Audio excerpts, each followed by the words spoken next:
Welcome to the Nomad Network, your first stop for complete and comprehensive Chicago Bears football coverage. Dive deep into analyses, updates, and all things Bears. Subscribe to our YouTube channel today and never miss a beat. Thank you in advance for your support. We promise to bring you the best because together we're unstoppable. Go Bears.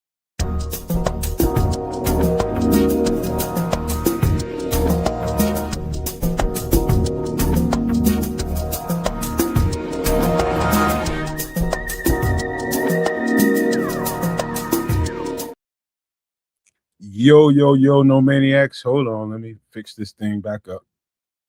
There we go. Yo, no maniacs. Welcome into another edition of Some Extra Sauce. We're running a little bit late today. Probably part of that is my problem because I've had 24 hours for your 8SS. Crazy stuff going on in my neck of the woods weather-wise, man, but we'll get into that. I'll try to save those thoughts until we get into doomsday survival because it kind of falls into that category. But yeah, rough 24 hours, man.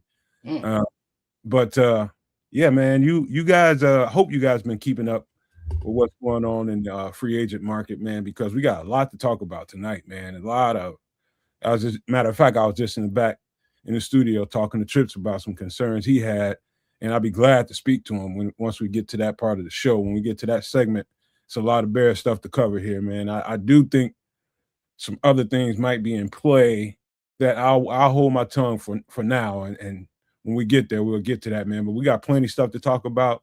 The crazy story in the show today is going to be the Battle of LA. It's a story from 1942. It's real stuff. This ain't no speculation. This is real deal Holyfield events that took place in 1942 that I don't know that many people that know about it, but we're going to get into that, man. It's extraterrestrial stuff involved in it, man, and real story. So I would encourage you guys when we get to that part of the show, pull up your Google AI, your Chat GPT, and put the words in there and see what it comes up with, man. But there's some stories to that. There's documented memos to the president and all kinds of good old stuff in there. But we'll get to that. We got, of course, your doomsday preppers. We got movies we're going to review.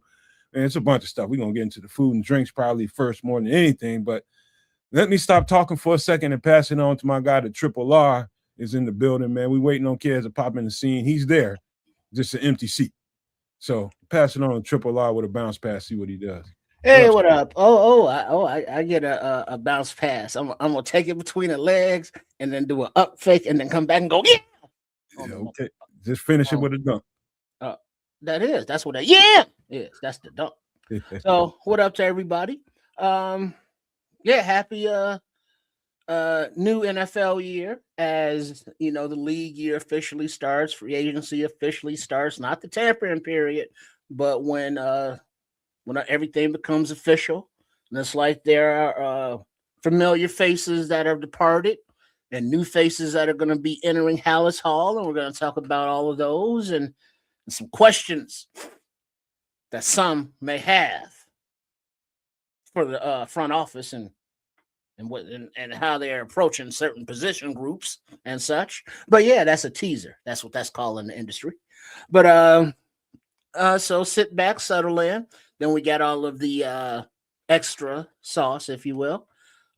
Kids he's seeing a man about a horse or something, but he'll be right back directly. So no, Matt, go ahead. Hey, you know what? He's probably got a shaker and some ice going on, trying to mix him up a concoction or something more than anything else. But I got my eyes on. I'm looking at the latest movement. Just some real quick NFL news. I'll tell you one thing: the Commanders are moving and making some good deals going on. They just signed Charles Omenihu, plus a bevy of other guys that they signed. They made some good. They spent some money. They got that Cross. I was interested in him. Yeah, the safety, strong Cross safety. Man, he was the best safety coming out in his class, and I'll stand by that. But shout out to Sierra Collins, Benjamin Williams, Paul Rodriguez just busted up in this piece. What up, man? All right, so yeah, like I said, the Commanders are doing well. Another little nugget that just popped up just probably about an hour ago, man. So there's a Kyler Murray market out there, and it's a good chance he might be in the NFC North this season, man, because he's visiting the Vikings on Thursday. Oh, cool. Because the new Call of Duty's coming out soon too. I'm sure he's looking forward to that as well. Hey, you know what, man? One thing I tell you, man, I keep telling y'all, man. One thing about that whatever the coach's name is, and Kevin O'Connell, whatever his name is, that guy does yeoman's work with quarterbacks. That's all I'm gonna say. So whatever people might have thought about Kyler Murray, if he ends up in Minnesota, man, he's batting 1,000 with rehab quarterbacks. I'm just gonna say that. One of them just went to the Super Bowl and won it. So Yeah, well, I would say that, we got something to say about that being in the same division and such, but Kyler Murray, he's athletic, elusive, quarterback. And it was like, well, our D line gonna get after him, but it's like, will it? Will it? But once again, foreshadowing, or is it foreplay? No, it's foreshadowing. I was right. one of the downsides of playing man-to-man coverage trips, Getting burned on quick beating on the routes or off the line. nah, that's like the easy stuff. The hard thing is when you got a quarterback that can move, because everybody's taken care of, everybody's covered up, tacked up, and now you got a quarterback that can wiggle away from a linebacker or a defensive lineman or edge rush, whatever it is. That's typically usually the Achilles heel to man-based schemes, a mobile quarterback, because you got to take one guy out of the scheme and have him be assigned to the quarterback. And if he just that defender just loses a little bit of leverage with a quick scatty guy like him, he can do damage, bro. That's one of the problems with man coverage with a guy like him. Well, that's what Dennis Allen is gonna get paid, or getting paid the big bucks for, and that's what his scheme's gonna have to account for. Those statues in the pocket from the kiddies to possibly the elusiveness of a Murray, twice a year. Yeah. All right, man. Let's get with some pleasantries, man, so we can get this show going, man. We got a lot of stuff to cover here tonight, a lot of ground to cover. And how's your life been, man? How's your health? How your family? How you doing, bro? Yeah, good. Everything's chill. Planning and looking forward to a little family I guess a holiday gathering is what is it, Easter coming up? Yeah. So have a little den. You know what I mean? Ain't doing no egg hunting or nothing like that. Way too old for that shit. But just kicking it with the family and stuff like that. Looking forward to it. But other than that, everything's everything. Now you said you had some weather events. Now they had some stuff come through here, but I really didn't pay much attention. And I thought it might have rained a little bit, but I saw like tornadoes and such touchdown in different parts of the area and stuff. So, anybody out there dealing with that, hope y'all all right, Yeah, I'll get to that in a minute, man. But back to the Easter thing, man. When I think of Easter, man, I'm thinking about certain foods. And what comes to my mind is ham and macaroni and cheese. Is that part of your Easter? Well, ham, we're gonna do a similar to a honey baked ham Yeah. and potato salad, some asparagus, a few dinner rolls, and then yeah, might do a mac and cheese. That sounds But about right. definitely the potato salad, the spiral glazed ham, and asparagus. I know one thing, bro. I got this new Samsung TV, and boy, do we look good on it. I know that, man. We look good on here, man. The picture is crystal clean with no caffeine. Beautiful, bro. Hey now. But yeah, what's been going on with me this week? A bunch, man. So Where do I start, bro? Start off with the week, man. The car. I got an older vehicle, man. So one thing about older vehicles, man, you get them, they drive well and they dependable.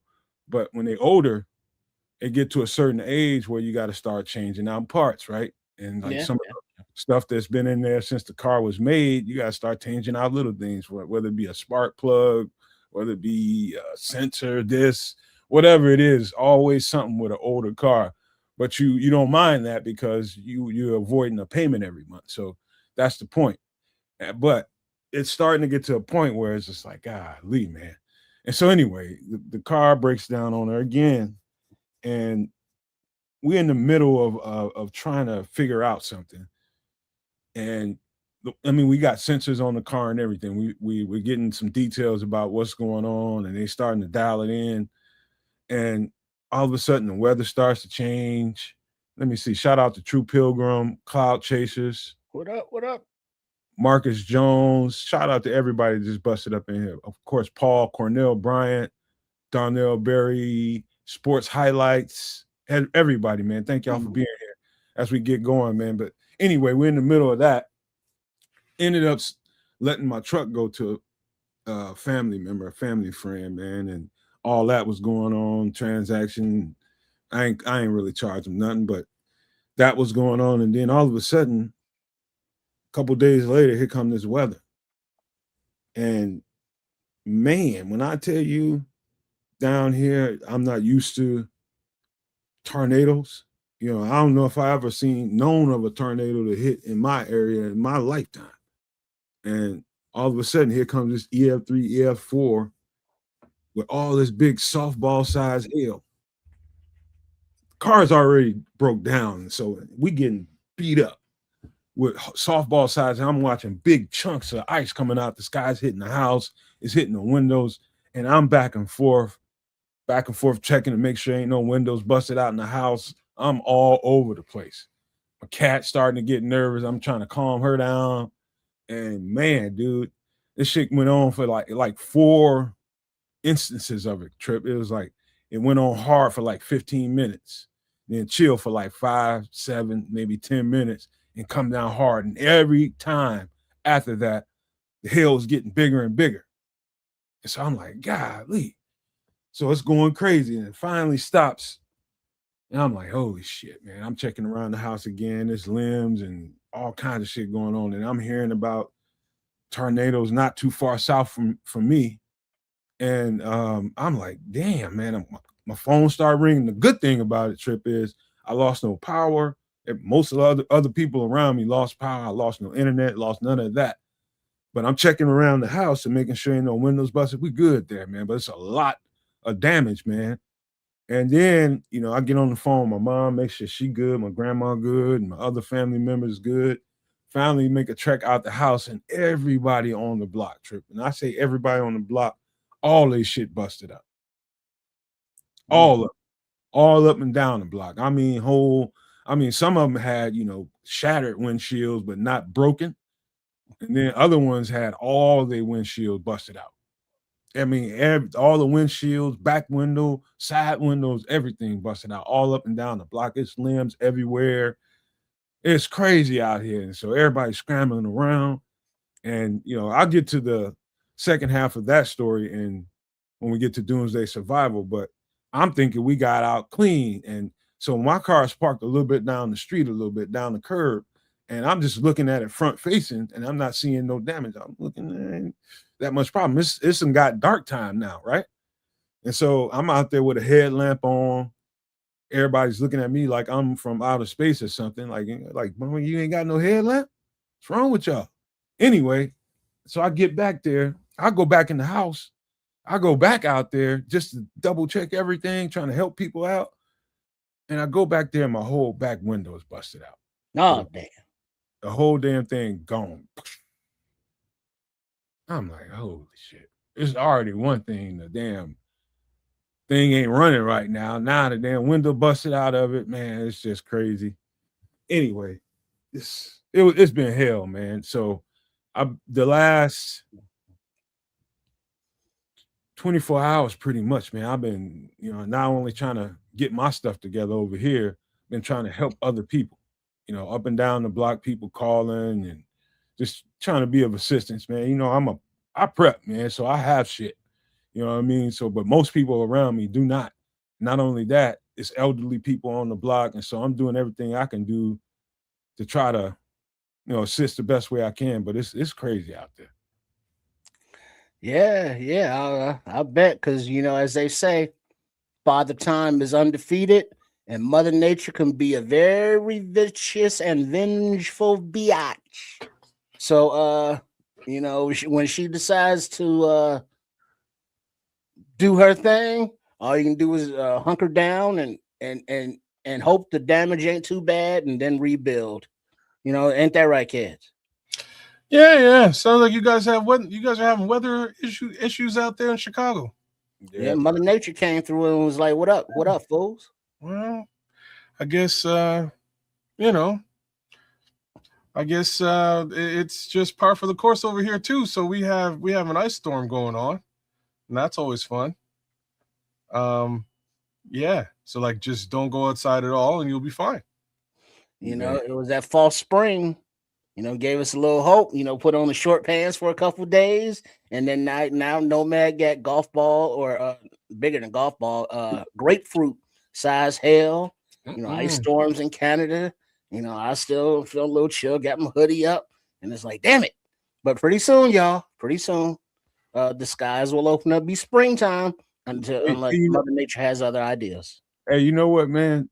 I don't think people would know what it's like to have your home, while you're inside your home, being pounded by something that heavy.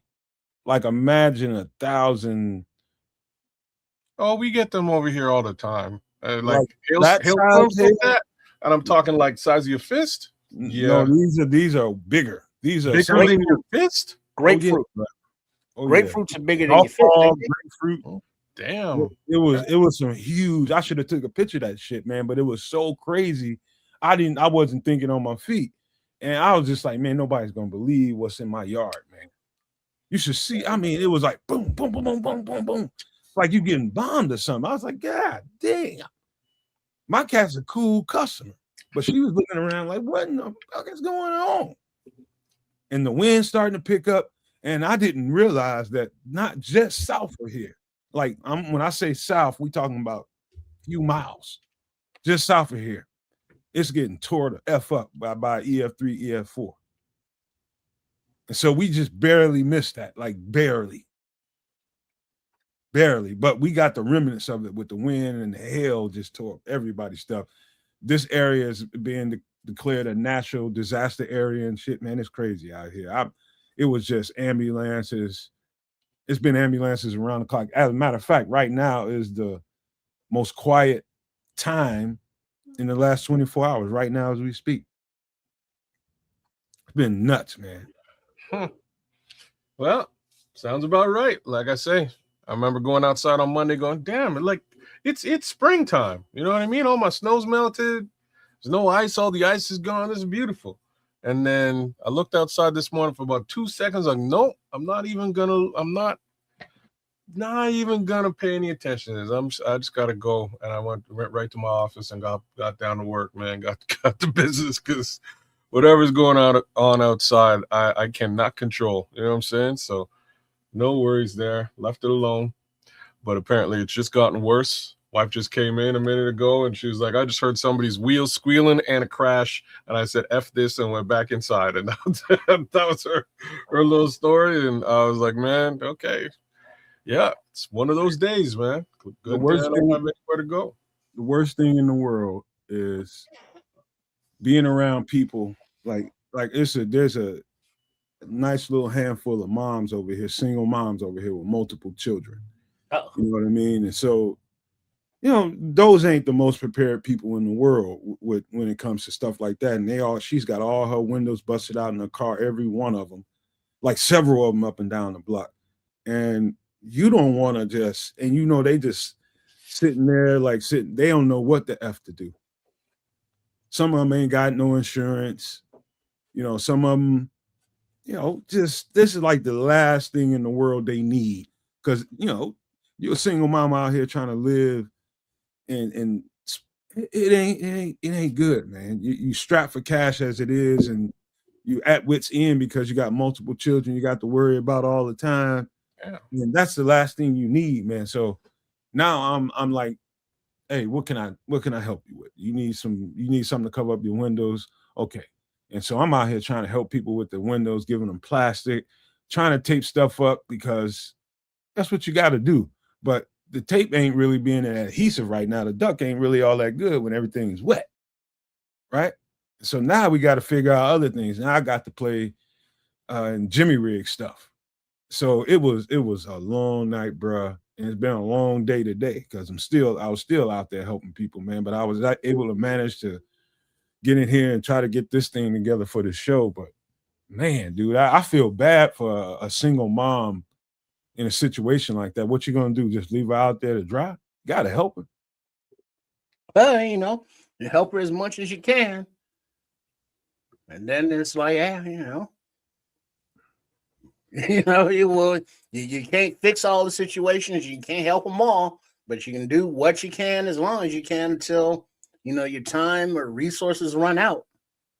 And I'm just, you be out there long enough.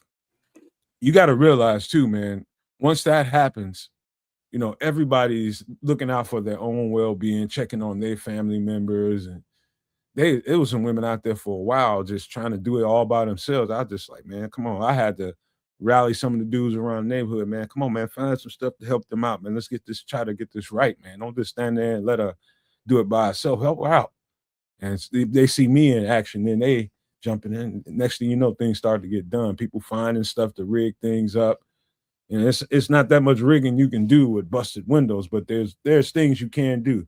Like I just went to the basement and got a bunch of Amazon boxes, taped them together, and off I went. And I had to actually tack some holes into some people's stuff, into the body of their vehicle because the tape wasn't working. I had to take some other measures to it, man. I'm just like, you all right with me putting a hole in this thing? Because really the tape ain't gonna help you here. And I only had so much tarp. So it was crazy, man. It's crazy. So when was this? Last night? It's been going on for 24 hours, brother. Oh, jeez. Okay. Crazy. Yeah, ice storms are quiet, man. The downside is, things can't handle ice. So shit just starts to break. Like last ice storm, I remember just standing outside and going, you know what? Like this is kind of like, it's kind of, it's kind of pretty. You know what I mean? Everything's shiny and icy. It's a little bit different. And then I watched like a tree split in half and just fall on my neighbor's shit. You know what I mean? It was crazy. Just destroyed their car and parts of the front, the front porch. I was like, wow. And like the craziest part about it is like there's a dude walking down the sidewalk and he's just minding his own business and he hears crack and he goes, oh, and like where he was standing, the tree, I don't know how he's alive. I just have to say it like that because the tree just sort of came down and just like the branches just missed him. The tree kind of just fell beside him, hit the car and hit the front porch, and he just kept on walking unscathed. It just missed him.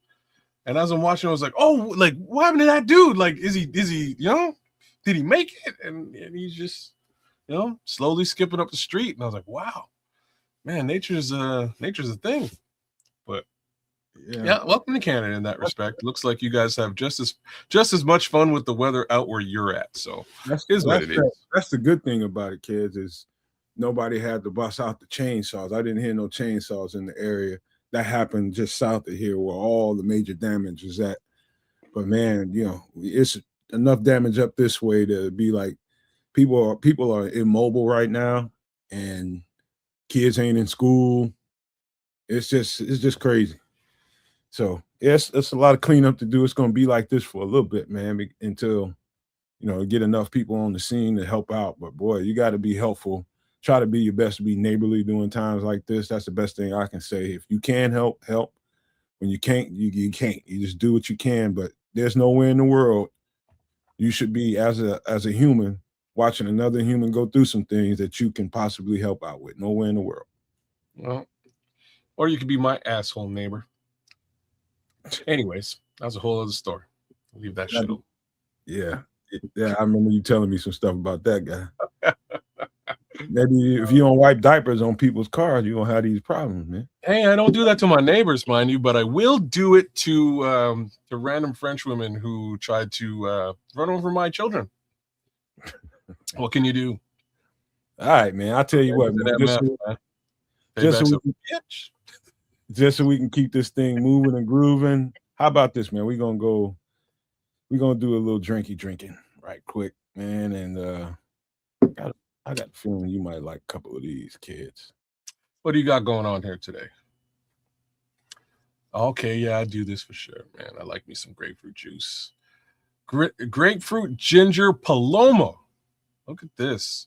Ingredients: lime juice, white rum, pink grapefruit juice, ginger beer, Tom Collins, and an ice shaker. I assume that one on the right is pink and the one on the left is probably just regular, like yellow grapefruit juice. Is that a good call? Probably. Yeah. I'll drink this for sure. This reminds me of something that I might have brought up at least once on this show, and that's Ting. Any of y'all know about Ting? What Ting? You say poontang? No, I didn't say poontang. Of course, that's where your head is. Just get in the neighborhood. Get your head out of her drawers, Trip. No, man. What you mean, Ting, man? Y'all don't know about Ting, man? Damn. No, but is Ting tart? Because this looks tart. No, I've heard of it. I've heard of Ting. I just don't know what it was. It's been a long time. Okay, I can't share. So Ting it's a Caribbean drink. World famous Caribbean drink, man. So it's not orange, it's actually a grapefruit juice drink. That's what Ting is. Okay, Tang. I'm familiar with Tang. So Tang is orange, Ting is grapefruit. Okay, Tang went with the astronauts, so they say. That and that freeze-dried ice cream. I don't know if you've ever had that. Ever get that?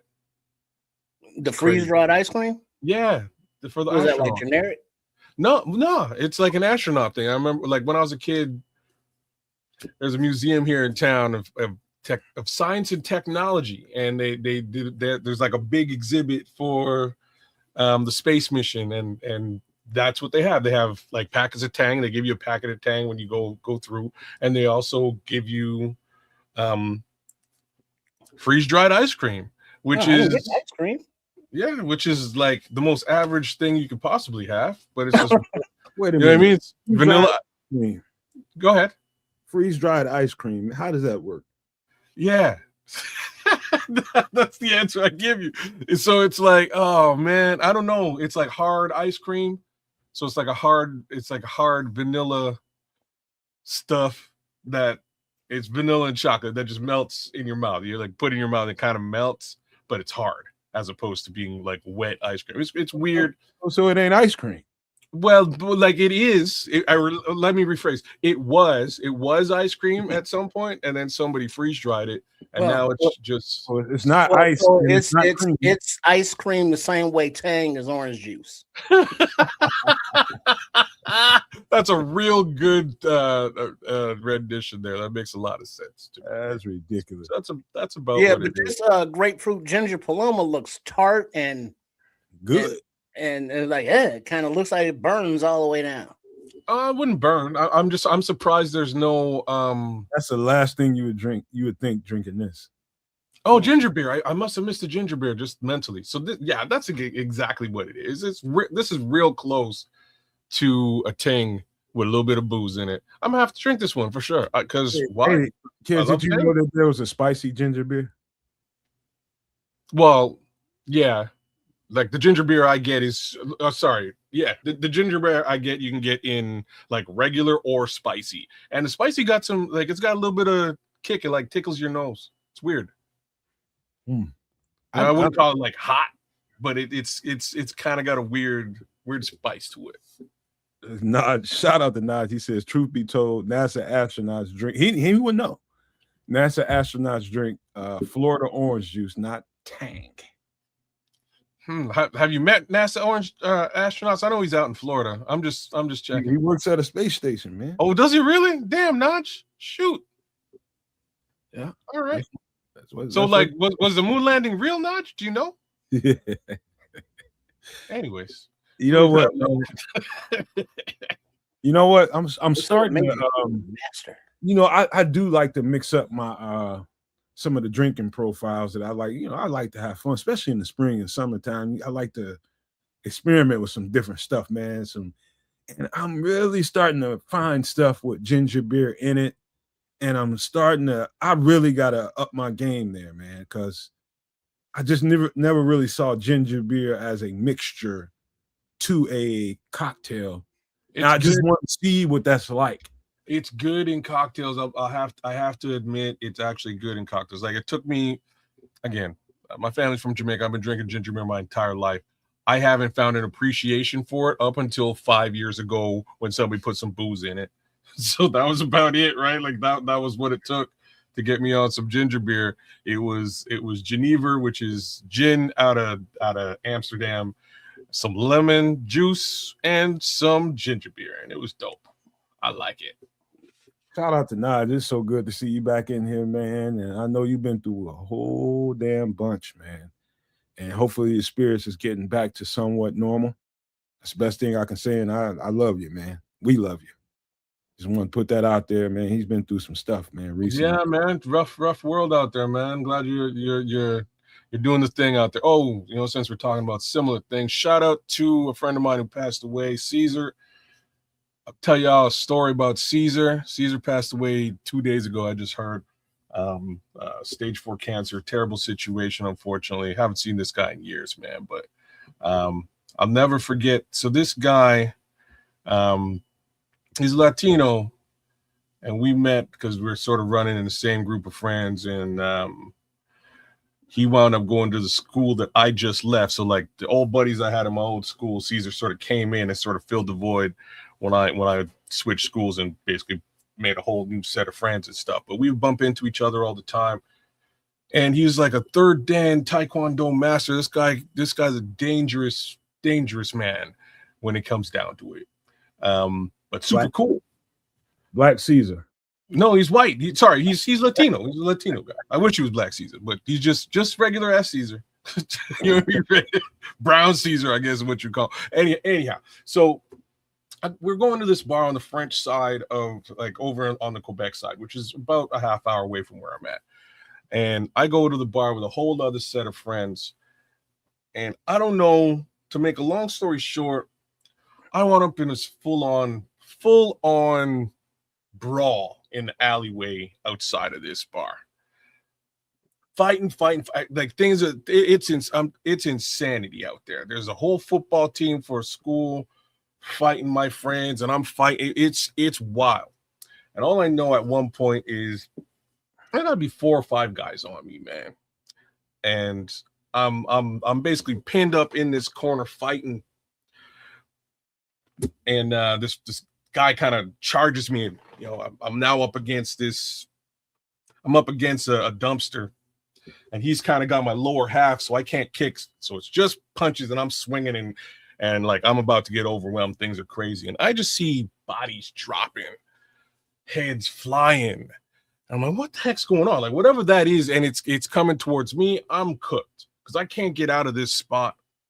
And all I know is it's Caesar, man. Caesar takes out, like, gotta be 6, 7 dudes, comes over, grabs me, and is like, dude, come with me if you want to live. And he does Arnold Schwarzenegger. I'll never forget. I couldn't stop laughing because he got, you know what I mean? He's got a little accent and all that. I was like, dude, you saved my life, man. And I'll never forget it. So big ups to Caesar. This story is much longer and it's actually much better, but we got a show to do. Big ups to Caesar. I just want to give you a little bit of props, man. Rest in peace, my brother. And shout outs to you and your family, man. You see Naj talking to you? What's he saying? It's right there. Did the hand sob show? Oh, man, I don't. All I know is we live to tell the tale, man. We live to tell the tale. Bruh, yeah, this is a much longer story, and it gets way better. But we got other drinks to drink. A shout out to Caesar and his people, and fuck cancer. Yeah. For The sure. big C deserves a big F, man. Right there. All right, y'all ready for the next drink? Mm-hmm. Listen, this one looks real good. Real good.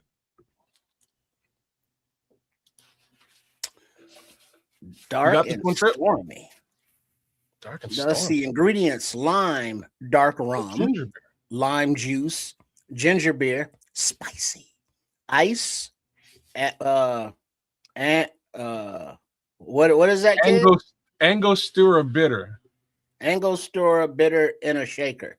I don't know what an Angostura bitter is, and I know I don't like spicy ginger beer. Ginger beer is like, ugh.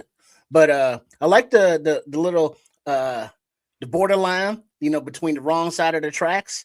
The right side of the tracks is at the bottom, wrong side at the top. You know what I'm saying? With the little lime in there. I like that visualization. Let me ask you a question though, Trips. Hmm. Can you dig a Bloody Mary? Eh, Can you handle it? I mean, I can, I guess, at brunch. What about a spicy one? No, The little Tabasco in it. a little. That's I imagine that's probably about the relevance that spicy ginger beer is going to bring to the table. Ah. Well, I'll let Kez tell that story. What does the bitter stuff taste like? It's just a mix.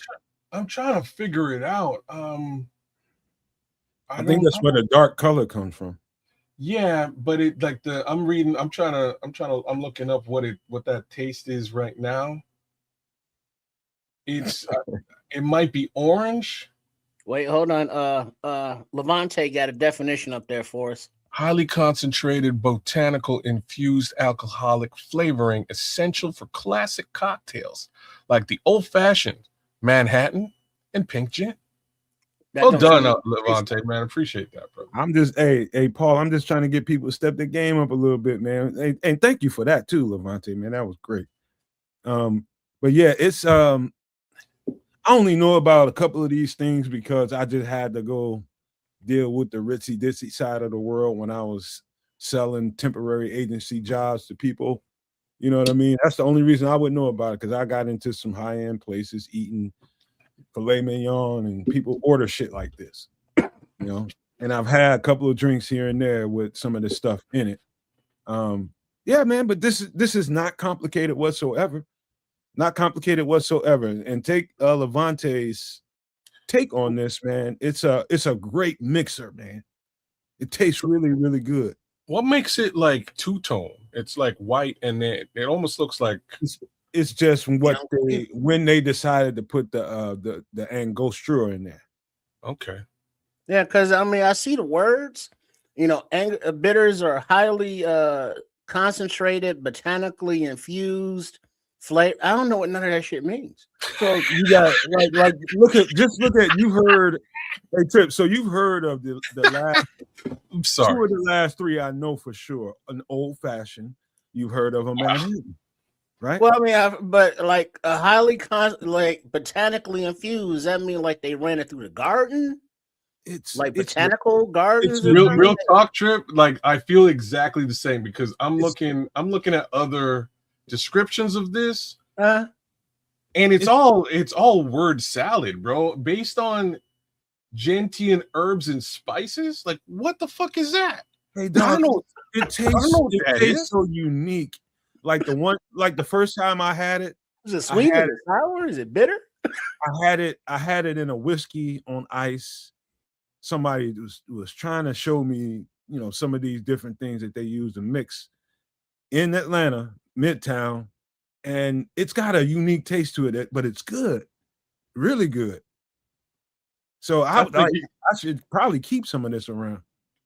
I'm laughing here because that's like exactly what they say. It may be an acquired taste. They can't describe it, and that's all I'm looking for. I'm just looking for them to say like it kind of tastes like this. No, yeah, that would be too easy. The best thing I can tell you, it might taste like it's almost like a banana mango. It doesn't taste like fruity. No. It doesn't taste fruity. It's like I tasted some breadfruit one time in Jamaica. Breadfruit is not like a fruit. No, it ain't. I know, but I'm just trying to give you some good semblance of what this shit tastes like. So And it's it's fruit, hard to but come it's up not with. like a fruit. It is. That's exactly what I'm talking about. So it's Okay. not Well, the looking citrusy. at It's not the citrusy fruit. but looking at the lime, the dark rum, the lime juice, and the ginger beer, I mean, that just kind of tastes tart, right? And so Yeah. the bitter would have to be the balance, the Well, counterbalance. if you got lime and lime juice in it, just imagine what they use. So a lime juice or limes, period, they always use those to cut some kind of sweet that's going on. The scrolls, man. I'm botanically infused with some indica right now. Now, calm down, Red Baron. He gonna So, go sleep in Cliff, like 5 minutes. whenever you see limes Ouch, mixed lime. into a drink, it's usually to cut some kind of sweet that's going on. So whatever it is, if you see a lime on there, they're using that. You squeeze that in there to cut the sweet. I'm to cut the sweet. Yeah, and give it a little tang instead of sugary. Tang. Yeah, I've seen. It must be an orange bitters. I think. Well, I've seen the dark and tan. Beers. Where it's dark and tan on. Oh yeah. Different. And just for the record, there's all kinds of bitters out there. Yeah, there is. You can get it all like any kind of way, sort of. All kinds of bitters.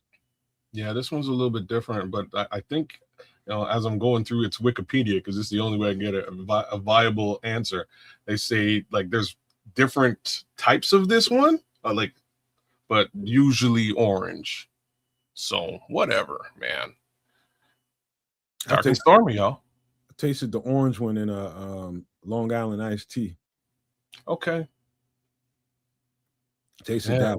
Those are good drinks. And it had a nice little lemon wedge in it, and one on the side of the glass like it's supposed to. Nice little wedge in there, and then an extra one in case you need it. To cut. That's whenever you see drinks like this, that's just the cut. Whatever they got going on in there. And so people complain about, oh, it's a little sweet. That's why they put the goddamn wedge on that food. Crazy. Okay. Dark and stormy looks delicious to me. It's like a good spring, summertime. Almost reminds me of a Long Island iced tea. Well, I'll take those LIs anytime, man. We're good. After 3 of those, it's a good night. Delicious looking ingredients: lime, dark rum, lime juice, ginger beer, spicy. I gotta get this going, man. I gotta try this stuff. You never had the spicy ginger beer yet? Oh, no, sir. That's why I asked you. So I don't know, but take a look in your grocery store when you get the chance. Canada Dry, because I know they sell Canada Dry out by you. They sell ginger beer too. So I know they're world famous for ginger ale, but they also sell ginger beer. You just probably walk right past it when you're at the grocery store on a normal basis. So there's that brand. They don't do a spicy though. Spicy is by another brand, and I can't guarantee you have that out there. But it's from the Caribbean, so it's like an import. Might be in your grocery store too. I'll find the manufacturer and make a suggestion later on if you're trying to get into some ginger beer. All right. So let's get to some food. I'm hungry now, man, because that's usually the way my body works. I drink and then I eat. But this thing is gonna, like, I've done this one time in my life, but I need to do it more. Oh yeah, the barbecue beef ribs. You've only done this once? Only once. Huh. As in you made it for yourself. You haven't gone to the restaurant and ordered beef ribs? Oh, I've had them out, but I'm talking about doing them at home. This is my way of doing it at home. Okay. I don't think I've done beef ribs at the house, but here we go. Barbecue beef ribs ingredients: garlic powder, salt and pepper, mustard, onion powder, mesquite wood, vinegar, beer, cayenne, and paprika. Pretty much all you need. That's the mix. That's not so bad. I'll keep this jotted down. Man, everybody should jot this down, man. Like, look, there's people out here that would go and buy a rub and not realizing how easy it is to make a rub. It's about what your what kind of flavor profile do you want in a rub? What do you want to stand out in a rub? Do you want something that tastes more apple, something that tastes peach? I got multiple of them in there. Peach rub. But the best rubs I have are the ones that I concoct on my own. And so I'm not really a sweet person. You know what I mean? So when it comes to food, I think there's one rub in there that me and my girlfriend agree with every time I use it. It's a peach rub. It's a peach rub that I use on ribs every now and again. That's just for her. I don't really like dry rub ribs, but I'll do it for her. I'll use that, and I'll tell you something else that can go kind of in place of mesquite wood if you can't get to it, but you're gonna have to probably order that too. That's pecan shells. Mm-hmm. Surprisingly good with beef. Really good. But you want to soak those bad boys in some kind of vinegar, water, something acidic. And by the time you throw those things on your hot coals, so it's just like the coals are already going. You just put the meat on. You slide it to the side, take that rack to the side, and throw those wet pecan shells onto that fire, and then slide that meat back over there and let it really absorb some of that flavor. Close that lid, your meat's gonna be different. Because what the water does with the shells, it keeps them highly damp and moisturized, so they smolder. And so as they dry out, that smoldering smoke is flavoring the meat of from those shells. So that subtle flavor, along with the other seasonings, is delicious. But now the difference between a beef rib and, let's say, a pork rib is the difference in the size between a cow and a pig. So the beef ribs are that much bigger, that much meatier. And it's something that you enjoy. Low and slow is the best way to go when you are cooking any kind of a meat like that. So you get your rub, you get your wood, whatever flavor you want. And it says beer there. If you're not a beer person, you can use like an apple juice or anything acidic, non-alcoholic. So yeah, this is some good stuff right there. And then you want to have it flavored so that you don't need them smothered in ribs right off of the smoker. You want that barbecue sauce additional or add on if necessary. I take that back, kids. I've done this twice. Okay. I've done it with my own. I've done it my own way, like you see here, and I've done it with the rub. Both times. Yeah, both times in Georgia. And my girlfriend was the only one that liked the rub. Everybody else liked how I do it. I'm gonna put beer on that shit. I'm gonna put all kind of stuff on there and let it cook slowly. Just keep basting it until you touch that thing, some stuff gonna start falling out. Pause. You just pause that entire commentary. Anyways, you just got a messed up mind, man. I do. I've been holding my tongue here and kind of waiting for Triple R to ask if your girlfriend likes it when you rub the peach. Well, I thought that was more of a Red Baron lane kind of thing. Okay, sorry. It was like I was waiting for you to do it. I was like, well, I was there. It was teed up. I saw it. It was like that's just very low hanging fruit. The level of jumping cable just happened just right there. He just trying to fire some shit up, man. Putting jumping.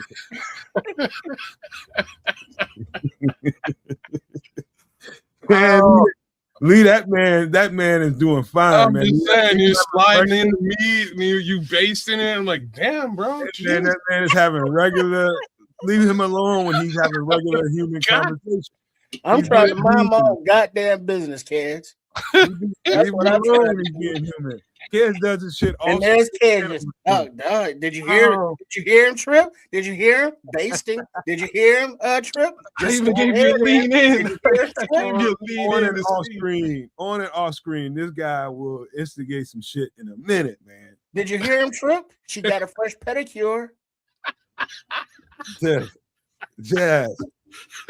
Let the man be human, man. Oh God. No, Too but funny.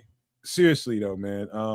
Number one, why I don't like making beef ribs because it's too time consuming. I'm hands on, just like I don't like making brisket. There's too much. I'm not the person that's going to sit in a smoker for 8 hours and just no. I'm gonna keep flavoring that thing. I don't want it to just taste like smoke and whatever season I caked on top of that damn thing. That's just the way people tell you it's supposed to be because you see it on TV all the time. There's multiple ways to do this. Man, I got now one restaurant in town. Shout out Local Heroes, man, where I could go get a beef rib plate with fries, and they do not charge me. And I have to live. I leave like $100 tip just because I'm a good person. You know what I mean? But I go in there and it's Matt's here, Ked's here, boom, plate of ribs, French fries, away you go, man. It's crazy. But yeah, shout out to the Local Heroes, man. Dope ass spot right here in Canada. When was the last time you had either one of y'all had beef ribs? It's been a couple years, man. To be honest with you, been a couple years. I don't know too many people that go out looking for it. I used to love beef ribs because I say that because I was completely off pork for a long time. So, get some ribs in your life somehow. And this is the way to do it. But we eating pork now, so whatever. Yeah, I'm looking forward to my son lives out in Wyoming now. I'm gonna go out there and try me some of them bison ribs. Oh, snap. I've had those. You've had bison ribs? I've had some bison, yeah. I had bison. I had a bison burger, but never bison ribs. I had a freaking butcher, man. He was probably a year and a half into a business out in Alpharetta. I met him through some business stuff, and we got to be real cool, man. And I tasted bison, I tasted elk. What else did I taste out there? Kangaroo? Goddamn on reindeer, man. Okay, all right. I've had weird meats like that. I've had I've had kangaroo, bison, elk, and deer. There's a little spot right by my old apartment, and it was just a burger joint, man, burgers and fries. But they had a burger of like any kind of meat you could think of, and those are the main ones that I tested out over there. Kangaroo is kind of gross though. I would not recommend it. That guy gets up on two legs. If it gets up on 2 legs, I ain't eating it. Well, it might get up on 2 and kick you with one of them. I ain't messing with that. I tell you, out of all I just named, the less gamey of them all, and the closest you'll get to eating something that tastes like you normally eat is the bison. Yeah, I agree. The bison was real good, man. Cool. It's less gamey. It's even less gamey than deer to me. Mm-hmm. I agree. Tatonka. Yeah, the deer was a little bit more gamey. Kangaroo was the worst, but the bison was a good burger, man. I gotta say, turkey ribs. There's barely anything on turkey ribs. Yeah, I never done turkey ribs either. Turkey tips. I know what them are. Some people. I've had some turkey tips though. Okay. All right. Yeah. Hey, no, they weren't that great. Cause on 2 legs, I ain't tasting it. I'm just telling you. Oh, damn, Red Baron. Damn. Ain't even gonna repeat that one. I don't do no tasting below the waist, man. None. But hey, man, look. One more thing to get to, man. This is nuts on social media right now, especially on TikTok. I think you might have a good time with this one, Trips, because I'm gonna have a good time making it. Dirty spaghetti. Garlic powder, salt, pepper, mustard powder, onion, Worcestershire, ground beef, bell pepper, cayenne, paprika, spaghetti, Cavender's cornstarch, and beef broth. So the Cavender's is a seasoning. That's something that you all write that name down. Cavender's. Put that in your seasoning profile cabinet. That you can use on a lot of everything, but definitely in a dish like this. It's a Greek seasoning profile. Mm-hmm. So if you like Greek seasonings or Greek seasonings on your food, you're gonna love Cavender's. Um, I was hooking up with Chef Trips earlier because we were talking about doing a video for the departing players and the new free agent signings for the Bears, and he was telling me that he had a couple episodes in the can in line to be edited, and one of which is something called cowboy spaghetti, and it has a lot of different ingredients, much like this.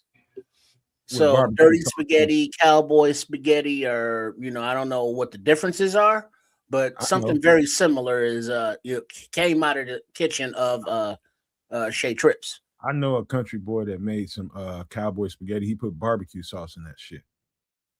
Mm-hmm. That's the one cowboy spaghetti I ate, but this is different. This is totally different. And I'm gonna tell you why. It's because you won't see red sauce in here. You don't see the red sauce. What makes the sauce is the seasonings, the Worcestershire, and the beef broth. Those two profiles right there, and the cornstarch starts to bring it together as a binder. Now, so I've seen dirty spaghetti made with cheese on it, which I'm good with. That looks good. I've seen it baked with cheese on it, look really good. But this is just a regular schmegular dirty spaghetti. Now you can cheat this whole ingredients profile and just go get you a couple things of dirty rice and take the flavor packets out of it and just cheat the game and do all the other stuff, and that'll work just fine. But how you make that seasoning profile is what I just put here on the screen. Don't leave out the Cavender's, the cayenne, and the key to it is Worcestershire and beef broth, and the Oh, peppers and onions, of course. this looked like what I would be cooking at 20 years old at my apartment. Just whatever I know, I got some leftover spaghetti and a bunch of stuff in the fridge. One package of beef, a couple of carrots. Here we go. You know what I mean? This is what this looked like to me. Let me ask you a question, Kaz. You're not in the United States, so I don't know if y'all get all the products we get down here. But you ever had dirty rice? No. Okay, if you had dirty rice before, you would have knew better to make that statement. Okay. Because if you ain't had dirty rice before and you don't know that flavor profile in that dirty rice, then if you had it before, you know exactly what this spaghetti is going to taste like. It's just think Bayou. Okay. Louisiana. Cayenne, paprika. The Creole people are more. They probably have more in common with a Jamaican person as far as the flavor profiles go than anything else in the country. So they really season their stuff up, and they love spice. They love spice down there. You got to watch it down there because you fuck around and get a hold of something that don't go so well with your stomach, and not because it's bad food, but it's just a little too spicy. Yeah, you might not be used to that level of spice. Not like I said, I've had a fair amount of Louisiana flavored stuff, but not this particular dish. You do me a favor, you guys, and we're about to get to it, Slimbo Boogie. You're right on time. We're about to hop right on the bear stuff right after this. But go to TikTok if you got TikTok. If you don't want to, go to YouTube, wherever you go, look at social media. But go on there and see people making dirty spaghetti. And I'm telling you, there's very, I don't know, man. Like I can see something and I know it tastes good. I don't know about y'all. All right. It tastes good, but now here's the difference. Cajun is rustic country food from rural French Acadian settlers in southwest Louisiana, emphasizing one-pot meals, dark roux, and intense spices. Creole is refined as city food, originating from New Orleans, blending French, Spanish, African, and Caribbean influences, typically featuring tomatoes, butter, and herbs. Fair. That is that's the best way I can tell. Best thing I can tell you, man. That's why Creole. we have some of that. We have some of that out here. So the Acadians are actually Canadians. All right. They're Quebecers who portaged with a canoe from Quebec clean up to New Orleans. And that's, Mississippi River, all that riverway right up to where, about 2 hours from where I'm at. That's how the Acadians got there. So there's just that French flavor that they bring, and the French flavor is generally not like Southern spicy. I think that's just America, right? But Creole is, and Creole is everything Trip described plus Haitian, and some of the Haitian food is very spicy if you've had it. But yeah, Man, this is I know it's gonna be good when I make it. I know it's gonna be good. And I'm a red sauce kind of spaghetti kind of person, so I'm so used to and accustomed to that. It's hard for me to get away from that. But this I know is good because I watched a few females make this online, and I just know. Like you'll never see my peppers in there. You will barely see them. If you might see a little speck of green, you might see a little speck of orange and yellow. I mean, or red, all that. But I diced mine up so fine because of my childhood trauma. I could not stand peppers and onions when I was a little kid in my spaghetti. And so I diced them up really, really small. I mean, when I say like really small, almost some of it's just like paper thin. But I get enough of them in there to give them that give it that flavor profile that you're looking for. But I couldn't stand looking at them in my spaghetti. Could not.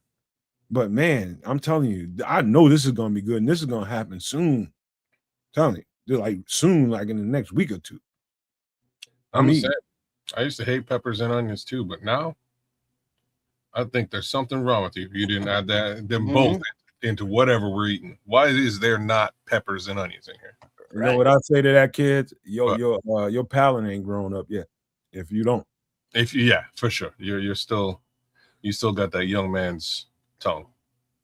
Yeah, but man, this is the last one, man. Before we get into some Chicago Bear dirty spaghetti, don't cheap out on none of these ingredients. The ingredients are garlic powder, of course, salt and pepper with everything, mustard powder. Don't forget that, onion, Worcestershire, ground beef, bell pepper, and as a matter of fact, ground beef can be substituted with a mix of Italian sausage. You can do that. I do that on a regular basis when I make pastas and stuff like that.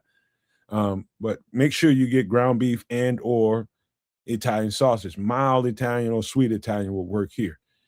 Bell pepper, cayenne, paprika, of course, spaghetti. Doesn't matter what noodle you make, but spaghetti is generally what most people like. Cavender's. What do you say, Trip? I want to say that Chef Trip said he used ground beef, Italian sausage, and bacon. Okay, that'll work. That'll work big time. Now you're getting real rich putting that bacon in there now. And I ain't gonna be mad at you for doing it.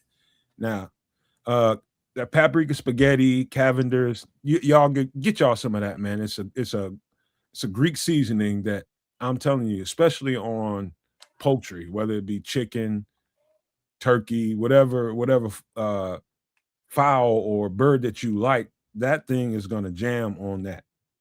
That Cavender's will jam.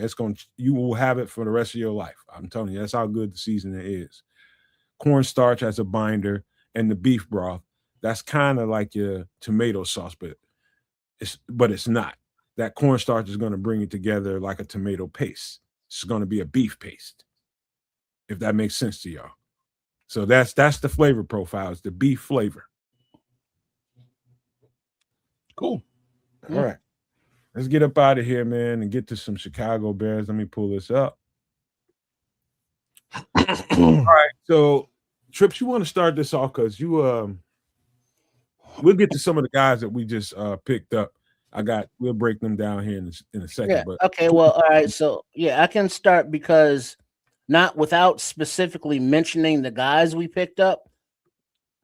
I just want to not something that I was looking for as far as what would be players that shook loose from other teams.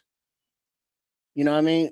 Because of salary cap or being position wise, and one of them was the kid from Dallas, the defensive lineman Osa. What's his last name? No, Matt. Odigizua. Thank you. And he is a good player, young player, up and coming player, under contract for a few years, but he got squeezed out because of the defensive line situation in Dallas. They brought in Rashawn Gary and somebody else. So he was available for trade. All right, cool. It wasn't gonna cost like a 2 first-round picks or first round picks and 20-30 million bucks. He was under contract for like another 2 years, 20 mil.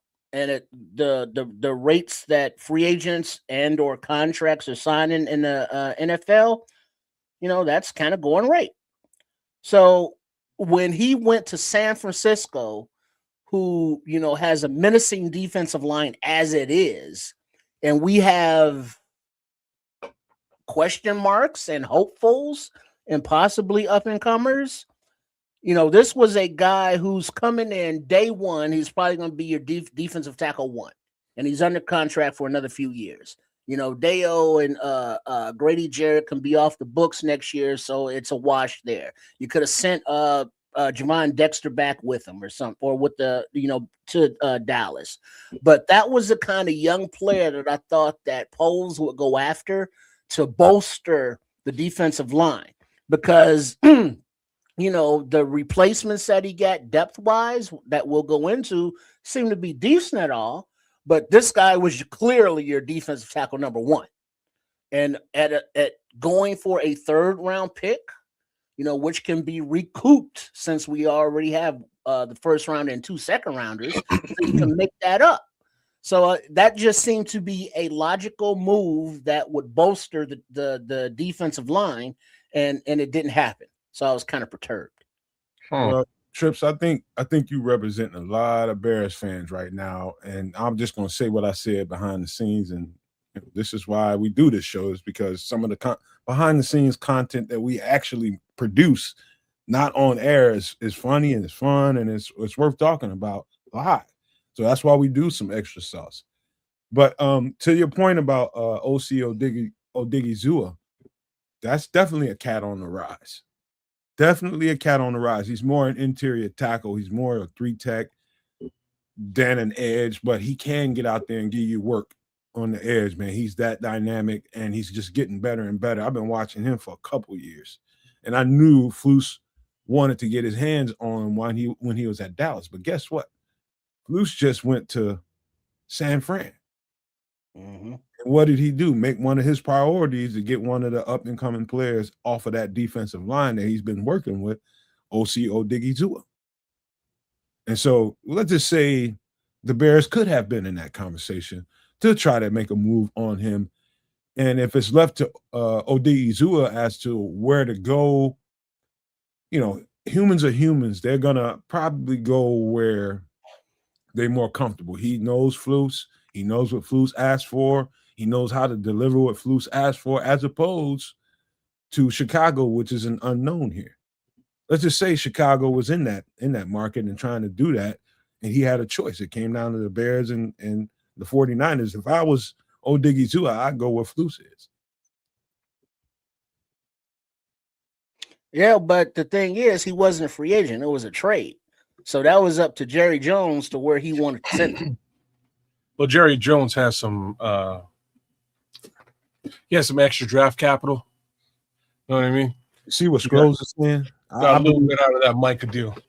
I think it's more that what Scrolls is saying than almost anything. It might be. But there's also no reason why certain Mr. Poles can't do that, especially since the price is probably bottomed out. But back to Odigizua.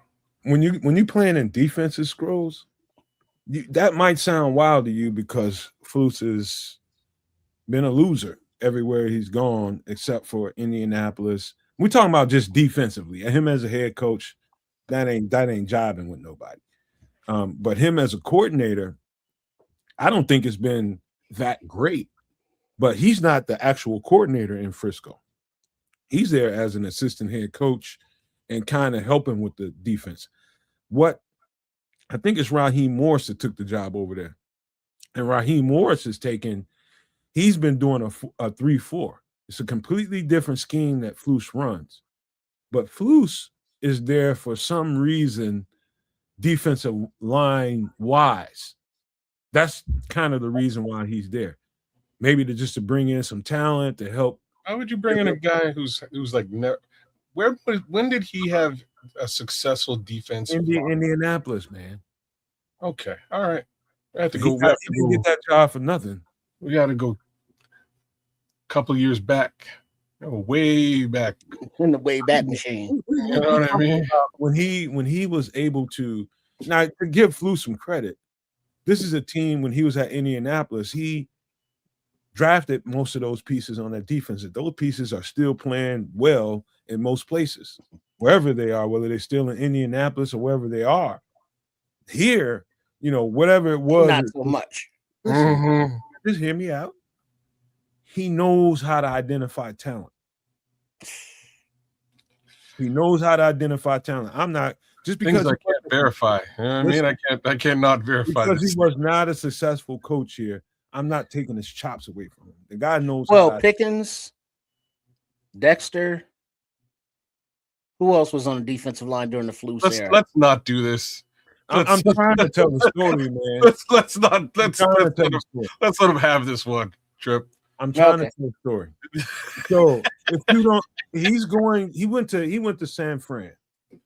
And just imagine if you're not the A1 guy with the defense, but you're just there to give some, you could be just there to help him arrange that defensive front and find some talent. Number one of the good things to hiring a guy like Flus is because you were targeting some of those guys in Dallas and you wanted to try to get them in a trade to bolster your defensive line. And that's a good reason to sign a man that knows that talent. So when he's at Dallas, just remember, he didn't draft those guys. He inherited that talent. And he's trying to put it together, and the defense stunk. Just being honest with you. It stunk. And so, but that defensive front did not. I'm gonna give Flus the one benefit of the doubt that the only one he's gonna get from me is the fact that coming here, immediately they traded off the best defensive assets that we had on the front seven, and then he went to Dallas, and immediately Jerry Jones traded off the best assets he had on the front seven. So maybe it's got a little bit to do with that. I don't know. Maybe you haven't been listening to me. Maybe you haven't been listening to me the whole time you've been around me. He traded off assets for a 3-4 front. That's what Vic ran. No. I understand why Khalil Mack left it for all intents and purposes. It was 4-3. It was also very costly to keep him. I'm trying to give the man. Well, but here's what kids benefit of the doubt here, brother. You're let me sum it up for you, kids. On both times when Flus got hired in Chicago, he said, "I am looking forward to working with Khalil Mack." He did. When he got hired in Dallas, "I am looking forward to working with Micah Parsons." That's Kansas' point. It might be some sort of a code word for "get the fuck out of here" that we weren't clued into, but hopefully he ain't saying that about any players in San Francisco. Yeah, or whatever. All I know is whenever you bring up certain names that aren't affiliated with Chicago anymore, y'all get messy. That's all I know. It was a messy affiliation with Chicago. Yeah. That much is awesome. But I'm trying to tell a story about talent that Trips was talking about and the reasons why. That's all I was saying. Yeah, I get it, but fuck me for bringing up the name Flus. God damn. It's like, touch the nerve. Yeah. I'm keeping an eye on the Twitter to see if anything is jumping off during, and I'm sure all the people in the chat are keeping an eye open as well in case anything happens roster move wise. Yeah, I had mine. This is slowing down. The last move on my live updater is 2 hours ago. Yeah. Yeah, but I know we're gonna keep it moving, but just interesting. Some of the names are still out there or not. You mind if I tell them what something else I told you kind of on the low, and you're just like, you think so? So Yeah, I think there may be something going on, and I'm talking about there might be a bigger move. I ain't gonna say a huge move. I'm not. We'll talk about this Max Crosby shit in a second. Again, I'm sick of that shit. But drama. I believe there could be a trade somewhere in the works, man, because Trips is like a lot of Bears fans right now. Come on, Bears, get something. We need some solid. We need a bang. We need a bang here. And the Bears have been doing like some people would call it mid to low tier signings so far. You know what I mean? And people want to see something else. And I think personally, I think they're trying to let the market come to them. I think they let the market come to them with Kevin Byard and they lost him. But that could work in their favor in other ways because guys are still being released. Guys that like I tell you a name to keep an eye on. That's Jonathan Allen, that was with Minnesota, that previously was with Washington. Man, that's a good football player. There's several players out there that I think can come in here and help us. But on that defensive front, I think they're looking for a certain type. I think they're looking to get quicker, faster. You know what I mean? And really, really get penetrating defensive tackles. And I think they answered that bell with the two guys that they have signed so far. And I think that's the emphasis. Now, is there a bigger name defensive tackle? They could be trying to make a trade for somebody. And why they're kind of tiptoeing through this free agent period is maybe because they're trying to keep the option open for one of these things to fall through. That's what I'm thinking in my head. They're trying to they got some shit going on, but they're trying not to jump out there too strong in this market and then not have the assets they need to get this player that they're looking at. Yeah. That makes sense, yeah. It does. It sounds like something Greg Gabriel would say. Both of you guys are the general optimists across the board. Shout out to Greg Gabriel. Mm-hmm. I don't know. Like there's some of these signings actually excite me. Some of them are actually exciting to me. But just looking at, sometimes you got to play. In order to play offense, you got to play defense, and just looking at the landscape now, things are a little bit frightening. There have been some frightening developments in different places, and these are teams that you'll be up against. And I'm gonna ask you both, like, if you were going up against the Chicago Bears defense next year, what strikes fear in the hearts of men about the Chicago Bears defense? What would you be worried about next year? Like, if you were looking to go against this defense? Well, it's incomplete. Like, we only have two safeties in the contract. There's two more safeties that have to come. One of the guys we just talked about, kids, is the cornerback that we really, really needed, a backup nickel for Kyler. We'll talk about him in just a minute. That having two really good nickels provides a lot more to your defense than you think. And you're talking about pieces up front. They know that those two guys, Kentavious Street and Neville Gallimore, can play. They know that. And they don't know what the edge is going to look like in Chicago on the other side of Montez Sweat. They don't know. But they know the secondary. They know the secondary is pretty ripe with talent. The secondary is taking a pretty solid hit, right? So it has. But I think it's got better in certain ways too. That's yet to be seen. I can't argue with you, but we can't prove that one. Well, I would think that Kobe Bryant, I think, is a younger upgrade over Byard. And Byard, he had his reunion with Coach Vrabel.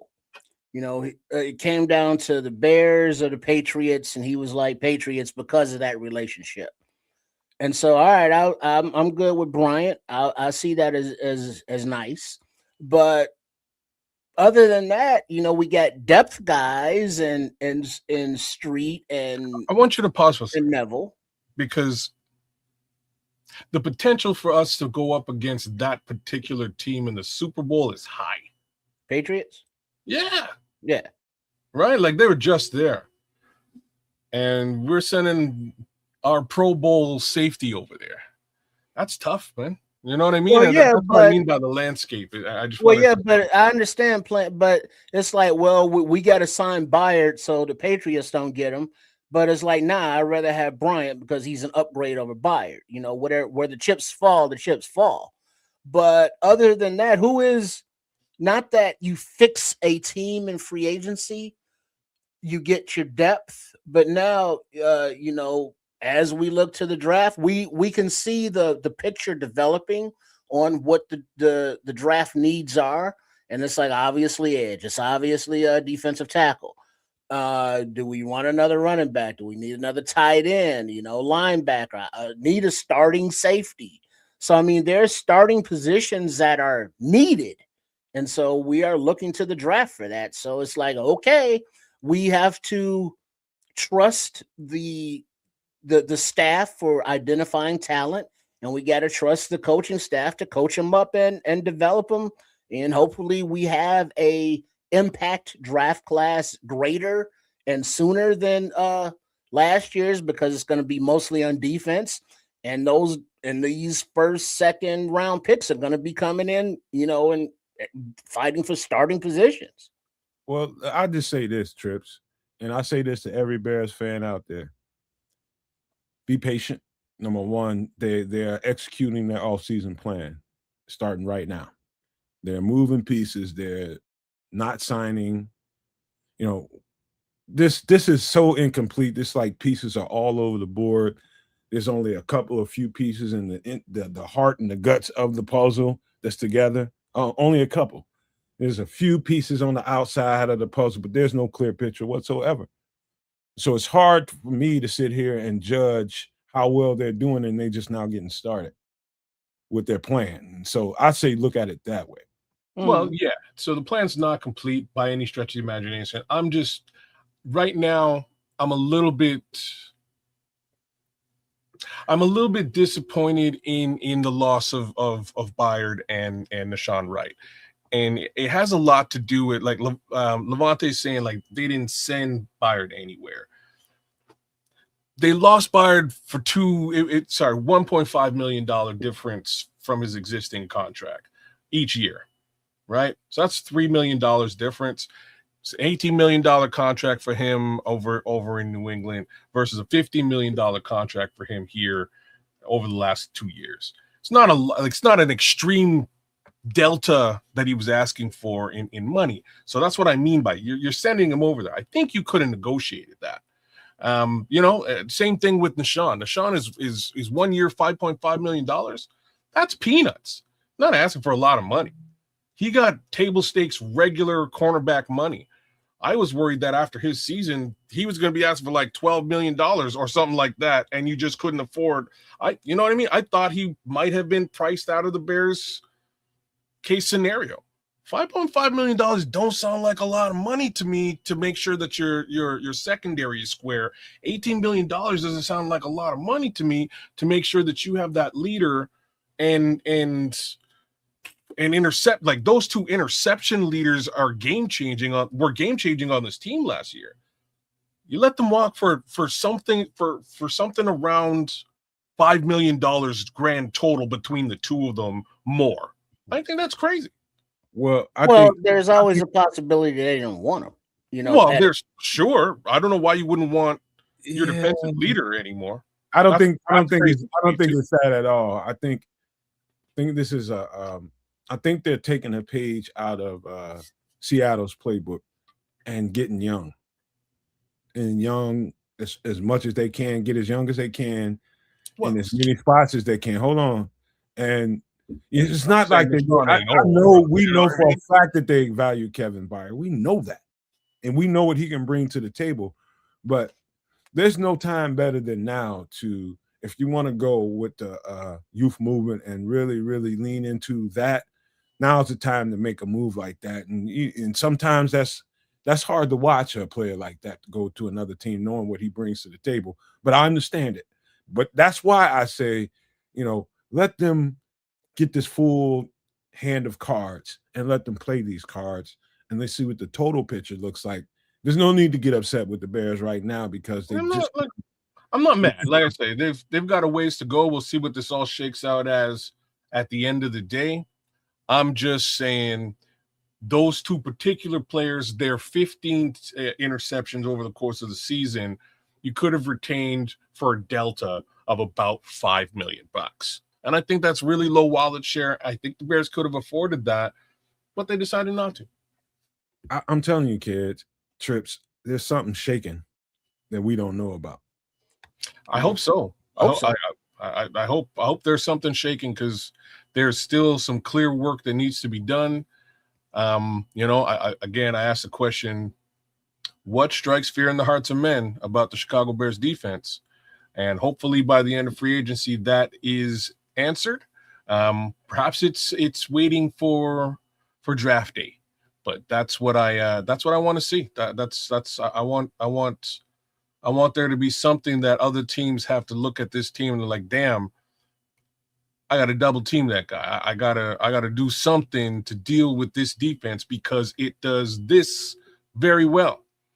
And I'm given the shifts, I don't know what this might even look like. Well, guess what? We got a super chat.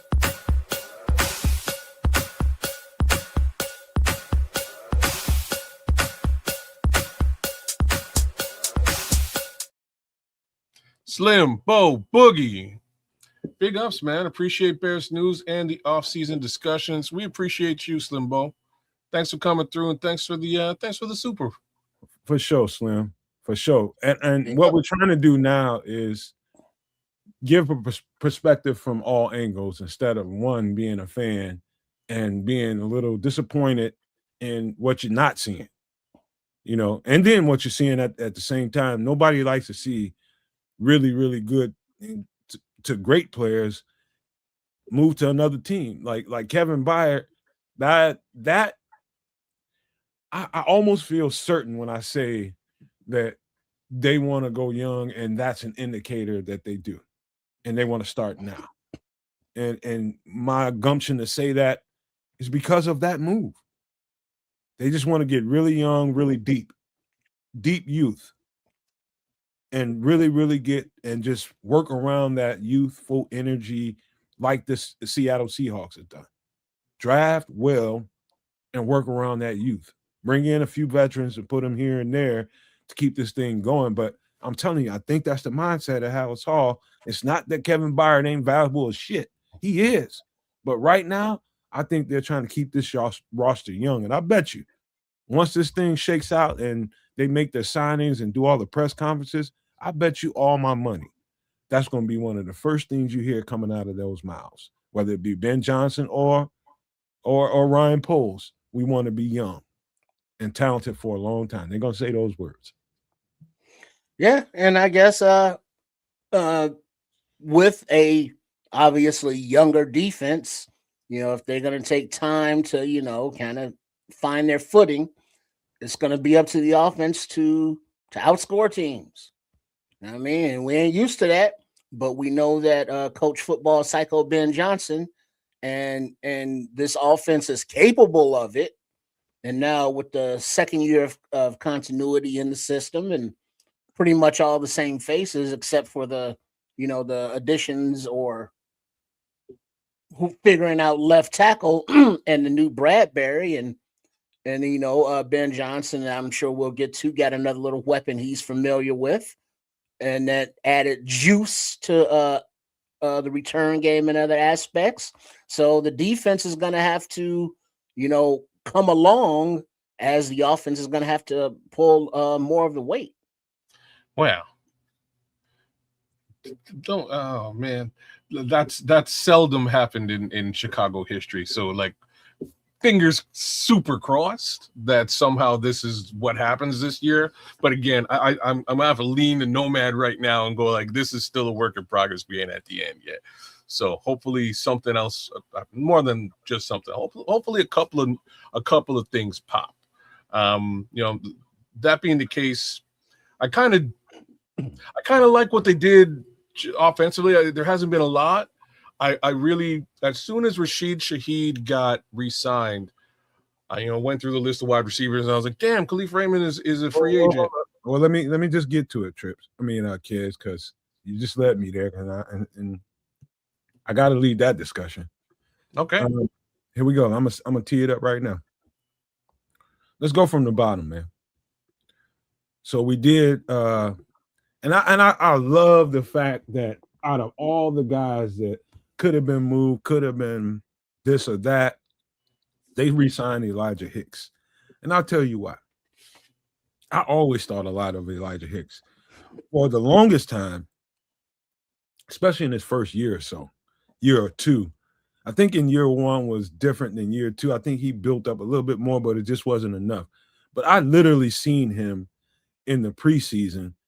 I saw the licks he was taking, trying to tackle and fill the gaps of NFL running backs, NFL tight ends, big, huge, muscular guys all the time. And his body just wasn't built for it. But over the last couple of years, I've seen him get bigger, get stronger, and really that's really, really helped him. He was always quick. He was always fast. He was always twitchy, and he was always a playmaker. And I know that most people look at him as, okay, he's going to be a key piece for the special teams. No, I think he's gonna play a different role here this year. Because when you look at Dennis Allen's film when he was in the Saints, all of Dennis Allen's DBs, his safeties look like Elijah Hicks. All of them. All of them. With the exception of maybe I forget Marcus's last name, but one guy, he had a bigger safety out there, but Elijah Hicks has got the twitch. He's got the man-to-man capability. And that didn't happen. That wasn't that right away because he got drafted here, Trips, as a flukes guy who was mostly a zone defensive coordinator. He primarily focused on his own. So he was drafted for those purposes. So to the credit of Elijah Hicks in his second system since being in the NFL, he must have, mostly in practice, taken accustomed to being in man-to-man coverage and really impressing the coaches around him. Otherwise, he wouldn't be here. So there's a reason outside of special teams that Elijah Hicks is still on this team. I've always liked him. I've always thought he's had a ton of upside. I think we're about to find that out this year. Well, if you remember when Hicks was drafted, he's like that. He's amped. And we saw him get on the field and do work on special teams. And then near the end of the season there, he got in on a little bit of defense. And I'm sure he is back because they like his not only special teams ability, but, to compete for one of the a safety spot because of his versatility and, being able to cover as well as come down and make some tackles. But, between Hicks and Bryant, I believe are the only two safeties on the roster right now. So, that's going to be a higher draft pick and probably a UDFA to compete with Hicks for that those spots. Yeah, I've always liked Elijah Hicks. He does what he does well, especially on the special team side. In my opinion, fantastic backup safety case scenario. Right now, he's a starting safety given the depth chart. I find that bother you? No, well,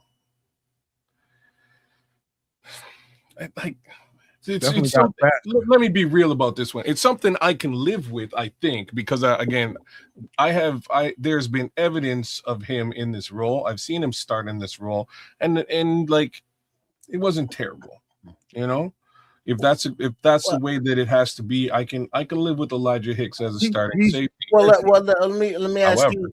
Well, let's flip that question, though, Matt. Let's say we don't. We address edge early in draft, so we miss out on a McNeil, Warren, and the Thieneman. And so by the time we get to the draft, we get a Kilgore or Bud Clark. Do you like Hicks over those two guys or any other safeties later? Put him in camp and let's see what happens. I would start those two, either one of those guys, or even AJ Halsey. I would start them all over Elijah Hicks and keep him in backup capacity. Again, Well, you don't know what kind of NFL player they're going to be. that's true, right? You do give them the opportunity in camp to figure things out, but I would also think and lean towards giving them the snaps. Reason being, again, like Elijah's he's a special teams presence, and I'll be hard pressed to see. Did we keep Daniel Hardy? We kept Daniel Hardy, right? We did. Okay. Like a lot of the special teamers that do the work, I don't expect to see on this team. I don't expect to see Homer on the team, but maybe he'll show up just, again, dollars and cents wise. We've lost Don Robinson, who does a lot of good stuff on special teams as well as rush passer. There's been a few names. Roshan Johnson's another big question mark. Glad that we signed this guy and he can help lift that group. So I would kind of lean towards him a little bit more to that, as well as for backup capacity. Now, let me ask you guys, did Hicks not play a little bit of nickel for us as well? Yeah. I don't know how he was deployed positionally, because it was kind of a nickel safety hybrid like CJ, and you know how it got to be at that point where we didn't know who was who. It was like a dime or something, and he was just kind of out there. I'm just saying, like, I do remember him getting some nickel reps, and they like, he has the twitch that you were describing, and he didn't play too bad in nickel capacity either. And this is also the other reason why I would I wouldn't want to start him. Like, if I'm going to start him, it's because somebody at those two positions went down, and I know that this guy could fit the bill and fill the role when needed. That's me, though. Well, I'm going to answer Derek Guy's question. He asked me, he says, do you think Tyreek can play safety, Nomad? I've always felt like Tyreek had a safety disposition. And what I mean by safety disposition, you got to be physical. Yeah. He's always had that. And he's Especially always had the range to be able to run and cover space and cover ground. And he's got everything you want in a safety. The only question is, I think we want to see him on the field more, and I think we machinate him as a safety because we want to see him out there. And I don't know if they have I think we need him more at boundary corner this year now that Nashawn Wright's gone, and we just hoping that Terrell Smith comes back with some semblance of what he looked like before he got hurt. So right now, I would love to see. I think Tyreek would eat it up at safety, as a matter of fact. But right now, I do think his need is more on the edge, on the boundary corner side of things than the safety. Oh. But I do think he can play safety like an MF. Fully agree with that as far as Tariq Stevenson is concerned. Like, I think we'd speculated during his first 2 years that they would likely move him over to safety, if only just to give Terrell Smith some play time. And if that's part of the plan, I'm a little bit less worried about the corner, the secondary. If they're actually planning to give Terrell Smith some run, and if he's coming back from that injury in good standing, I'm interested in that, because I think he's played extremely well when given the opportunity, and I think he deserves a little bit more opportunity to play. So, if that's why you lost out on a Nashawn Wright, so be it. Let's see what Terrell's got to say. I'll say this before we get off this Elijah Hicks conversation. I'm gonna give you a bold take, hot take time. Listen, I think he's gonna be one of the surprise players. I think, like we were talking about with Nashawn Wright and some of the other guys that get buried under depth and not given the opportunity, and just because you see him producing in special teams, you tend to think that this is just a special teams football player. Elijah Hicks is like a lot of players in the NFL, talented as an MF, but just needs the opportunity with the right coach, in the right scheme, and the right fit for what he can bring to the table. And I think that day just arrived. I think you're going to hear a lot about Elijah Hicks come this training camp. And like we were hearing about Nashawn Wright, hot take, telling you, Elijah Hicks is going to turn some heads this offseason. I'm telling you right now. I'm putting my name on that. Looking forward to it. All right. Let's get to the next guy. Let me start with Kentavious Street. Now, Kentavious Street is kind of a journeyman at this point, but let me give you a little background on Kentavious Street. I do believe he played at NC State. I believe it was NC State when Joe Tooney and Garrett Bradbury were there. I think he was there during that time on the other side of the ball. And he was primarily an edge rusher. But if you're looking at this dude like I'm looking at him on the screen, it took him quite some time and coaches quite some time to get edge rusher out of their heads. One, he's got kind of short arms, but I'm not that person that just hung up on arm length as an edge rusher. I'm just not that dude. But he clearly, to me, when I looked at him on his tape in college, looked like a D tackle to me that just was playing edge. This guy has steadily, slowly built himself into a defensive tackle. He tasted the 49ers. I think he's been, of course, to Atlanta. He's been with the Saints. So Dennis Allen has product knowledge of this kid. And what I can say about his attributes and what he's going to bring to the table and what I think Dennis Allen is really, really looking for. He's looking for more burst, more quickness, more explosion on the defensive line and really, really trying to create pressure from the inside. And so that people don't have all these conversations about how good or bad these edge rushers are on this team. Because if you're going to rush with 4, you need to have dudes on the inside like Kentavious Street, like Neville Gallimore, to be able to create that advantage for you. And he is definitely one of those guys like Neville Gallimore and can really get up the field. And so, yes, he's a journeyman. Yes, he's call him whatever you want to call him, just a camp by, whatever. But I'm just telling you, this guy's got some stuff to him that Dennis Allen is looking for. He's looking to transform that line from this big, heavy defensive line to more quickness, more bursts, guys at a certain size and weight. He's about 6'2", 6'3", probably about 310, maybe a little less than that, but that's what he's looking for. Dennis Allen's looking for more burst than size. So he's not looking for a space eater. He's looking for pop, get off, speed, quickness. And you look at either one of these guys, whether it be Kentavious Street or you look at Neville Gallimore on tape, that's the first thing he's going to jump off to you. Is how quick they get off the ball and how quick they get up the field on people.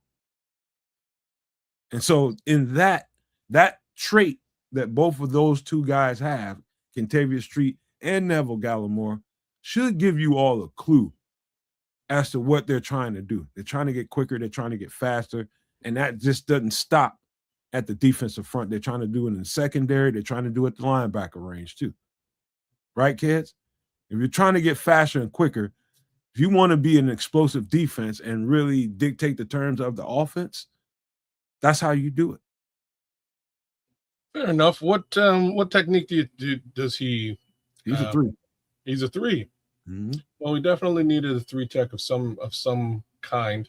I haven't had the chance to look at this particular player yet, so I'll have to take a minute and do so, and we'll see how that looks. But glad we at least have a bit of a 3 tech rotation now. We lost Chris Williams for sure, so there's that as well. I wouldn't really call Chris a 3 tech, but Look we at lost that. him nonetheless. Look at Levante. He runs a 4.8, 740. Okay, that tells you anything. that's not too bad. It's not They too have bad. they have put an emphasis on speed, quickness, more than size and girth. And I ain't gonna say we was the biggest, beefiest defensive line, but in fact, we wasn't that at all until like somewhere late at the last season of Fluce's regime when they brought. Of course, we had Big Bill, but when they brought Jonathan Ford on the team, we got a little bit beefier and a little bit more stout in the run defense. But that's the route that Fluce wanted to go. What Dennis Allen has done is come in here and work with the talent that we had, but now he's changing it out. And so that our depth and rotation is a little bit lighter and a little bit faster. So you see that same burst off the line, that same intensity from that defensive front as you would see from the first four on the field. So Kentavious Street is definitely not going to be a starter on this team, but he's going to be a nice rotation piece that's going to help increase the speed on the defensive line. AC Adams saying that Street paired well next to Grady in Atlanta, so that might also be a little bit of a of a bonus.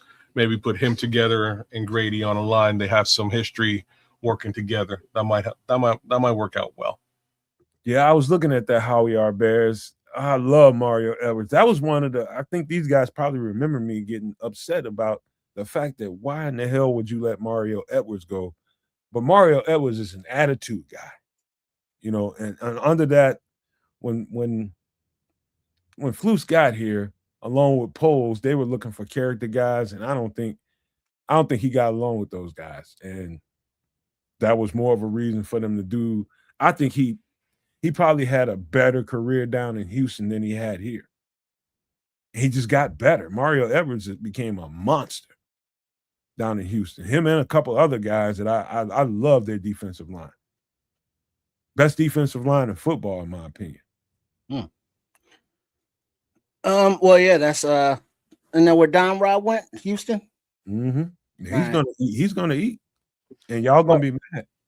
Well, no. I said it the other day. Because that line is so dominant as it stands, he's gonna be able to do the thing that he does well, and it's going to be effective. Again, there's a lot of pressure coming from the center of that of the Houston defensive line. A lot of pressure, right? So Don Rob's gonna have a great season. Again, I remember I was like, knock on wood. Like I will knock on wood and say that I won't be surprised at all. Well, I bring him up not only for that reference, but looking at Kentavious here and knowing that he's a signing, and in the defensive line picks obviously are not the same scheme fits, but like Dominique Robinson, Javon Dexter, Zach Pickens, Travis Bell, Austin Booker, Shamar Turner, and that just it's like, all right, cool, but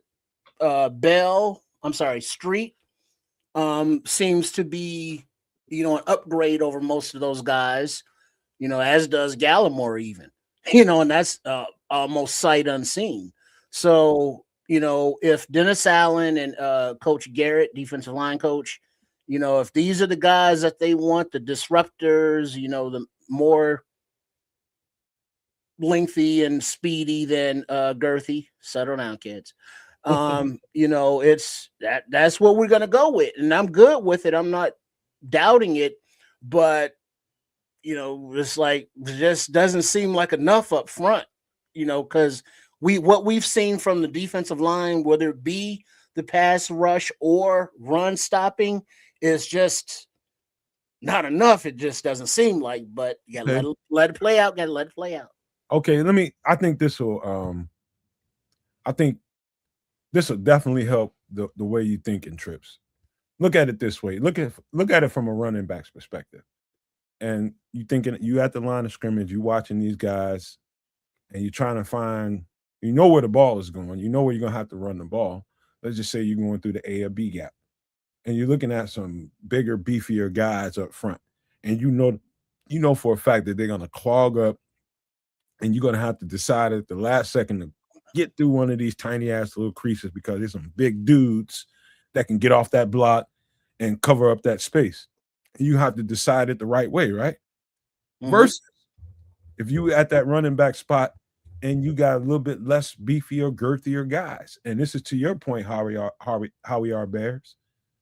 Instead of having that big beef and that girth up front that's making you be a little hesitant about which way to go, now you got quicker guys that can get up the field. It's going to flash in front of you. It's going to get in front of your feet, and you're going to have to get away from them just to get to a running lane.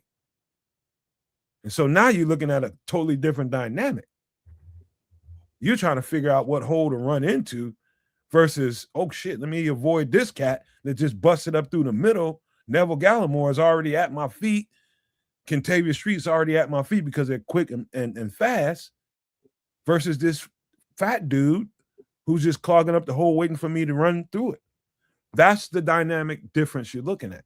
And obviously, Dennis Allen wants a guy that's going to get through that mug and create some kind of diversion to the play, whether it be the quarterback or the running back, whoever is going to get this ball. Reverse, flash in there, and create a problem, create a diversion. And so that's the difference between a big, beefy defensive line that's going to really like, oh, we feel good about this because ain't nobody running through there, as opposed to creating speed up the middle of your defense and really creating havoc. From that perspective, that's probably, I think that's what they're looking at. All right. Like I say, I'm not. I like what they've done with the defensive line thus far. I expect them to draft at least one, if not two more guys on the interior. We'll see what this looks like at the end of the day. Sheldon Rankins is still out there, by the way, fellas. I thought he resigned. Ooh. No? Is it Sheldon? I thought Sheldon. I'm looking at the Spotrac or Spot Rack, however we say it. You gotta make sure Rankins is not on here as a available. He might have got re-signed because he's that kind of football player. Exactly what I just got through describing as that quick bursty guy that gets in there and creates a problem for your run game or your quarterback.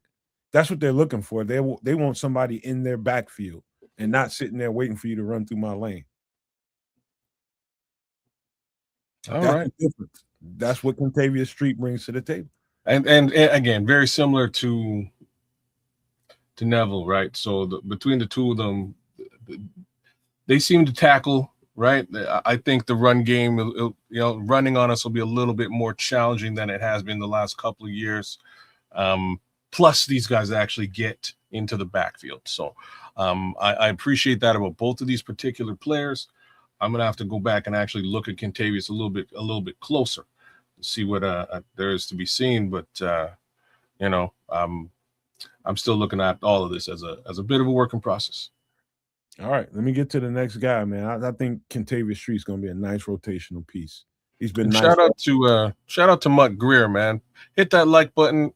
Give us a little bit of like, share, subscribe, love right here on on Kids of Canuck and up there at Sports Chicago Style, as well as at the Nomad Network. We would appreciate that from all y'all. Give us leave a comment, ask us a question. We will respond. That being said, who are we looking at next, brother? All right.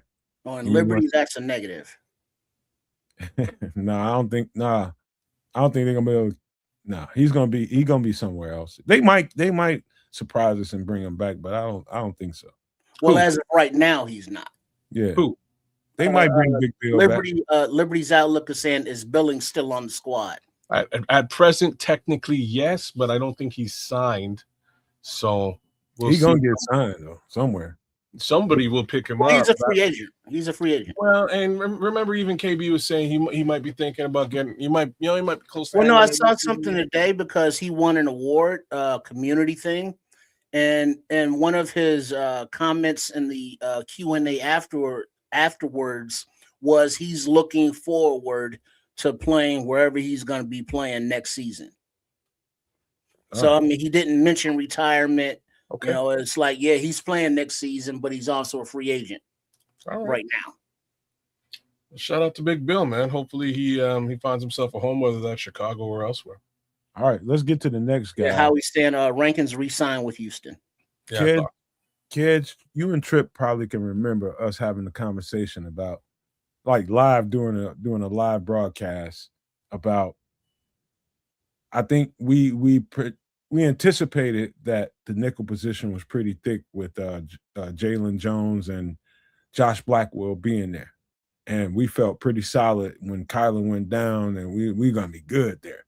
But it turned out that we were less than that, and we said it for weeks. Like, dog, we whatever we do, we got to get a replacement and a backup for Kyler Gordon. And I think we just did that in Cam Lewis. I know we just did that in Cam Lewis. That's exactly what he is. He's a slot corner. About 5'9", about 185 pounds. He's a slot corner. It's what he does. Okay. Pretty much all he done while he was in Buffalo and done it well.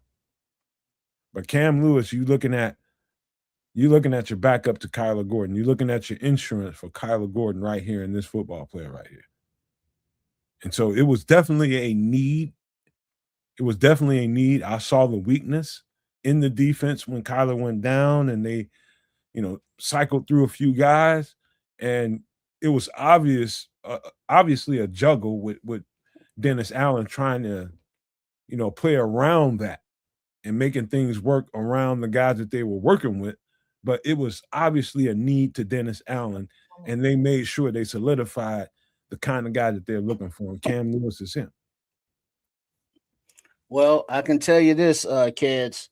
I'm looking forward to the season when Mr. Lewis makes a interception or a tackle or a sack, and I hear he's a special teams demon. So as soon as he makes a play, you know what the call is, kids. Cam. Oh, Cam. So he's a veteran presence. He is, experienced. He's good at what he does. And we've seen Spidey can be on and off the field at times. So having a good backup who can step right in and fill that role is nice to have. And he he's got that dog in him, right, no man? Yeah. And no, he wasn't always a starter. I think He started. He started a lot of games, but he wasn't like I think Taron Johnson or somebody might have been somebody else was the guy, but he ended up playing a whole lot of football because somebody got hurt. So I think you're bang on.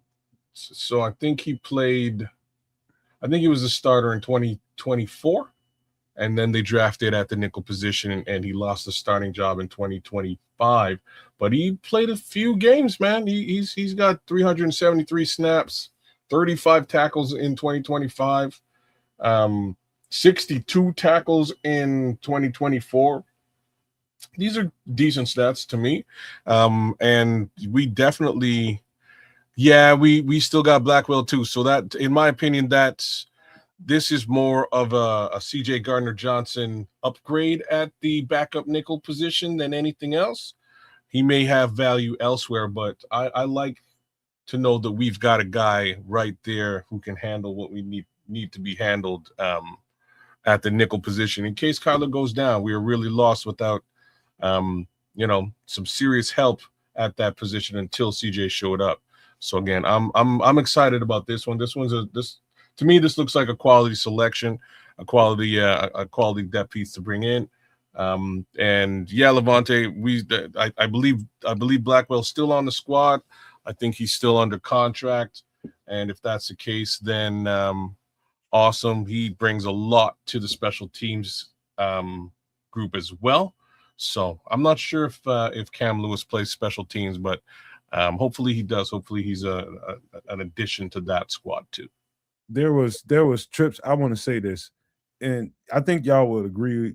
It was definitely a glaring need in what we saw this year while we were watching games. It was definitely something that glared to me, and I'd say it still behooves me, and it makes me think that I don't know, something was going on with Josh. I've seen Josh Blackwell play a whole lot better football at that slot position.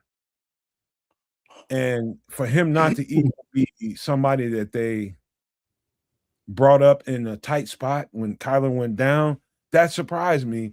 And I'm still curious about why that was, man. Maybe something was how he just wasn't practicing well. I don't know. But whatever it was clear. I think they just like Nick McLeod better, right? I think that's Nick as the McLeod backup. he definitely played better at slot than he played at safety. Not at safety, but at boundary corner. At boundary corner. He's at boundary corner. He sucked. Yeah. He was ass. I completely agree with you there. Stinky but boom boom ass. I think the question remains, like, was he better than Josh Blackwell? I don't. Obviously, in practice, kids. I guess so. Like that's the best answer that you could possibly give, because we don't see that and we wouldn't know. But man, we have seen Josh Blackwell play that backup nickel quite well in previous years. And to answer Howie's question here, Cam Lewis, main values playing 50% of all special team snaps, though, right? And it's like, I think from what I could tell, reading the comments, I like to go to the comments after guys get traded to see what their fans are saying about him, whether it's good writtens or they didn't like it. They didn't like losing him because he seemed to be one of their special teams demons. Okay. Plus a good depth, backup. So, they were sad to see him go, which makes me happy. Not for them, but happy because we're getting a player that, fans are sad to see go from other teams. Yeah. Oh, yeah. Like the Blackwell thing, him not getting reps.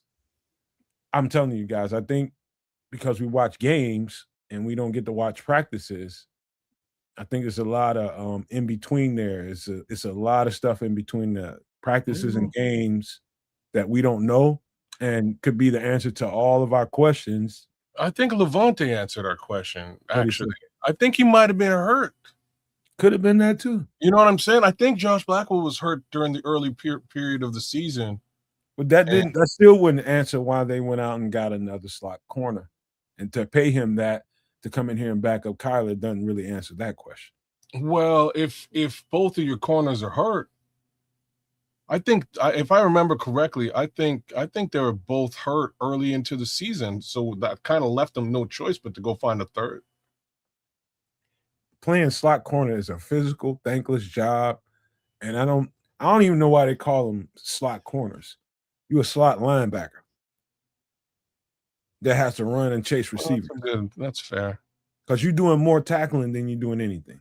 Yeah, and you might be sent out on a blitz too. I mean, rush a passer.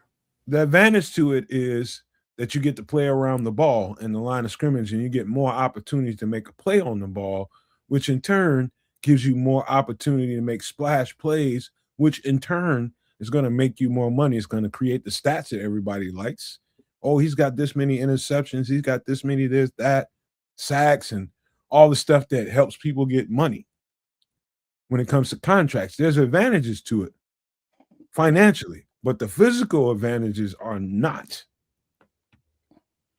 There are no physical advantages. It hurts. Mm-hmm. It effing hurts.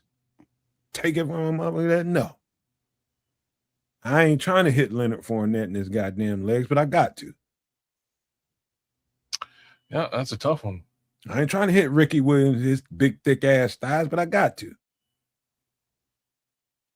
Business decisions, man. Yeah. It's a thankless job until you get the stats that give you the money, financial benefits in the offseason. This ain't no good contract for Cam Lewis, but he's going to play it. No, it ain't. He's making about as much money as Case Keenum. I just took a quick peek, and I'm happy for that. I'm glad he's here in a palatable role as far as the cap is concerned. Upside is I have a feeling he'll be able to play those more twitchy slot receivers more tightly than a certain Mr. Johnson. Shout out to you though, Mr. Johnson. I think you were awesome last year. But this is a guy. Let me get into his traits, man. So let's just say, yeah, he's a lot more consistently what we liked about Josh Blackwell. You see it game in and game out with this cat. Sticky in coverage, heady, willing tackler. He'll hit you. And he's only like 185 pounds, and that don't feel good, but he's willing to sacrifice his body to make a play. He's a ball hawk, and one of the things he's real good at is punching that ball out. And so that's probably one of the things that Dennis Allen and Ben Johnson and Poles was sitting around looking at. Like he knows right when to go in there and dig that ball out. That's one of the things they prioritize. I'm sure it was a bevy of 6 or 7 guys, 8 guys they might have had on the board to go target for this offseason and get a backup corner to Kyler. But this guy's ability to make plays on the ball and turn that ball over is definitely a highlight when you watch him. He gets that when he sees those opportunities, he'll set you up, take that ball away from you.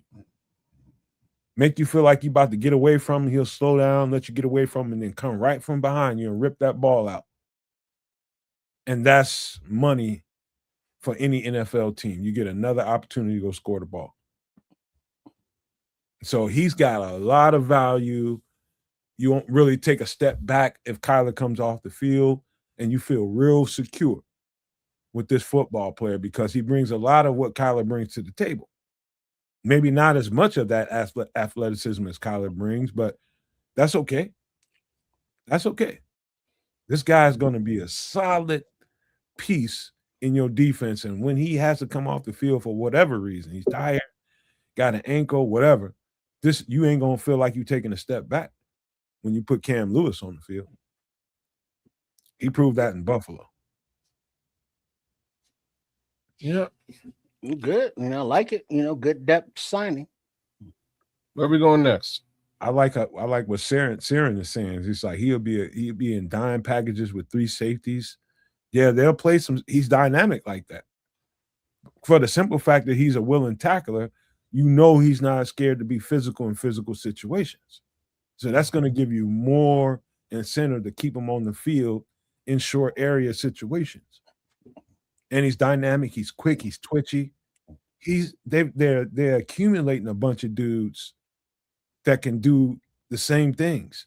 So you won't know the difference between a corner or a safety by the time Dennis Allen is done. Like this guy's like the biggest dudes on the field is going to be at this point is going to be Tyreek Stevenson. He's going to be bigger than the safeties. I think Zay Frazier is a bit bigger. He might be slimmer though. You mean body? I'm talking about height and weight. Okay. Like that's a big dude as in comparison to some of these other dudes on the roster. I'm just I'm breaking down what Dennis Allen's trying to present. He's trying to present quick, twitch, fast guys as opposed to big, beefy, physical football players. He's getting it in lighter, quicker players.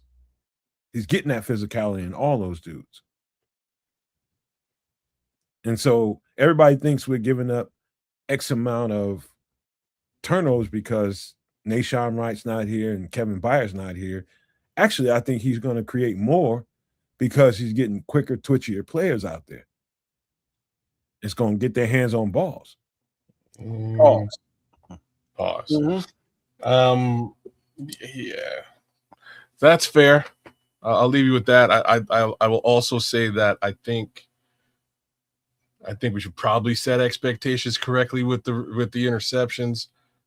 The number last year was astronomical. I don't think that can be expected from this group, or greater than that can be expected from this group. I have to say that now. Did Uncle Nick die, man?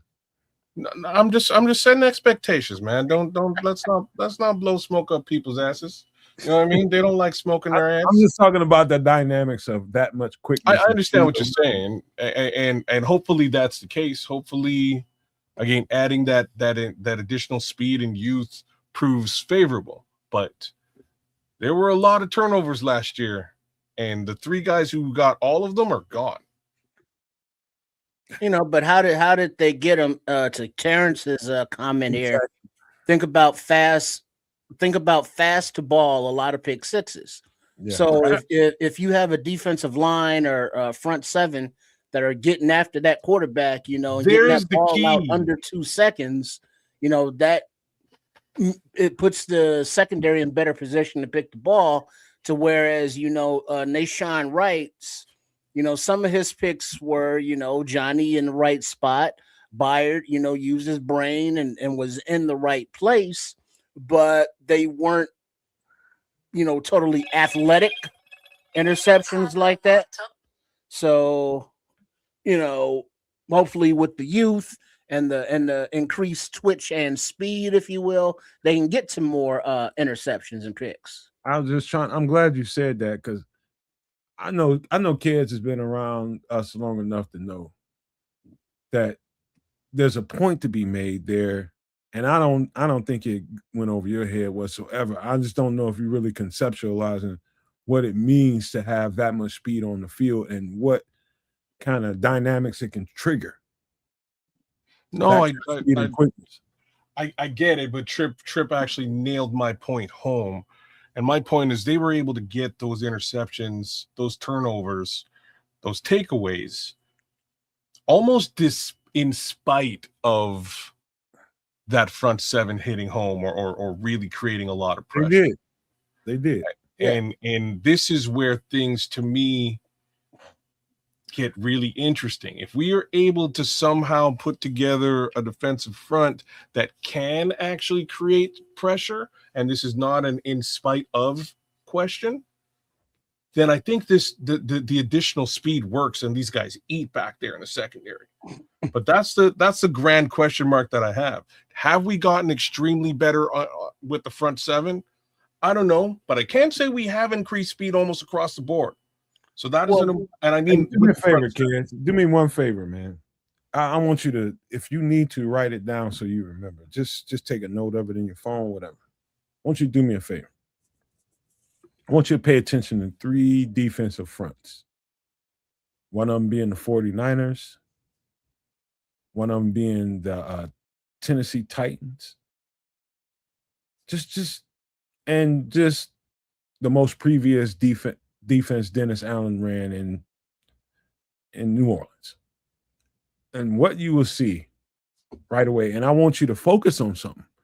Focus on the speed and quickness of the football players getting off the ball. Watch how fast when the ball is snapped. It's like, and I know that was probably loud. It's like the quickest collision and the quickest disruption. It's like, how fast can I get to you before you get to me? It's like instant. It's like they get off the ball really, really fast, and that's the point. I'm beating you to the punch, and I'm going to cause disruption as opposed to you getting off the ball before me and you getting your mitts on me and making me, you know, kind of bend to your will. And when you understand those philosophies and you keep littering your team with those kinds of football players, you are creating something that's going to definitely benefit you. You are definitely on the winning side of football when you can create that kind of front. And when they get off the ball simultaneously, not just one or two guys get off the ball really, really fast, but they all get off the ball at the same time. Those are the worst kinds of defensive lines that offensive linemen want to deal with because it's intense. It's intense. And it's going to immediately disrupt the timing of everything that's going on.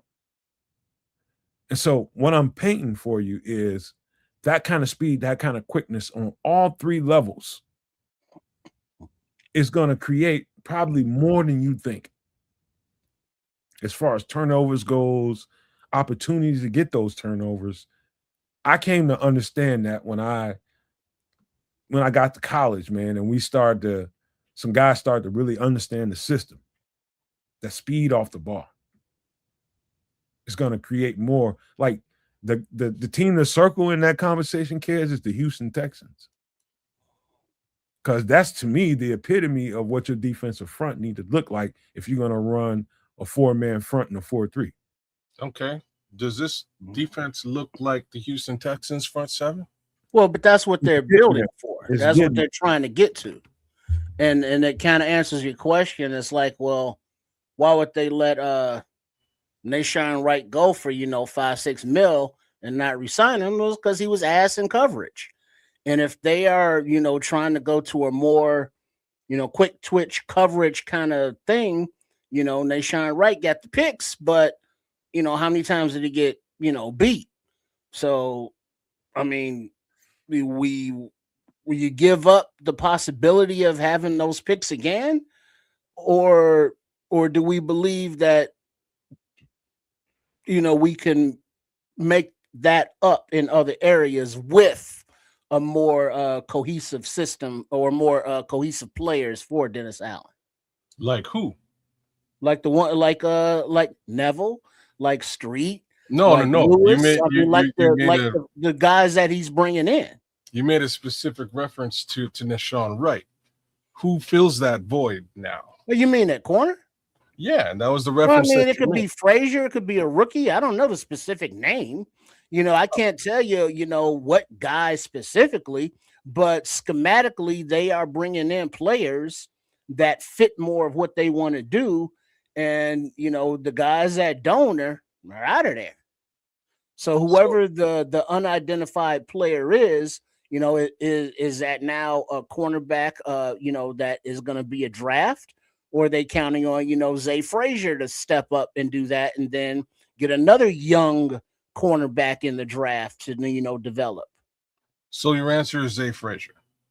or a rookie? Okay. So or somebody we draft. Okay. They're getting Like, fat. I'm just asking the realest questions, right? Because they haven't technically backfilled that position, right? So the backfill is either already on the team or we draft him, right? So either Zay, Terrell, or potentially Tariq back in his original role. We know what Tariq is. I have no problems with that. I don't expect it to result in 8 interceptions in here, but it might result in that many more passes defensed, right? Like there's different ways of looking at things. Well, yeah. So, I mean, because now if you get JJ starting and you put Terrell back out there, and now you get JJ starting and put Tyreek back out there as the starters, for your outside corners, and then you get Terrell Smith and then Zay and then a rookie behind them. So you're not forcing a rookie to start necessarily at corner. So as I was last year, and it proved to be questionable, throughout the season. But as I was last year, I'm not really too fussed about the secondary outside of another safety. Like we definitely need to get a safety, whether that's in the draft or free agency and or both. I think that's on the docket here in the days to come. As far as the corner position, I think we're okay. I do like the assets that we have today, including Zay Frazier, even though I haven't seen him on the field. He has very similar measurables actually as to what we lost in Nashawn Wright. And Nashawn Wright's measurables came to play much more so than his coverage ability, right? That 6'3" frame was allowed him to get back it allowed him to play the ball after getting burnt. It's probably the best way to put it, and it worked out for him quite a bit and turned into interceptions. But if we're to look at that front seven again,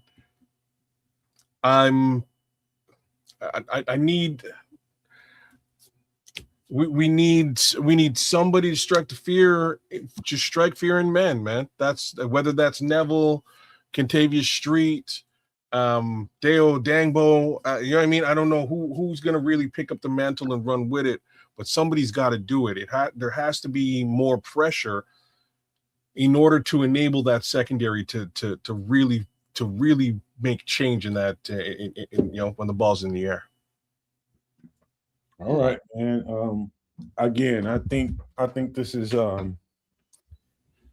Nomad Network and our accuracy when we watch games. And, the unit we have over here, we can dial up some stuff. I'll just tell you that. And to be able to notice that they've got a problem at slot corner without Kyler Gordon and be accurate about that into the offseason, and this be one of their first few moves of the offseason, it's less gratifying if you're not an egomaniac, and I don't think we have egomaniacs over here. You can be right and not sit up there and just gloat about the shit. It's just what you saw. You know what I mean? That's all it is to it. And then we saw that. And so I'm glad we got this kid. And I don't think we're done in that department. I think they're reshaping what they want to do in the secondary. And I think we're seeing a certain size, certain shape guy, certain twitch guy in the secondary, and it's going to be better in the long run because they did that. I think they're going young. That's just where my head is right now, and we can debate that as we move forward. But we got other guys to talk about, and I think you guys are going to have a bunch to talk about here. Now, imagine we're all excited about this trip. That's kind of crazy. This past week on Nomad at Night, we were talking about the team, and Devin Duvernay came up and was like, yeah, we should bring him back. And I was like, I would like a little more juice back there with our returners. And then lo and behold, we bring in free agent wide receiver Kalif Raymond, who has extensive history with Ben Johnson and wide receiver coach Randall Antoine L with Detroit, the Kitties over there. He is, a legit weapon in the return game, and he is definitely somebody who Ben Johnson's going to give, 5 gadget plays a game or handoffs or find him out there. So this is definitely some added juice on the offensive side of the ball. He is in no way a DJ Moore replacement kind of guy, but he is a weapon that, Ben Johnson will utilize, as well as Richard Hightower will now have, another weapon back there. He's not, you're right. Like he ain't no DJ Moore, but he's his own thing. He can stretch the field. We definitely need a wide receiver who can stretch the field. That adds that speed component. Special teams, return game, fantastic.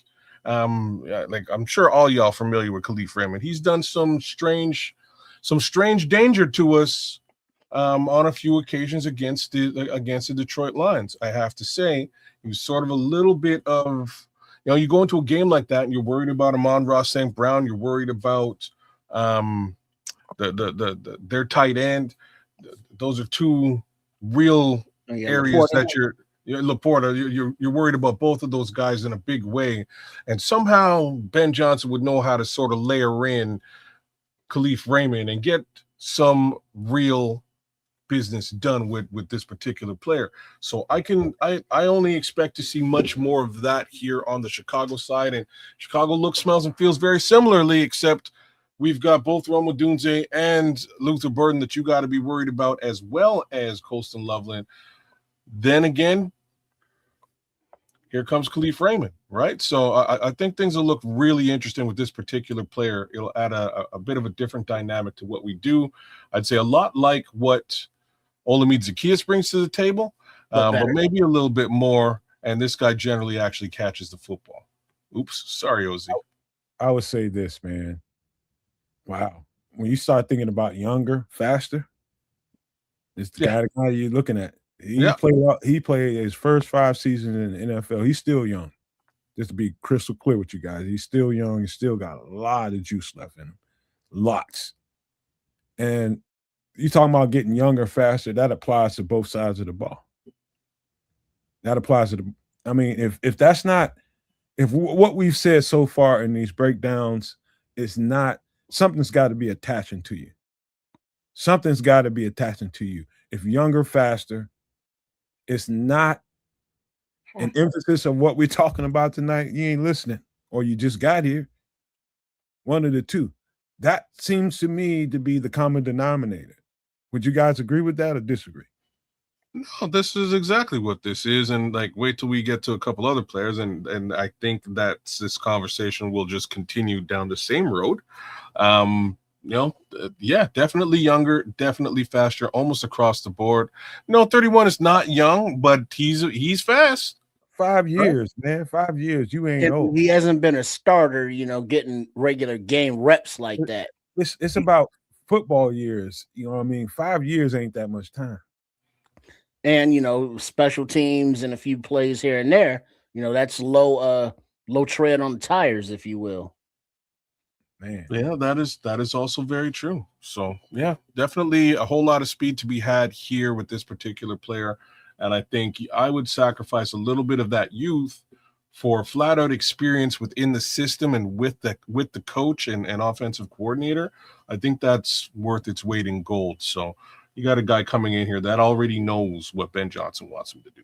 Mhm. Hey, you remember a couple years ago when Caleb first got here and everybody's talking about who we should bring around him, and people was talking about Ben Johnson. And it was kind of loud. It was a possibility that he could, you know, end up being here, right? A couple years ago, would y'all agree? Yeah, it was 2 years. Okay. That's when I started to have to watch the tape of what he can bring to the table offensively. I started to have to watch this stuff. And it's fun watching the Detroit Lions offense, man, to be honest with you, as opposed to a lot of other stuff that I have to watch and be bored to death with. It was absolutely a ball watching these guys play football. And I'm saying this as a Chicago Bears fan. It was fun watching Ben Johnson's offense in Detroit. And what I learned from that was how dynamic Ben Johnson is at being simple, being very, very simple, teaching his quarterbacks to be really dynamic from under the center. And so, all the talk we had about Caleb Williams and he's never played under center, and we don't know if he can. We didn't. But guess what Ben Johnson did? Taught Made him play under center. taught him to play under center and play it well, and he got better at it throughout the season. And what Yeah. came of that under center and being a run heavy offense and making people have to respect your running game is guys like Kalif Raymond. Guys like Kalif Raymond being a multiplier in the reverse game, in the slot area. I don't want you guys to think he's just some gadget guy and just going to be in there on reverses and doing things on returns and no. He's a viable slot receiver, Yeah. especially knowing what Ben Johnson wants. He knows exactly what Ben Johnson's trying to do to manipulate a defense. He knows exactly what to do. So Kalif Raymond is worth his weight in gold right now. It's not that I didn't like Devin Duvernay. I love Devin Duvernay, but he didn't know what Kalif Raymond knows. I just have to layer on that Kalif Raymond is just flat out a better quote unquote wide receiver, in my opinion, than Devin Duvernay is. Like Devin Duvernay is fantastic as a special teams piece, and the same can be said about Kalif Raymond. But as a wide receiver, especially as a wide receiver on a team being coached by Ben Johnson, like the kid's good. Like I can't stress that enough, because again, there were 2 games where we lined up real nice against the Detroit Lions under Flus. And it's a jazz hour. And with the way that things lined up, he was sort of the odd man out. And being that odd man out, we decided, we'll kind of let Kalif Raymond run free a little bit, and he did, and they just started to target him and really took advantage of that as a fact. So I expect similar things to happen with him here in Chicago. Just imagine this. Think about it this way. You got 2 strong, viable tight ends that can kind of tear you up in the middle of the field, and you have to pay attention to all of them. Remember, there's only 11 guys on the defense, man. There's only 11 guys, and it almost seems unfair when you got every person, whether it's the quarterback, whether it's the running back or 2, whether it's both the tight ends or 3 tight ends, whether it's a receiver or 2 or 3, all of them be a factor in the equation. So you have to account for every one of those moving pieces. The stress that puts on a defense and what Kalif Raymond can bring to the table in those jet sweeps and those motions, in those, what he does out of the slot and just being a regular receiver, he's going to open up space in a defense because of Ben Johnson that he probably shouldn't, because everybody's a live factor. You putting them around Luther Burden, you put them around Colston Loveland, you putting them around Cole Kmet, you're putting them around what's his name? I'm having a brain fart right now. 15. You're putting them around guys that you have to account for, and a running back, and Caleb Williams. That's gonna Rome Odunze. Thank you. That's the middle of the defense is gonna definitely be vulnerable. And so what you're doing is you're backing the safeties up, and you're probably wanting to make the corners kind of play off ball, and you want to make the defensive coordinator play the corners off the ball a little bit. So they're going to back up a little bit. And so the middle of the field is wide open. That's just ripe for moving the ball down the field in the intermediary routes. And so the tactical stuff that comes when you put a guy like this in the mix, along with the weapons that you already have established, is bomb threat stuff. I'm being honest with you. I know I'm gonna miss DJ Moore, but they haven't really addressed everything yet, and it's still an incomplete puzzle. They will address that. Draft. Kalif Raymond's not DJ Moore, but he's gonna do some stuff for this offense. And so I'm just telling you guys, I'm loving the picture and the portrait they're putting together, man. So far from what I can see, I'm loving it. Kalif Raymond's he's gonna be a extreme multiplier in this thing, like Colston Loveland was out of the tight end spot. Don't Uncle Nick ain't dead, kids. Man, sometimes you go deep with it. I'm not going far. It's deep, but it ain't far. All right, where are we going next? Wait a minute. Any closing thoughts about Kalif Raymond? No, I'm covered everything. Let's keep moving then. Let's get to the last guy that we got. This is Jedrick Wills. Jedrick Wills. That's the proper way to say his name. But wow, what a story. Wow, what a story. And I wish that all NFL players that have had injury concerns early in their career or later in their career, I don't care how long it's been in your career, I wish every NFL player in the world takes Jedrick Wills' stance on the game. He got hurt somewhere around 2023, and it wasn't really getting no better. He got hurt again in the same place. And here's the thing, kids and trips.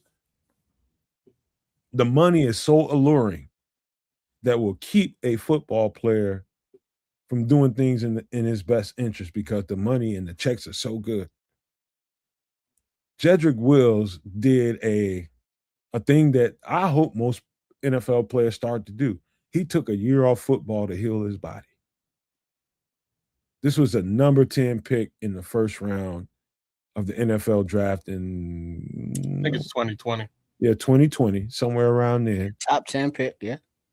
I remember him at Alabama. He was, I think, the right tackle for Tua in that championship run. This guy is everything you liked about Tevin, everything you liked about, what's the big boy's name in San Francisco that everybody wants as a free agent? Trent Williams.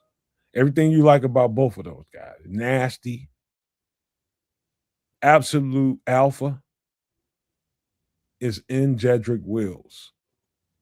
And you just got a guy in free agency. And I'm going to say this.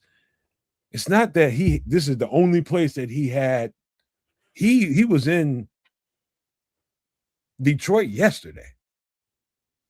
He was there yesterday and signed with us today. So I'm going to give a special shout out to the Bears brass, because obviously, he is picking up what they putting down, and what they're doing as a organization is really good. Because he did not have to come to Chicago. He knew it was just going to be an opportunity for a 1-year stop, but I want to prove myself. He knew it. Now, this could be something long term, but they're giving him a year to prove that it can be long term. But this is a bully at left tackle. And this is also how you can accelerate the growth of a team, because you look at other teams and it's like they have offensive linemen and like 5 out of 5 were number 1 picks. And it's like, well, how the hell did they do that? Well, some were actually picked, others through trades, and others through free agency.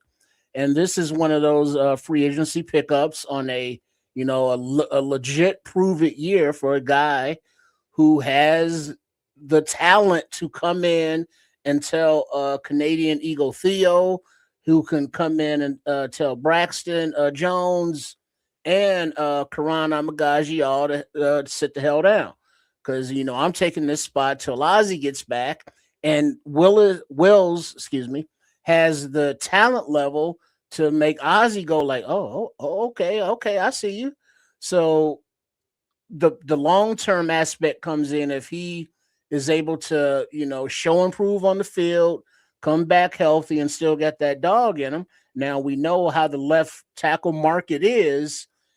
Being here, maybe we get an inside track, or if he, has put in the work, which I'm sure he has, he's trying to get back on that trajectory to make, 20 mil a year, 25 mil a year, or whatever the price is. So he's highly motivated, and he has a deeper background resume than anybody we have right now, for the left tackle position. So this is one of those free agency pickups that can benefit your team on a very low key way, but a very good astute signing by Ryan Poles, and let Dan Rochard get his hands on him. And he has the athletic ability that Ben Johnson likes. So yeah, this is a good signing, a good upside with possibilities. I like it, kids. I love it. Before you go, can I butter this up just a little bit? And this is going to give it's going to give you a better perspective for Braxton Jones. Damn it. I believe this puts Braxton Jones in a position to play swing for the first time in his career. And it's not uncommon for somebody to be paid that much money as a swing tackle at all. It's not. They're going to give Jedrick Wills every opportunity to man that left tackle role and be comfortable with keeping Braxton Jones as your swing tackle. So when you start hearing Braxton Jones is taking reps at right tackle, just understand the perspective we just put it in over here on the network. That's what I think they're trying to set up. They're giving him every opportunity to prove his worth and increase his market value. I think Jedrick Wills, if healthy, is going to, I'll put it this way. Remember those years where Nick Chubb and number 27, his backup that used to be in Kansas City, I can't think of his name right now, was just all good. No. Nick Chubb, and he was with Kansas City first, but ended up in Cleveland. Kareem Hunt. Think Kareem Hunt. They were eating the league alive in the run game, and everything that Cleveland was doing, they were Super Bowl contenders based off the run game and what they can produce off the run game, largely due to number 71. A lot of those runs came off of number 71 side. He is a bricklayer. He sets the foundation. Well, when he's healthy, he's that dude. Much like you've been saying, in any event, getting younger and faster. And that's truly what this represents. He ran just under a 5 at the left tackle position, which is perfect. By the way, Taz and Trips, 26 years old. Yeah, he's super young. Enough snaps at both sides of the ball over his career, whether in college and or in the NFL, to spark my interest. Again, we're talking a top 10 pick in the draft that he came in at. That's a highly touted and caliber tackle. Like, that's really what you're looking at here with Jedrick Wills Jr. I am not the grandest fan of the idea of bringing back Braxton Jones and having him be your linchpin left tackle. So all I can say is, and I said it a couple of days ago, I don't expect him to win the job. And most importantly, I'm glad that there's competition in the room now, right? Bringing in a younger, potentially faster, more Look at them stats. Look at them stats before you go any further. That shout out to Levante for putting that out. For Wills, 2024, 95.5%, 2023, 94.6, 2022, 96.1, 2021, 96, 2020, 97%. So, like, he this is strictly pass block, and what Nomad was just speaking to as well is he can get it done in the run game too, given how well Nick Chubb and the homie Kareem Hunt were running the ball as well. So I have a fair amount of faith in this particular player. I didn't see this one coming. I think this was a great look by Ryan Poles at the left tackle position. All that being said, the other expectation I have is I'm highly doubtful that we'll be going into this particular draft seeking out a left tackle. I think these guys, we got younger at the position, we have older at the position, we have injured at the position, and then we have Karani Amagachi. He might have fallen into the injured category. In any event, there's competition, right? Those guys can go to work, battle, and see who comes out as the winner. I think his name is going to be Jedrick Wills Jr. Yeah, well, just from everything said, he has more, let's say, inherent talent, for the left tackle position. And then Jojo Loco, or Ho Loco, also said that, come trade deadline, depending on how it's looking, between Theo, Braxton, and Wills, somebody could be trade bait to flip for an asset. So this is a good free agent pickup.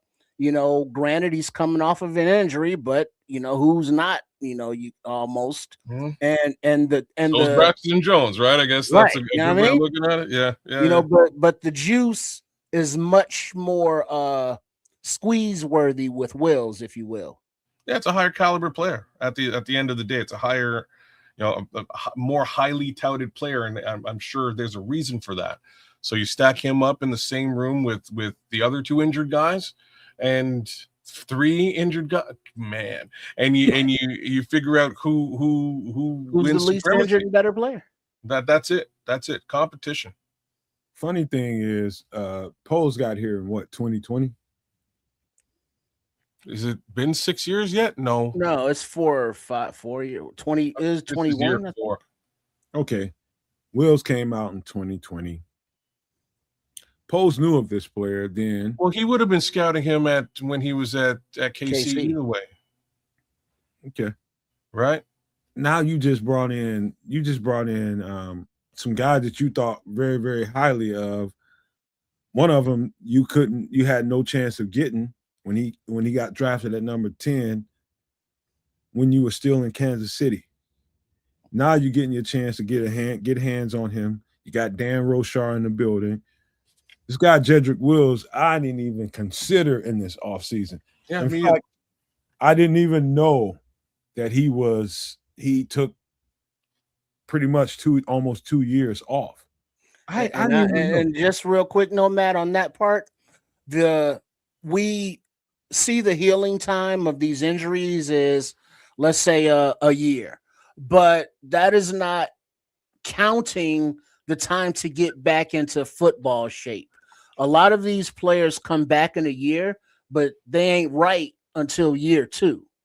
That's why you commend Wills being saying, "Hey, let me step away, let me get my shit together, if you will, and then let me come back strong and in shape and ready to compete, and not being rushed back into it." It trips. I'm so impressed. I'm almost as impressed with what they doing in Chicago to be able to attract a player like this in a market that he had. There wasn't just Detroit. There was like 3 or 4 other teams that were having him in their building. There's serious consideration to get him on their rosters. They know how this is an A grade talent.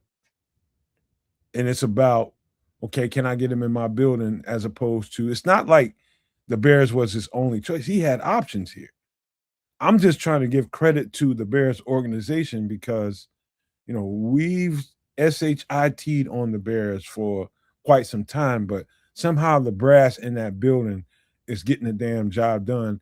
And slowly for a lot of people, but getting it done nevertheless.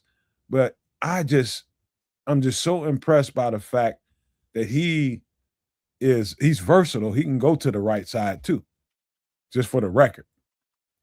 He can. He played a bunch of right in college. Right. Yeah. He can, he's just a player. And he took a year off of football. And to most people, that's just unheard of. Like, dog, you don't never do that. You might not ever see a market again if you take a year out of football. Nope. He shot all that down. He shot it all down. And I'm just glad he chose Chicago, and that the Bears have the kind of organization up there in Hallis Hall that can get this thing done. So credit to them, man. Credit to them. Yeah, we're gonna have to watch some film. You watch any Jedrick Wills film? Of course I did. Okay. You think I would come to this show talking all this shit and didn't watch film? I'm just asking you a question because I'm watching some film now. Maybe it's like a low lights film, but so anytime you're watching film, you got to keep the film in perspective. When is that game being played? Who is he playing with? And all that kind of stuff. Who's he playing against? There's all kinds of factors. It could be the next guy up. And was he injured at the time? Yeah, all kinds of things, man. You gotta, when you're watching film, it ain't just, oh, you fucked up here or you fucked up there. No, dog, it's things to it. Sure. Like the reason why he ended up losing almost 2 seasons is because he got hurt. His knee got hurt, but the team was on the surge. I listened to him tell the story. And so not only do I look at the tape, I just look at what they're talking about and what coaches are saying about him, what teammates are saying about him, all that stuff. I don't just stop at what I'm looking at on film. I go that far. And what I know is when he did get hurt, he nicked his knee up pretty bad, but that team was pushing towards making a run for the Super Bowl. So he just wanted to finish the drive because they were on a drive, and he pushed himself a little too far and he messed his knee up even further. And so what happened was when the game was over and the adrenaline settled down, he got home, the knee swole up on him and he couldn't bend it. And that's when he knew he had a problem. And so he went in and got the treatment, went and did what the coaches, and not the coaches, but the training staff told him to do. And they gave him every other option, and he had to choose surgery. And that surgery caused him to take a year off. So he had surgery in 2024, you're saying? Somewhere around 2025 basically off. Like there's a laundry, like it's, look, these big boys play a very physical position and there may be injury, right? Like I just have to put that out there. It's a lot of injury at that particular spot. I guess with this slight exception of Theo Benedict, he's like the one guy who hasn't been injured, at least not this season. But Jedrick's gone through a lot. He's gone through a fair amount of injuries in his career. And True Pilgrim is laying it down there in the chat in the same respect. So hopefully this year of rest and reclamation goes a long way for this particular player. I'm pulling for him because, again, I think he has the caliber to do it. I think he has the caliber to win that left tackle position. Man, he's a mauler when he's right, and you give yourself some time and give your body some time to, man, again, I would say this to everybody that can hear my voice that plays football. If your body tells you it needs time to repair, so when you get like say, for instance, kids, you see a football player that has 2 catastrophic injuries in back-to-back training camps, right? It's like, what the hell? You know what that is? That's his body telling him you're putting too much pressure on it. Take some time off and give this body a chance. The body's an incredible work of art because it will heal in miraculous ways. You just got to give it time to do it. And the pressure to get money is probably the ultimate scapegoat for why I would put my body at risk. You know, but this is a guy who stood 10 toes down and told himself, and probably with some advice, like give your body a chance to repair, bro. You'll be all right. Just give your body a chance to heal. And the football is such a violent game. I don't know why more people don't do that. It's not like the game is going anywhere. Well, I understand why, and just what you're describing is a crazy set of circumstances that would lead you down that path. Because what's the ramifications of doing what he did is that this is right around when his rookie contract is over, and he should be looking towards signing a very big money deal, especially as at the position he plays. Taking that time off from a dollars and cents perspective, very detrimental to the wallet, right? Like that's why, especially at that young age, you don't necessarily want to do something like that. Thinking that way will get you hurt yourself. Well, yeah, but at the same time, short-term pain, long-term gain. That's where we are right now, right? Like, so it's unfortunate that the reality is he's been hurt for the better part of these last few seasons. He needed that time to rest and recoup. Now it's prove it time. Here's a better way to look at that. There's another way. I ain't gonna say a better way, but another way to look at it, because nobody's thought process is more right than the other here. If you think about it in the terms of a zero-sum game, if I don't make money now, I won't make money. You're gonna definitely do what you just got through saying. You got to push through it, and just whatever happens, happens. If you believe in yourself and you believe that your talent ain't no fluke and you'll be fine, I'm just gonna listen to my body. Yeah, it's gonna definitely refute some of the immediate short-term gains you can have, for sure. But at the end, man, he could probably double what he would have made in the first place. Wow. Like, you're doing so well, and then you went over the top. I don't know if he's gonna double anything. I think he has the opportunity to again prove it, take the job, grab the brass ring, and do very well for himself. Like, all of those things are definitely possible. I don't know if he's gonna make more money now than he could have. You know, I'm not saying out. Like, that's I'm talking about in the next couple of years or so. I think he'll do well. Again, if he takes this job and he's able to stay healthy, I think the opportunity for him right away, year 2, is to potentially vie for the starting job again against Ozzy Trapillo, and in doing so, vie for a long-term big money contract, whether that's with Chicago or with another team. So this all works very well for Jedrick Wills. All he has to do is kick ass and stay healthy. What if you can average for the next 7 to 10 years, $10-12 million a year? Well, that's good and great. I'm just saying he's a top 10. What if he could, though? No, I'm saying that's good. I'm saying he's a top. He was selected number 10 in the NFL draft.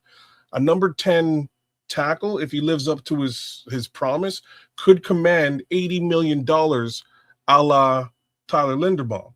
You know what I mean? A la, you know what I mean? Like, look at the left tackle's salary that started as a top 10 pick and actually succeeded. Like, those guys get paid for the blind side. They do.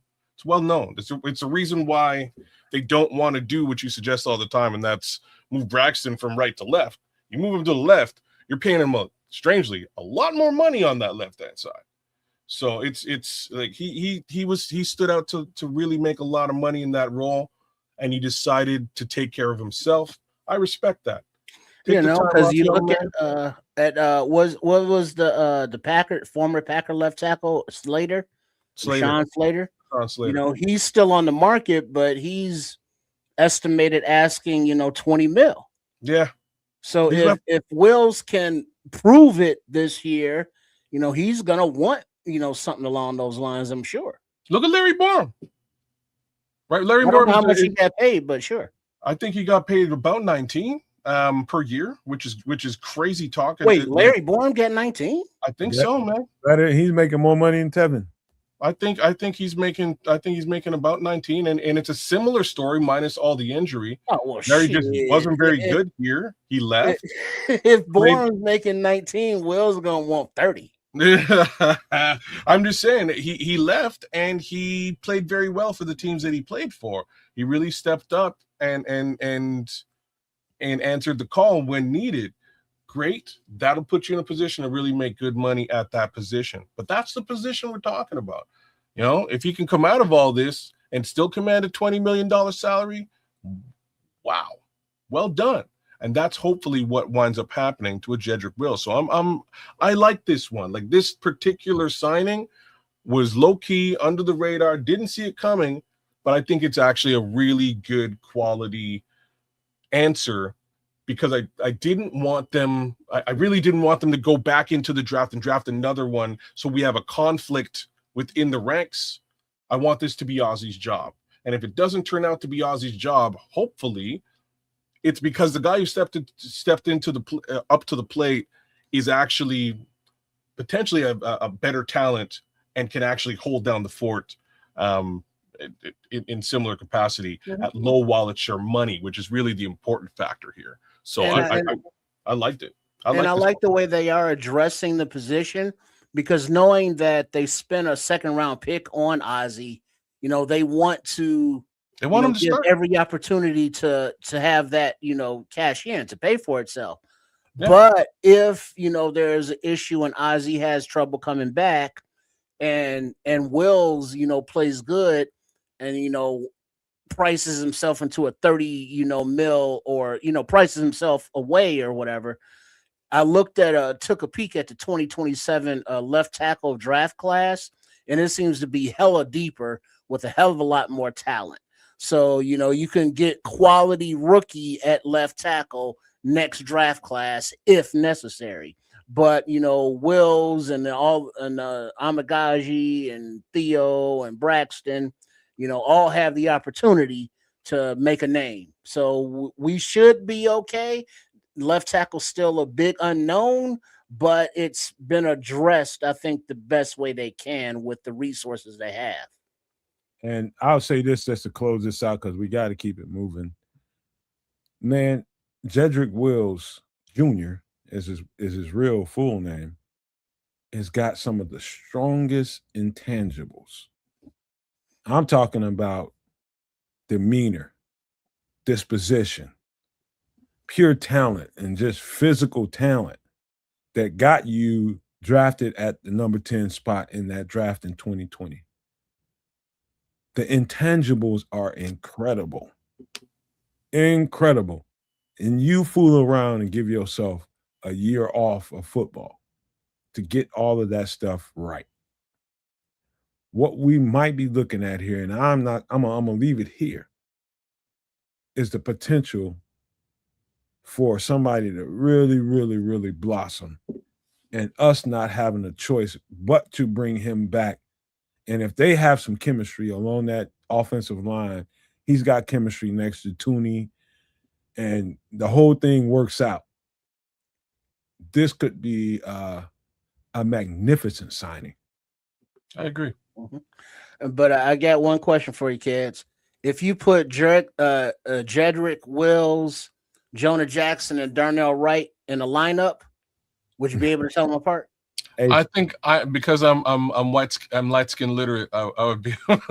He got light skinned kids. He know what it is. I'm light skin literate, bro. It's like the Spider-Man meme though. All three of them in a room. Who's who? I don't know. It's Spider-Man. Hey, you know what? He's got one hell of a story. It's deeper than what we're saying here, man. But just for football references, man, he's tough, man. And I would just say that that's part of the intangibles that he brings to the table, is he's freaking tough. Yeah. And physical.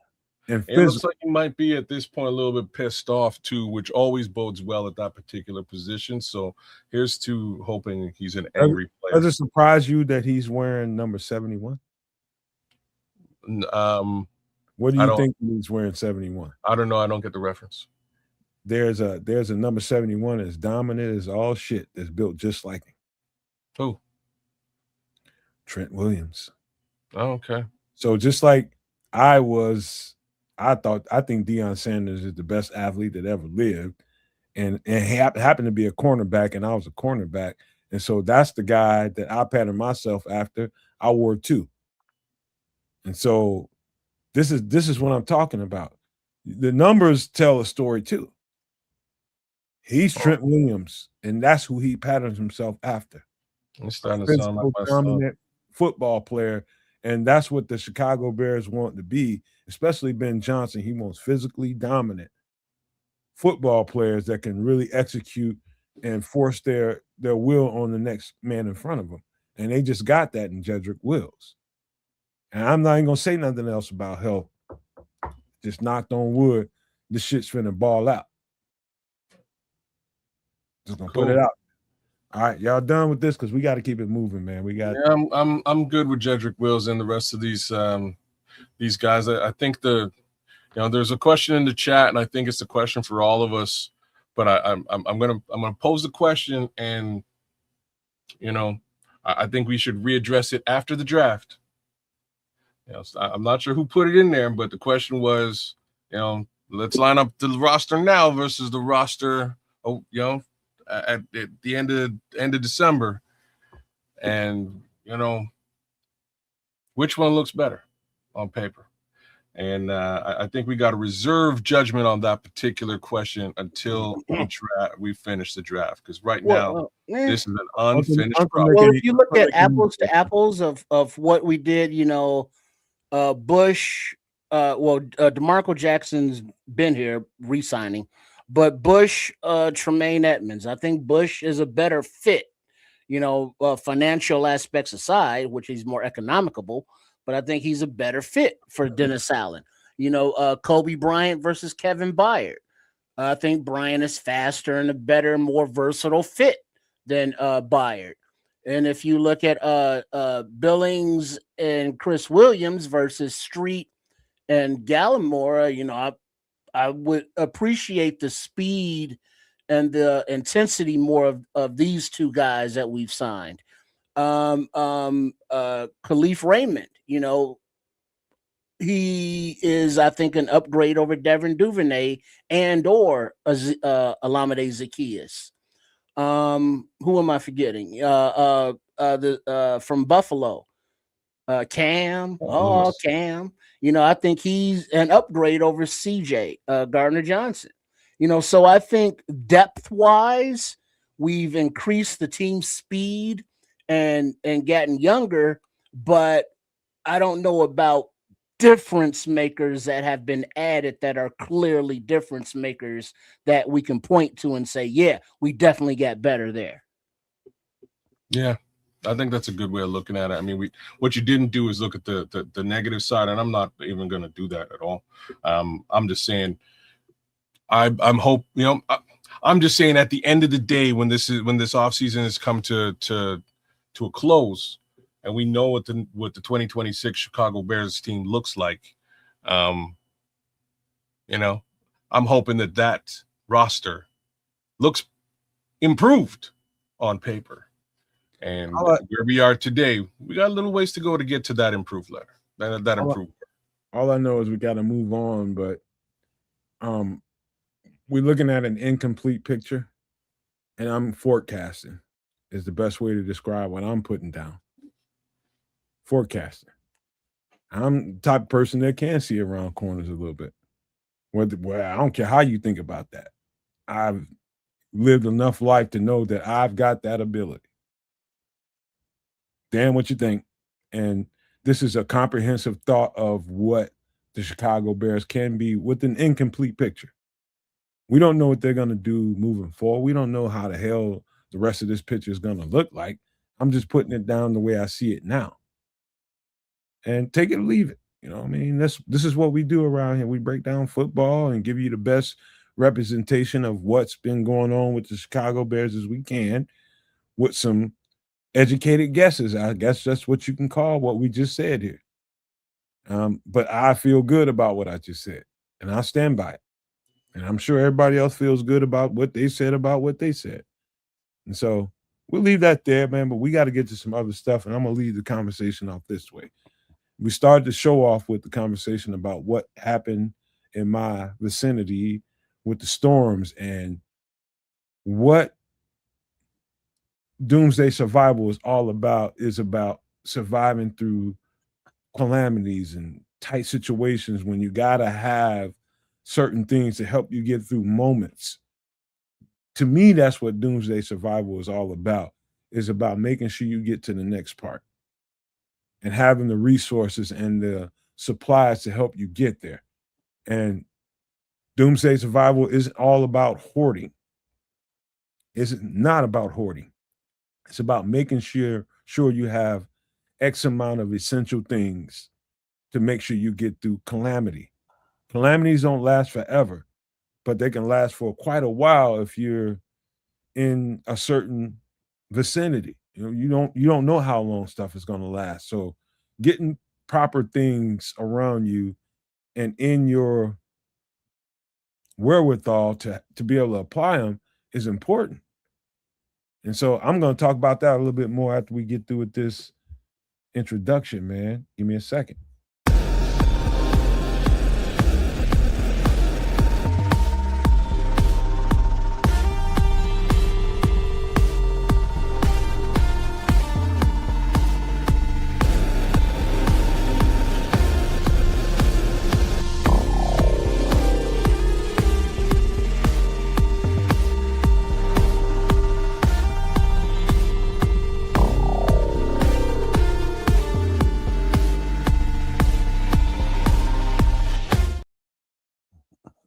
So this is just the basics of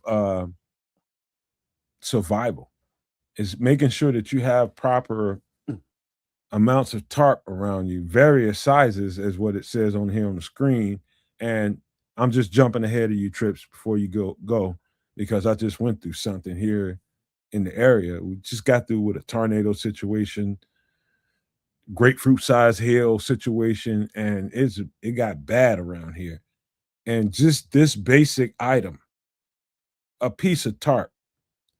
And again, they come in various sizes, can save you from having to go do something extreme and go extraordinary with your response to that. It's just a simple piece of equipment that you can use to keep you safe or just keep you dry at night. This piece of tarp, there's a story that I told earlier in the show for the people that wasn't there.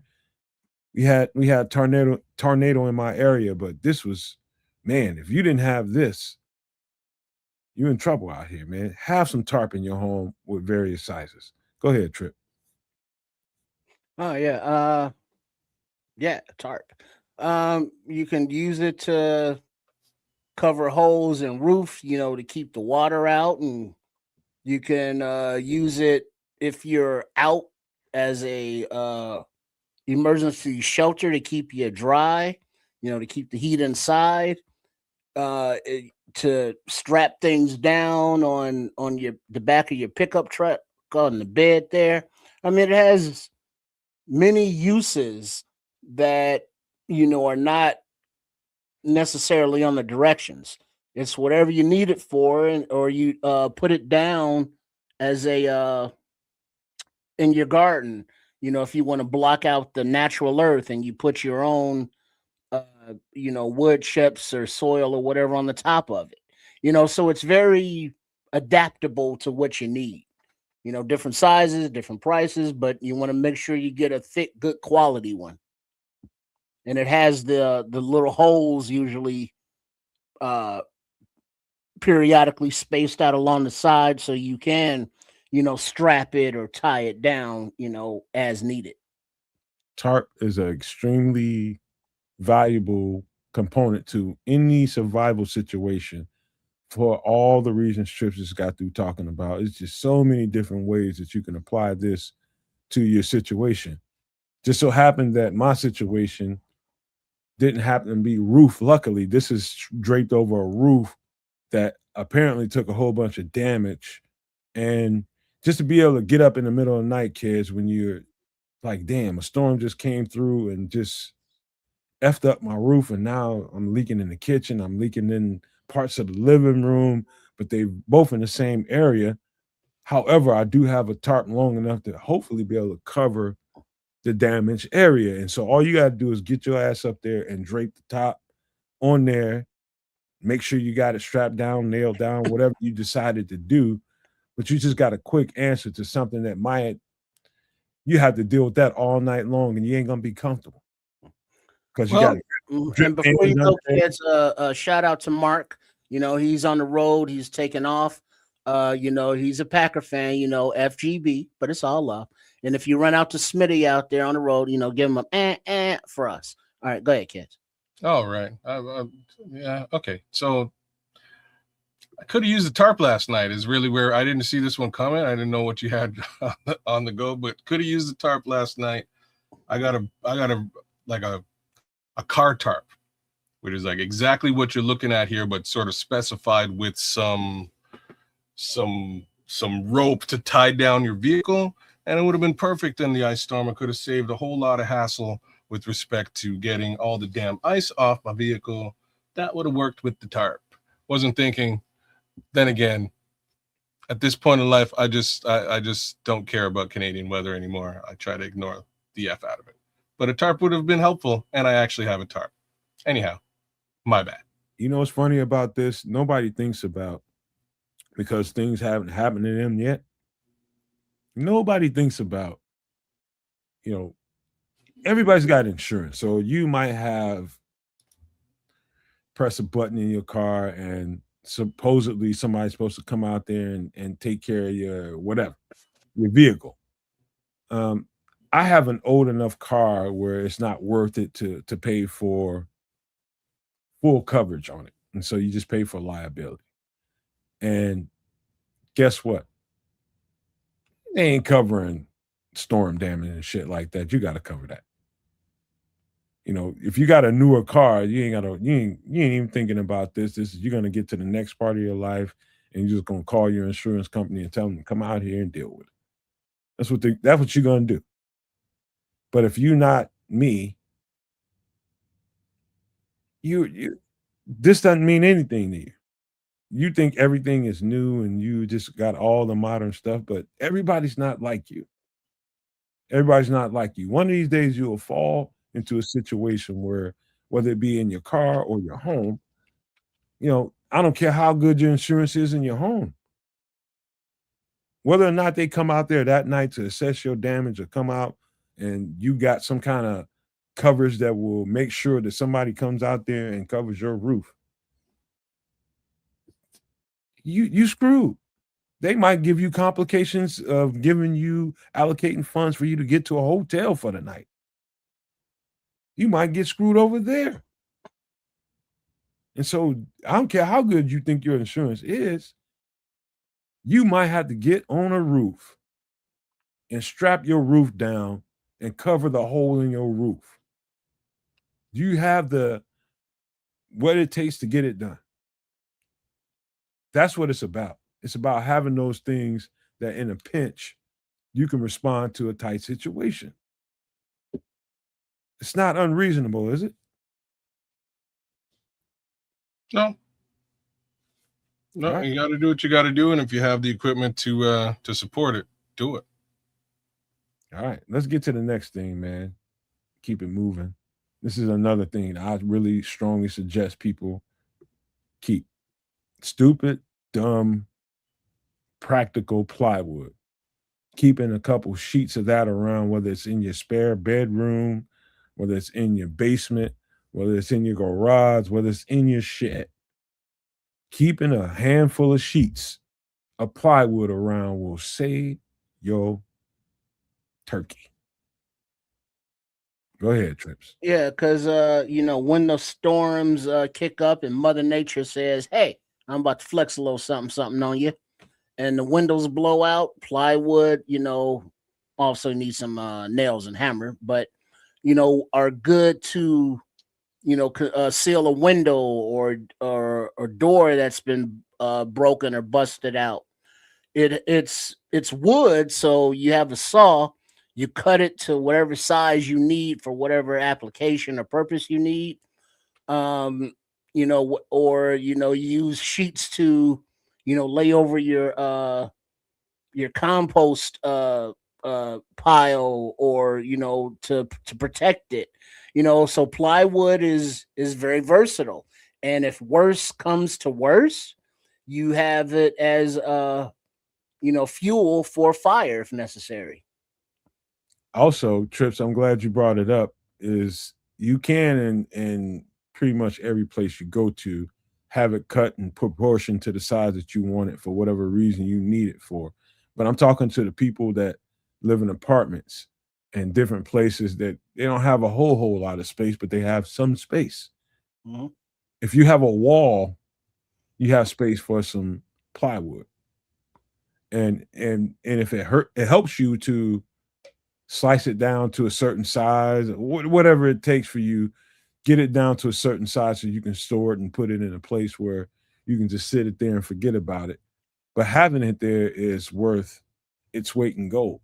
And then also with that said, if you like own your house or whatever, and the size of your windows, you can have the plywood, already pre-cut to those sizes if you don't have a handsaw and need to do it yourself. But you store it, and so when the situation arises, you just go and you spray paint it or write on it, whatever. And so front window middle or front window left, or bedroom window top floor, and you just take them, and you already have holes in there, and you just put them up, and so it's a lot easier if you already have it planned out, as opposed to a storm strikes and now you got to go find plywood and then try to measure it out. This is something that you can plan ahead, and as you have the resources, just accumulate the pieces, and so when the shit hits the fan, are already ready to apply it and cover up the whatever you need to cover. My suggestion would be, and it's just me, and I wouldn't cut it no more than in a half. And if I have to cut it beyond that, then that's just a task I need to do. Keep a saw around the house, a handy dandy fold out saw that you can fold back in. They got them all over the place, but keep yourself a saw. But I wouldn't cut this more than, if you're going to get a few pieces of it or more, never cut this thing more than a half until you need to cut it, because you just never know what you're going to need it for. Mm-hmm. But you got it there. Even if it's a half, you can put it all back together, smash them together and make it work. But that's, any last thoughts on this, man? Because I just went through a certain something that all this stuff ended up being real. I'm glad I'm a somewhat prepper, because I wouldn't have been worth a shit if I wasn't. Yeah, and like Nomad was saying earlier when he was relating the story, he doesn't have enough wood, enough tarps, enough duct tape, enough plastic, enough nails, enough hammers to go around for everybody that needed them. Hopefully, he had enough for his own purposes first, because of course you want to help everybody, but you're gonna help yourself first.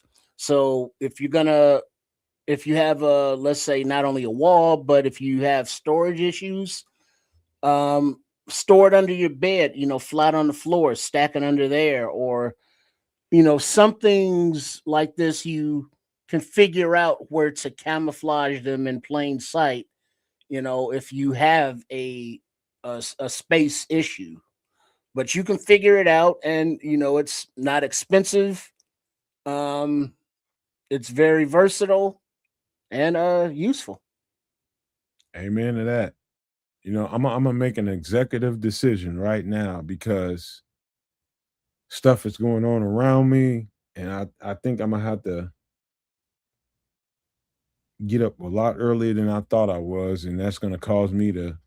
I gotta hop over the 1942 Battle of LA story, and I promise to bring it. We'll do it next week. We'll do it next week. But I'm surprised that I was able to get to where I am with the story right now. But it'll be better next week because I'll have more time to do it. But I didn't predict what was going to happen to me this week, and I need to do some stuff. But we're gonna hop right to the movies, man, and do the movie review before we get out of here. But this is, hey man, get you some plywood in your home. Get you some plywood in your home. You're gonna need it. But let me. Yeah, Mark, we've covered Jenny already. Every Wednesday we do extra sauce, and we do the prepping part, and we cover tools and items necessary or useful in emergency situations, and we have covered the generator previously. All right, we're gonna get to it, man. Give me a second.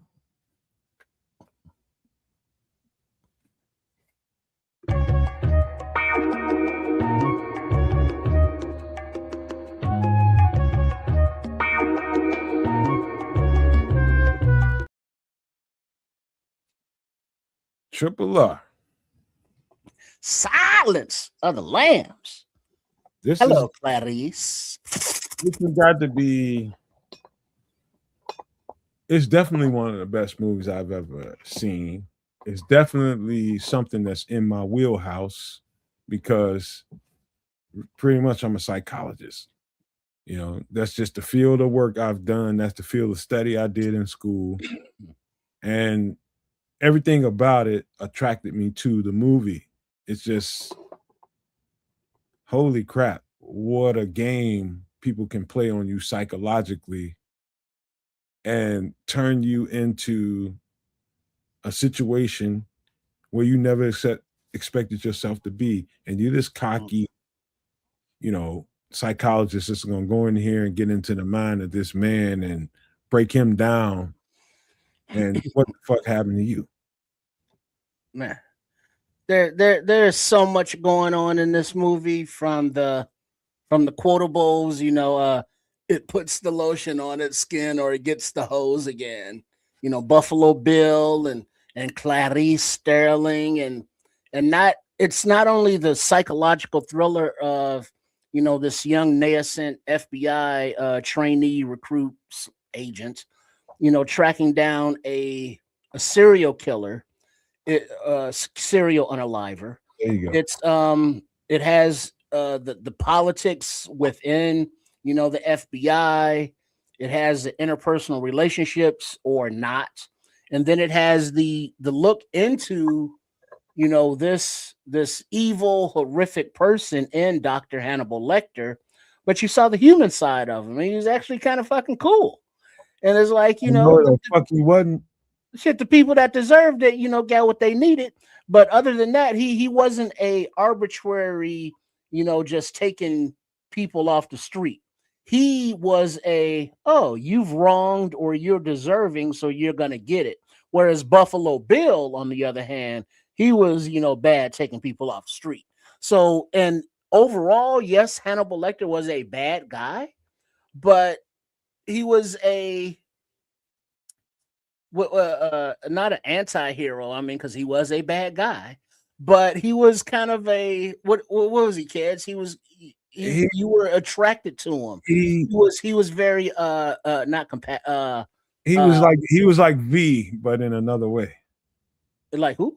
V. Remember V? V for Oh yeah, Victor? showing this. But He was a very Robin charismatic. Hood. That's the word I was looking for. Very charismatic. He was a Robin Hood, but in a sick way. Yeah. You know what I mean? You know, he shared the brains with the little kid on the plane, you know what I'm saying? So he was generous with his stuff, but his stuff was just kind of out there. Trips, there is nothing good about this guy. Well, I mean, I tried to sure. help him, but they ain't nothing good. I mean, I kind of like him. You know, for bad guys, but he was a bad guy, but he did bad things, but to bad people. He didn't do bad things to good people unless they got in his way. But then that's just nature of the game. Look at Patrick Hitton. Scared the hell out of me seeing this as a 12-year. There's nothing. There's no redeemable qualities about this guy. Nothing. You just effed up. Yeah. And people like them need to be demolished. But the genius, the intellect, and he knew what was going on, but he had that the coldness quality, where he didn't feel the empathy like that. He was a very logical guy. He was just kind of dark with it. Kinda. Well, I mean, sure, he ate people, but I mean, they were bad people, but they probably tasted good, Oh my God. Yeah, I gotta clean that up. Don't you hurt my dog? You will have a new definition what pain really is. I think the realization, like when I saw this movie, I was fairly young when I first saw this movie. And like young. I don't mean like toddler young or nothing like that. I'm talking about formative years when I saw this. And I'm being honest with you. And I tell you, like, this came from somewhere. That's not somebody's screenplay that they just pulled out of their behind. Those are real life situations that were brought together to make this movie. There is some absolute sick. When I say sick, I mean just mentally, there's no fixing those. There's no redeeming people like this. You can't help people like this. And they're around us. That's what's bad about it. Hannibal Lecter is around us in multiple ways. This is a sick. The thoughts that you have, to even have the thoughts that he did. Oh man, I don't even know how people's mind can calculate this stuff. Well, I mean, you can have the thoughts, you just don't act on them. You can't even have the thoughts. Well, you can't help what you think about. Yes, you can. Mm-hmm. Yes, the hell you can. Just control those thoughts and don't let the thoughts control you. Well, yeah, it's controlling them, but it don't mean you don't have them. Oh man, this is bad. This is beyond bad to me. Well, but this is the world we live in. Especially with the cutting of mental health services. Whereas when you have those thoughts or those voices or those feelings or those urges or those inklings, that you can speak to someone who can level you out and make sure that nothing bad happens to you or anybody else. But a lot of people have those thoughts and they're perfectly normal and they don't give a damn and not trying to seek help. So understanding that mentality is out there and understanding that mentality and recognizing maybe some traits in it and knowing how to deal with it if you ultimately have to, I'm good. Yeah, it's what it is. No, Trips. I'm not saying I worked in it. Just remember that. Remember that I worked around it. Clarice. I worked around it. And you can't just casually say these thoughts are normal. They ain't normal. Well, they are normal for some people. They ain't normal. And I don't No, care. they're not normal for Some all people, people, but they are very normal for a segment of the population. but it's not normal. Well, it's not good, but it's very normal. It's not normal. What are you normalizing here, Trip? That I'm not normalizing it. That people have the you stepped away, but I was looking at the difference between Dr. Hannibal Lecter and his things versus Proclivities? Buffalo Bill. The sickness. Yeah, his sickness. All His right. proclivities. But if you look at the two, they were both unalivers and both very bad people. But I'm taking the position that Hannibal Lecter is not only more intellectual, but he was more discerning with who he dined upon. Whereas Buffalo Bill was just kind of like willy-nilly, this is what I need, so it doesn't matter. Whoa. Like, hold on before you even go to it. Yeah, I mean, what are we saying is okay? You know what I mean? Yeah, that's why I was asking him, what is he normalizing? He just told me, and I'm not sure with it. This is sick. Okay, so this guy's a genius, but the term evil genius exists for a reason. You know what I'm saying? Like, that's probably the best way to put it. He's definitely an intellectual. He's one of the smartest villains that I think we've ever been introduced you know to. what, Chris? I think calling him an intellectual and a genius at the same time, I think purports to cool in a lot of people's mind, and that ain't cool. What you use your intellect and genius for ain't cool. Well, this is why I said evil genius at the end of it, right? This is where the term evil genius fits extremely well. Yes, he snacked on folks. Like, I don't know, did you guys get the chance to see any of the sequels to this movie? Mm-hmm. I've seen a little bit of Red Dragon. Red Dragon is the Dragon. funniest movie of all time, man. Wow, Red Dragon was wild for me to watch after watching this movie, because that dinner scene is one of the craziest scenes I've ever sat and watched in a film. You know, this movie's great for what it's worth, you know, to introduce you to the character and show you the level of intellect that he actually has, again, being the evil genius that he is. But then taking it a step further and giving you sort of the lead in the next film, it was pretty wild, man. It's pretty crazy, the Red Dragon on top of this one. But then also from the perspectives of not only that, but from not the politics side of law enforcement or the FBI or the Italian police from the other one, but the forensic, research and study of the mind and the forecast and all of that stuff. I find that interesting, the psychological aspects of it all, and finding the MO and where this person's going to strike next, and then realizing it's like, hey, Buffalo Bill and Lecter, those are two different people, and finding the correlations between the two. I like that intellectual law enforcement side of it as well, the forensic aspects of it. Yeah, they did a good job with that, actually. They gave you a real good look into, the mind of the I won't just say like the police officer, but the policing organization that is set up to track something like this down. And again, he's a smart dude, man. He's doing what he can to not get caught, right? He's doing a real good job. But geez, this is a pretty crazy movie. I got to give shout outs to Jodie Foster, strangely enough. She did a great job in this film and tends to do a pretty good job in just about anything she's in. So again, shout outs to her and all of her work. There hasn't been too many Jodie Foster films that aren't worth its weight. So keep that in mind when you're looking for something to watch. This is definitely something to watch. Dramatic as all hell, and good Lord, that psyche, like taking you into sort of the mind of somebody of this ilk, is a heavy lift, and I think they did a great job in this movie.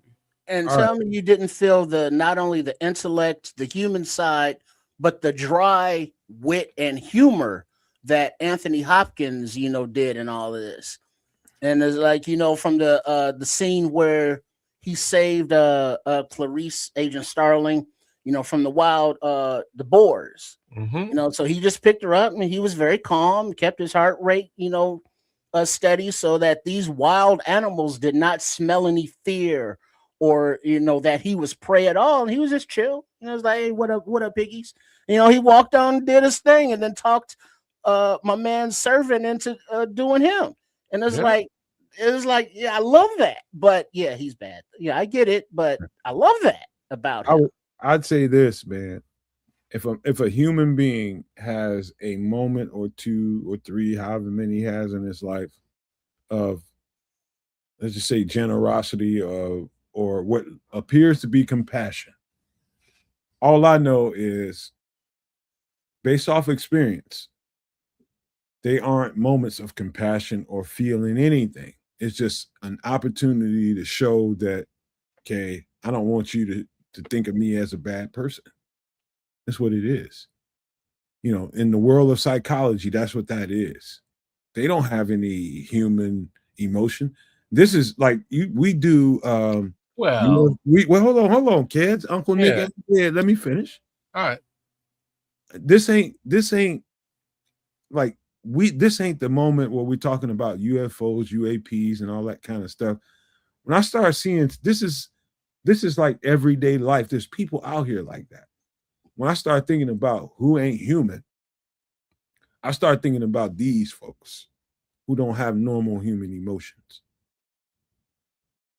and just can't feel nothing. Yeah, no empathy. But their own gratification for whatever evil that gratification comes through. They ain't human to me. I can't argue with you there at all. I guess even I can. I think that's actually the purpose of this film, right? I think that's actually the real purpose is to sort of show you the humanity inside the mind of a madman, right? This is an aspect of humanity. However, psychopaths are people too. You know what I mean? Like that's a great way of saying, man. No, but they some people are, and this is I think the purpose of this film is really to give you a glimpse inside the mind of a psychopath that is not just a psychopath, but he's also a genius, a very intellectual, very, very intelligent madman, and it humanizes him to a certain degree, and I think I think that's really the crux of this film, right? How about this name, kids? An intelligent subhuman. He's less than human. Well, he's a piece of shit. He's don't get me wrong. I'm just saying that I think that was the actual purpose of this movie, was to say, hey, look at this piece of shit. Look at this absolute degenerate. But can you relate to him even on a small level? And I think strangely, at the end of the movie, most of us kind of think a little bit that we might be able to sort of understand Hannibal Lecter. We can't understand all of his machinations and madness because they don't get like right. You don't have to agree with it. You can't agree with it. Like right. I think they get deeper into the same angle in Red Dragon to really show you sort of where it came from. Hold on, kids. You don't even have to agree with it, like you said. Of course you don't agree with it. If you can find a way to reason with it, you're already down a bad path, bro. Well, no. I don't. You are. You down a fucked up path. But here's like movie. You know what I mean? Like Patrick. Some people are natural born predators. It is. People are born bad cold. People are born evil. People are born who are not necessarily, intellectually gifted, but are just See, They ain't psychopaths, human. They sociopaths. ain't human. see, that's where I disagree. I disagree with that statement altogether. I don't think They are not human. I'm, I don't think he was born this way, and I think that's the sort of the again, the purpose of Red Dragon is to show he wasn't born this way. He developed, like, stimuli pushed him to become this thing, right? Like, that's what the second film is more rooted around than the first. The first is like, he done this stuff, who done it? It ain't this guy. You know what I mean? Oh no, it's this guy, right? Like, that's film A. Film B is, here's kind of how he got to this level And of why, madness, right? And and it gives you that. You know what? This is, to me, a snapshot of society in its whole. Whoa. Because I'm finna tell you something here, man. It's gonna sink in with you when I'm done. This is a snapshot of society because people are far too willing to rationalize evil and not call evil and subhuman. I come from a history class that labeled black people as 3/5 of a human being, but this ain't got nothing to do with race. What I'm talking about ain't got shit to do with race. Who we label as 3/5 a human should be the people who think like this, who have this kind of psyche, who are in control of governments and leading us to disaster after disaster after disaster after disaster that have all kinds of money. So the human mind is perfectly built, and psyche is perfectly built for empathy. But then you have those people who don't have those borders of empathy and feeling, that sees a pack of puppies on the side of the highway and doesn't have the gumption to get out of the car and take care of those puppies or whatever they are. Those are humans. The person that would get those puppies and put them in a body of water and try to unalive them are the people that have no borders and no restriction on their psyche, and they end up with all the money in the world and end up controlling society and putting us in the shit that we are in now. And I'm not trying to steer too far from this movie, but I ain't sitting here and finna let nobody peanut butter and jelly up crazy. This is fucked up and they not right. Yeah, but that's like, well, the world is fucked up and ain't right. But that's exactly. No, I'm the world and I'm not fucked up. Well, you ain't the only one in the world. Okay. I'm just saying that's exactly what this film is, though, right? Like, this film is quite literally them buttering up a madman and, an evil genius, and allowing the mass public, the regular Joe, to, I'm not going to use the word sympathize, but definitely empathize with him to a certain degree. You can't feel bad for the guy, because that ain't, like, he's a piece of shit. A bad guy. You know what I mean? He's a piece of shit. But you can sort of feel, for the level of intellect that he brings to the table and how he got there. And as stated, it gets deeper into his roots and how he became who he is in the subsequent film. I think what you're saying is a fair thing to say, Nomad. I'm just saying the movie itself, quite honestly, does exactly what you're suggesting that shouldn't happen. You shouldn't really empathize with bad folks, and you shouldn't really feel any kind of a way about the bad guy. But that's really what this. There's a lot of anti-hero, right? Films out there where you pay, like, No Country for Old Men, as a for instance. He ain't eating nobody, but he ain't necessarily a great guy. You know what I mean? Like, he's Tony Soprano, not a great guy, but you watch the show and you pay attention to, again, the level of piece of shit that Tony Soprano. I'm trying to make a point of, I'm talking about society as a whole. And I'm not talking about here in the United States. I'm not talking about here in the state of Illinois. I'm talking about a society, a world society. I think we've become too accustomed to that kind of individual being normal.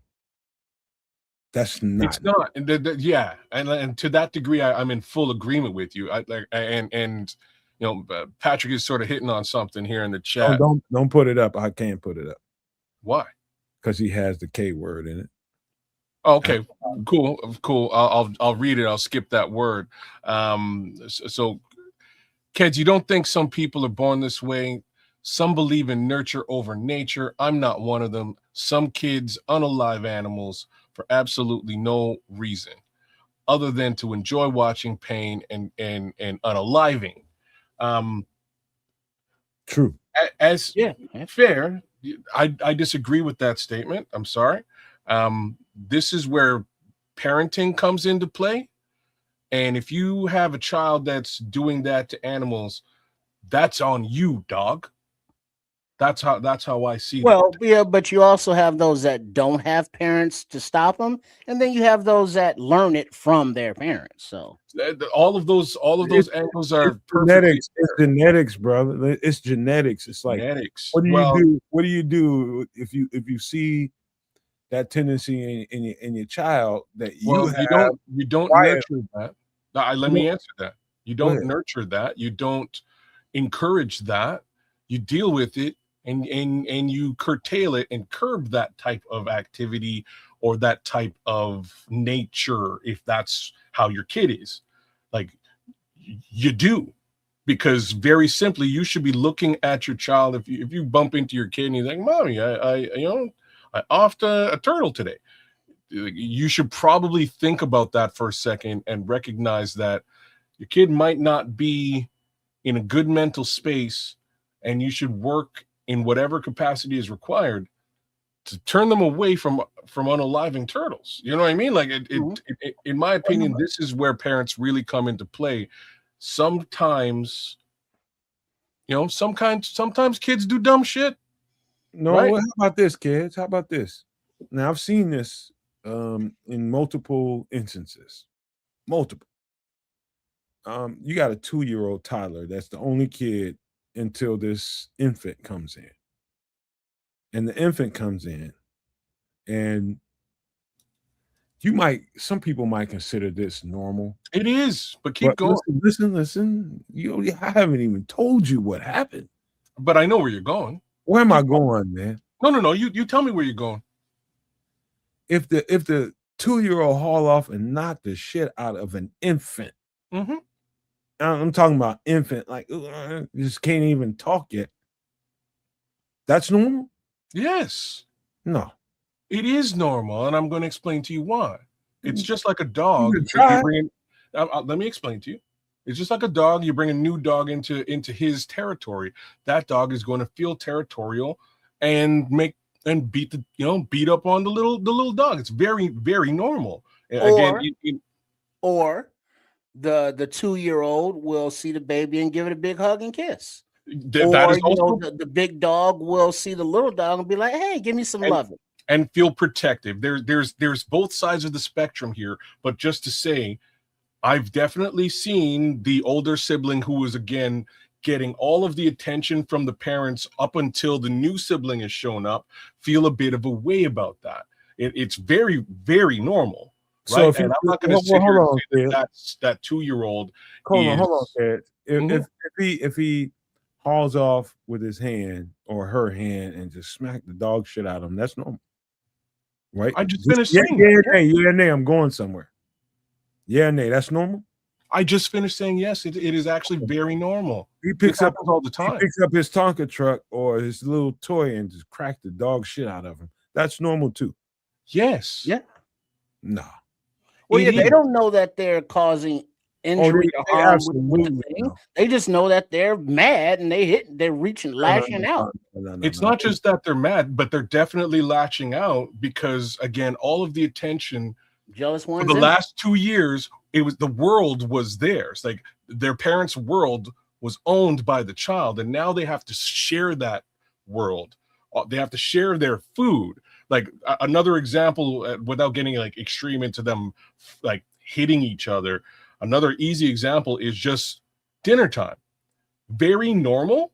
The older sibling and now the younger sibling, older sibling will look over at the younger sibling's plate and just eat their food. Super normal, because That's this was all mine before, and now I have to share with you. No, I'm gonna eat your that's food. kind of normal, but we're talking. There's a difference between, okay, I see something that I want and I'm gonna take it from you because I can, versus somebody that has the propensity to hurt. Not to a 2-year-old who No, doesn't. in psychology, it makes a difference. It doesn't, because a a 2-year-old. motherfucker, I do psychology. I'm not saying you don't do psychology. I'm saying that a 2-year-old, unfortunately, wouldn't know the difference, wouldn't know better than to lash out with anger and or violence. They haven't been trained to know the difference. But 4 now or 5 years old, they would know the difference. I would think what Nomad is saying is more than, let's say, a 2-year-old who, let's say, doesn't know the difference between right and wrong and doesn't care, but sees their younger sibling as something to be abused or to, cut on or burn on purpose just to see it happen. That's different than a jealousy lash out. Yeah. So that bad code, that bad DNA, that black-hearted 2-year-old is different than a 2-year-old who's just feeling a certain kind of way about their younger sibling. So with you guys laying it down like that, the difference between that type of 2-year-old, again, black-hearted, and one who just is lashing out in jealousy, in my opinion, is that 2-year-old has been allowed to carry on that particular behavior. I'm trying to think of Game of Thrones. Like a Game of Thrones is actually a good reference. So the Mountain and the Hound, for those of you who watch the show, the Mountain is the older brother of the Hound. And at some point in his existence, he basically just grabs his brother's face because he had something he wanted in jealousy. He took his brother's face and just buried it in a fire, burned up his brother's face. So the Hound's all scarred up. And that's sort of their family dynamic, is that he hates his older brother because of this thing he did to him, because he's gone his entire life scarred because his brother's an asshole. And this is similar to what we're talking about. But again, to ask me the question, if this is technically normal behavior for siblings at a young age, it is. The problem is the parents cannot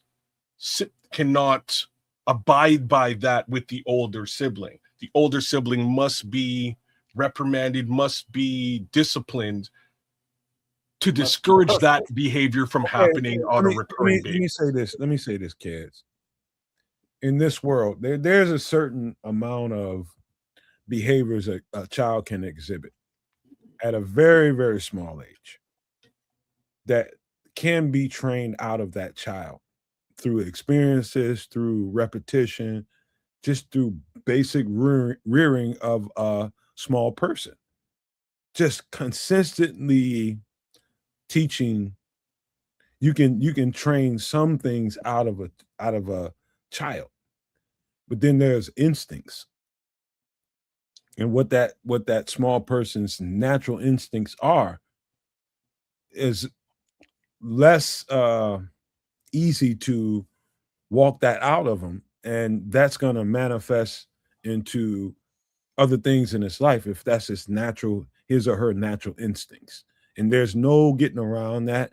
I've learned that through experience, that even if you say, hey, don't you ever do that to your brother or your sister, don't you ever, you love and you cherish your brother or your sister, that may or may not be his or her natural instincts.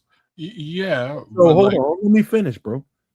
And to be able to right then and there, and that behaviors that continue to happen after that is going to be your locator for whether or not this is normal child behavior or human behavior, or is this something else I got to keep my eye on more? Because if it's a little more than that, I can't leave this kid alone with my other child, because ain't no telling what the fuck is going to happen to him. And if you're one of those delusional parents that thinks, okay, he's just going to grow out of this, she's going to grow out of it, you're gonna have an effed up kid. Well, that's why we got so many effed up kids, because it's not that parents are delusional all the time, but it is a delusion. But they're thinking, they're just kids, or they'll grow out, or the parents not paying really much of attention, the kids just doing it on the down low, or it's a learned behavior thing when kids get into their own groups and they get into the occult, or that kind of thing where you want to torture animals because they listen to Ozzy Osbourne or whatever, Yeah. and that's more of a peer pressure kind of thing. But inherently, not all people born are good, and not all parents are good, and not all parents are paying attention even if they are good. So there's a lot of cracks for dark-hearted individuals to slip through. Trip, that was so well put, brother. Like at the end of the day, the example that you're giving, the missing ingredient is the word discipline. You can't just sort of look at the situation and be like, he'll grow out of it. It's okay. They're kids. No, you deal with that from a disciplinary perspective. At some point, somebody has to be the disciplinarian in the rearing of the child, especially in a situation like this. A lot of the time, again, we're talking about single mother situations where they just may not have the time, energy, and effort to be the disciplinarian. And don't have that much bandwidth. You know what I mean? You're out there, you're working, you're hustling, you're trying to feed the kids, let alone deal with this little situation where one's picking on the other. No. That brings up, there's a comment right here. The Black Echo said, my brother pushed me off the couch and I broke my collarbone at 3. He told my parents I jumped. You're damn now, right. Question, was he playing like wrestling and he knocked you off and he saw you got hurt and he didn't want to get in trouble, so he said you jumped? Or, was he being mean or dark-hearted and trying to torture you and push you off for fun and then lied and said you jumped? What was the circumstance? And second, follow-up question, what is your relationship like today? Well, there's a good question. Before we answer that, let's just rewind for a second. And we're talking about The Silence of the Lambs, and that movie is all about psychology, in my opinion. Just me being a person that studied this, it's all psychology in my mind. And the movie is the movie, the screenplay is the screenplay, and the production of it is the production of it. Excellent. We went into the psyche of the human mind, and that's where we are right now. We went all the way back to childhood and how to identify certain things in a young person, small human being, that is early warning signs or not. That does he or she have these certain kinds of traits, whether it be good or bad? Like there's a fine line to walk here, and that doesn't mean you go put your child in water and unalive them at birth because you see something. That means you should identify some stuff early and don't delude yourself into believing that my child is normal because I said my child is normal. You deluding yourself. Sometimes you got some effed up little kids and you don't want to admit that you got some effed up little kids who are going to grow into Hannibal fucking Lecter. Mm-hmm. And because that's an embarrassment on them, and now it's more of a selfish thing. It's not about the kid. It's about how the kid makes them look as a parent, or it's about, the parent just not caring and not knowing. But let's see, the answer. Black Echo says they were play wrestling and he didn't want the belt from the parents, saying, well, none of that smoked ass. I feel that. No, so now granted, it wasn't a malicious kind of I'm breaking your collarbone on purpose. They were play wrestling, but he knew enough to lie.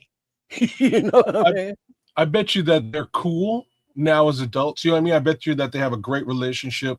I also bet you that play wrestling was a little bit, less rambunctious after the fact there. Black Echo, I just have to say that. But yes, he found his way out of trouble, and I'm sure your parents focused much more so on you and your collarbone situation than they did on the actual incident or accident at the time. If he continued to be malicious to you after the fact, then I would feel remiss about how your parents handled the Yeah, like situation. how are you all today there, Black I Echo? think I bet you they're thick as thieves, man.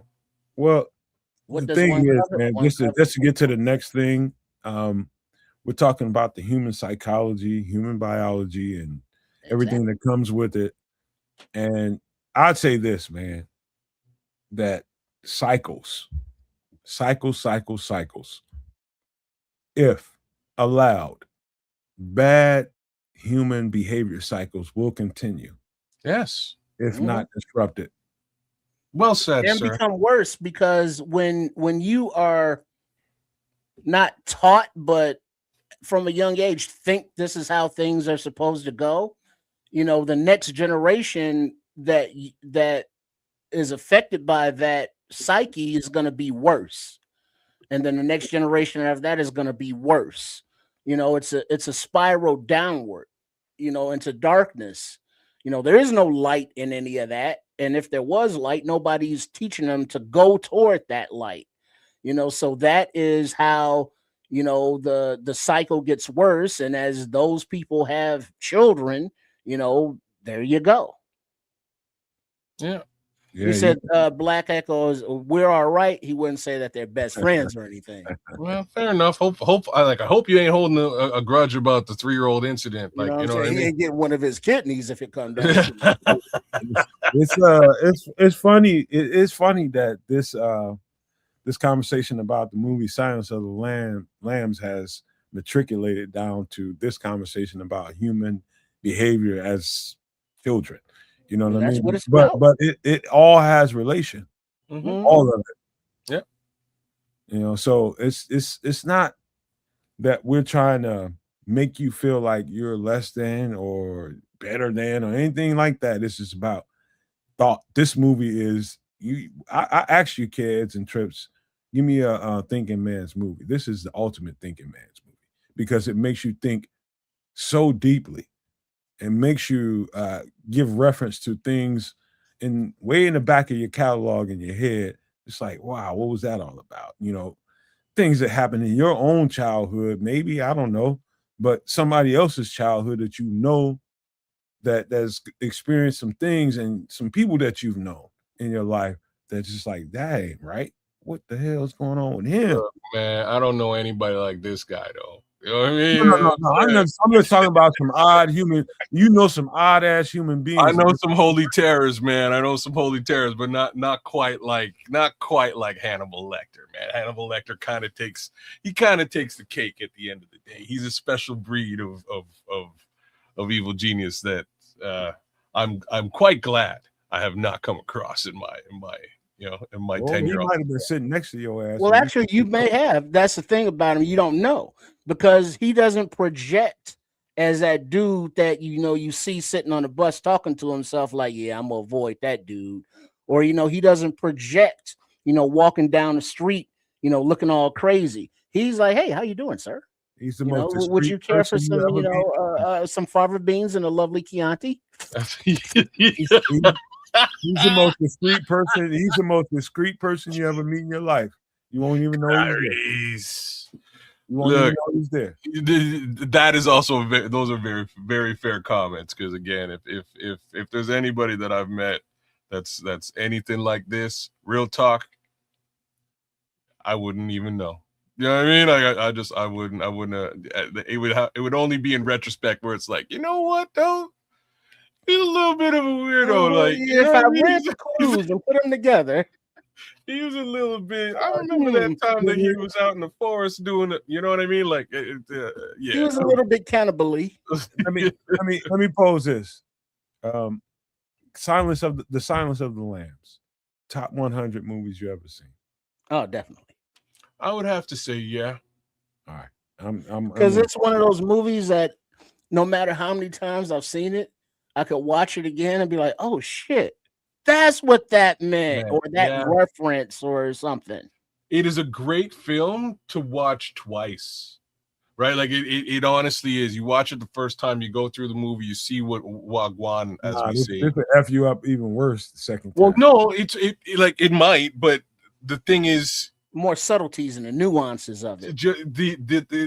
The intellectual nature of the film and the like the things he's kind of alluding to makes so much more sense the second time around.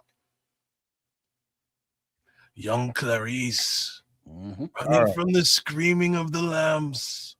Let's end the show on a more positive note, because I could not do the 1942 Battle of LA story just because, man, it's just shit going on in my life. But I want to talk about it, but this is going to be a little bit fun too. Kez might take a little bit more fun out of this. Okay. Can I lead it? Sure. That's all you two right there. I'm not the biggest fan of comic books. I'm not the biggest fan of sci-fi movies that show you all these superheroes and all this different kinds of things, until a little bit more recent in my life. Before you continue, I just want to give you a little thumbs up with respect to a little bit of an anti-hero theme here tonight. So, well done. Okay, continue. I appreciate that, Yeah, because I like a positive note. We went to the dark side for a minute. Yeah, a little bit. Dark side. And we still at the dark side, actually, because this is, you know what, kids, go ahead and take over, because you got a hell of this your shit, kids. All right, we'll go comic book accuracy. So this movie is slightly inaccurate from a comic book perspective. They did a great job. Okay, so I'll give you the comic book version of this story in a nutshell. In a nutshell, Thanos in the comics is in love, and this is what they left out of the movie. He's in love. With the other woman? Great question. So the woman he's in love with is not in this film at all. The woman he's in love with is actually a version of Hela from the Thor movies. I believe it's Thor 3, where Hela shows up and takes everything over and whoops both Thor and Loki's ass. So Hela is, in some capacities, also known as Lady Death. In Marvel Comics, Thanos, for some reason, becomes enamored with Lady Death, and he wants to show Lady Death what he's made of by offering half of the universe as an offering to her to win her over. So this is actually a love story. Cool thing about this movie, again, for a comic book guy like myself, is that you get into the theater and you're like, okay, so how are they going to do this? And they decided to do something different, which made it interesting to me, right? And it's like, oh, it's not exactly what I've already seen and known. They're doing something different. It's a bit of a spin on what I know to be the actual story. Let's see how this pans out. So they do things just slightly different. But again, originally, this was actually a love story about Thanos and Lady Death. When Thanos offs half of the known universe as this offering of love, she still rejects him, which is like the funniest part of the whole thing. And it's really an unrequited love story where Thanos has gone to the ends of the earth, or the ends of the universe, if you will, committed this act, secured the Infinity Stones, committed this act as this overture to this Lady Death, his love interest, and was still dissed at the altar, right? She still wound up saying, "Go pound sand," and now he's sort of left fighting the Avengers, right? And that's the difference between what we know as Avengers Endgame / the previous film versus the way it shakes out in the comics. Now, this movie is about an anti-hero version of Thanos, which is quite cool again to me. The difference is Jack, man, I can't even Jack actually reads the comics. So Jack knows about the Lady Dove. It's one of the funniest stories of all time. This the love triangle between Thanos and Deadpool. Like while this is happening, there's sort of a secondary story. Thanos hires Deadpool to go and escort his lady love, Lady Death, during this whole while he's trying to get the Infinity Stones, and Deadpool basically goes off with and protects her, and she falls in love with Deadpool and eventually winds up marrying Deadpool, only for Thanos to find out and be like, bro, like I hired you to do a job, bro. You know what I mean? You did the job, then stole the girl from me. That's messed up. So he winds up cursing Deadpool to it's hilarious. He winds up cursing Deadpool to full-on immortal status. Deadpool cannot die. Not only does he have the healing factor that we're all familiar with, he can't die. So he curses him first and then beats him to death. So so like the funniest part of this is like this like temporary death that Deadpool has after Thanos beats him down, sends him back to hell to spend some time with Lady Death. They do the do. They do the do, and he comes back to like consciousness, and he's at Thanos' spot, and Thanos is like, perfect, you're back? I'll whoop your... And so like there's just like this cycle of Thanos unaliving Deadpool, sending him back to hell to go do it with his girlfriend and come back and do the whole process again. It's actually a super funny little loop. But back to the actual movie. Wait a minute, before you go any further, kids, let me ask you a question. You ever heard of the cartoon Speed Racer? Yeah, go Speed Racer, go. Yeah, man. That's Me TV stuff. Is there a comic book on that? I believe there's a manga. I believe it's Japanese. But yes, I'm quite certain there's Speed Racer comics for sure. Yeah, it was like anime before anime. Yeah, because I remember comics were kind of annoying to me because I don't know if I was like dyslexic as a child or whatever, but trying to read those little fucking cloud boxes and going this way and that way, it confused the hell out of me. So I was like, yeah, fuck this shit. If you don't know if you were dyslexic as a child, you might be dyslexic. Yeah. So, because I was, what I mean? Reading it backwards and not being able to follow. Oh, yeah, so you like, reading backwards. You definitely was. Yeah, you're Lex Dixon. Yeah, exactly. So Speed Racer, I do remember, it was obviously the cartoon on TV, but I remember where its origins I saw someplace was Japanese. Yeah. And like even some of the references in the show were like old school shit like that. But like looking at the Avengers, it's like I get so confused. I don't know the timelines. I don't know what galaxy they're in. But now Guardians of the Galaxy, I enjoy.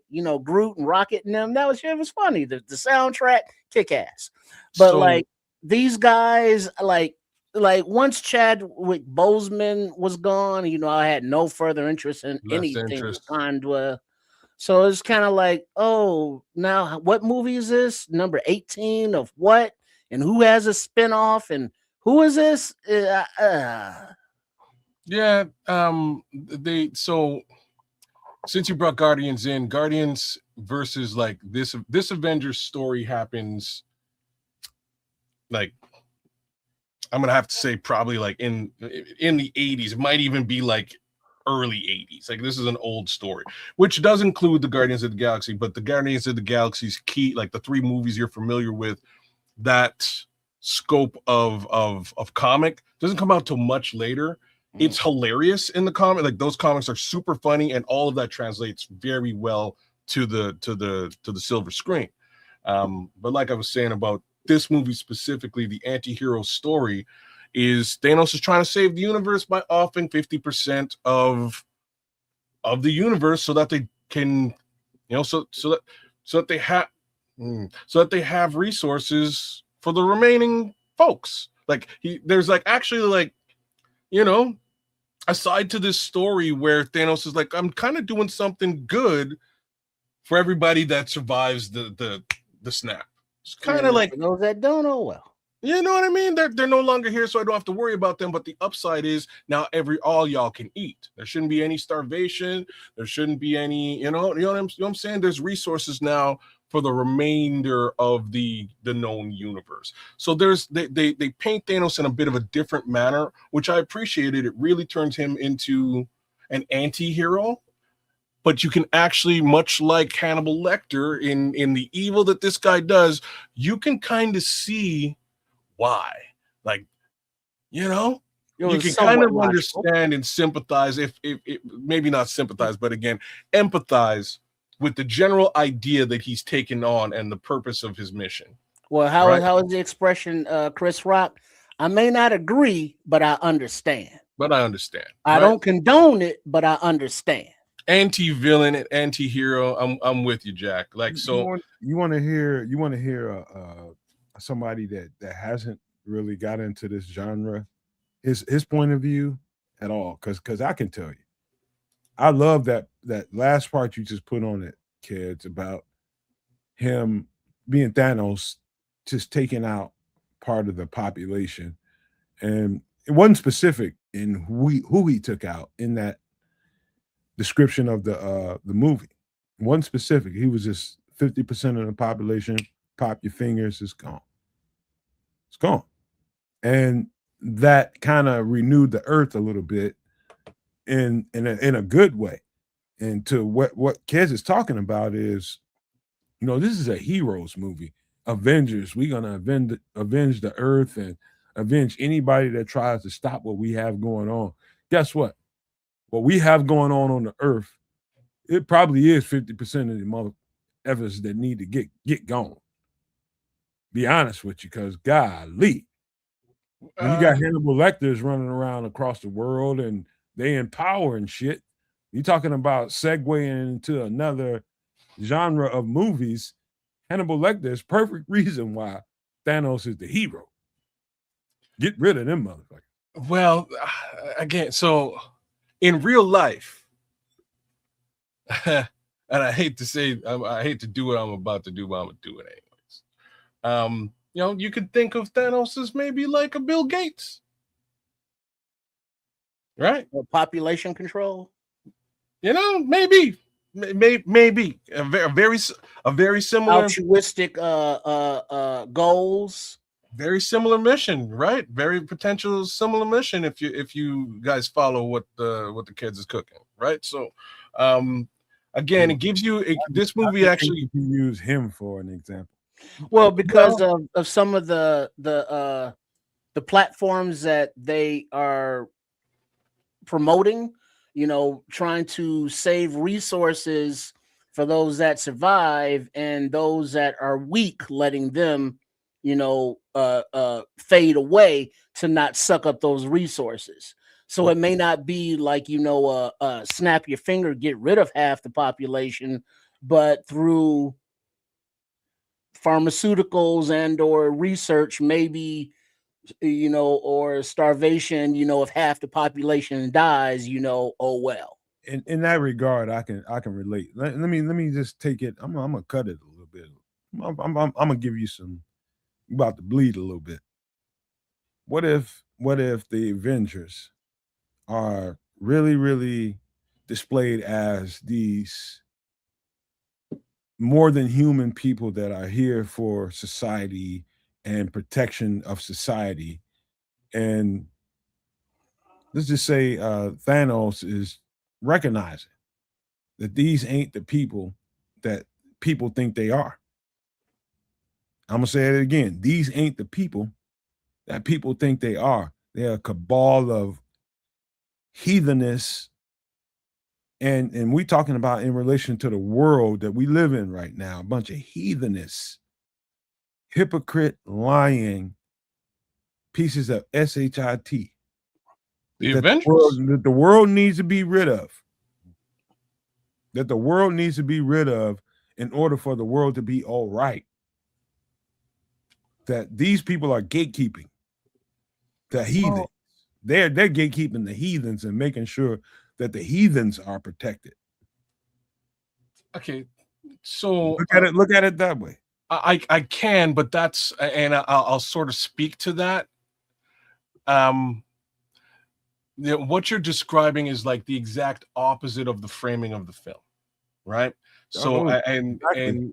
they do they go to great lengths of not of doing two things. The first one is he's not really targeting the Avengers. He just knows that the Avengers are his only opposition.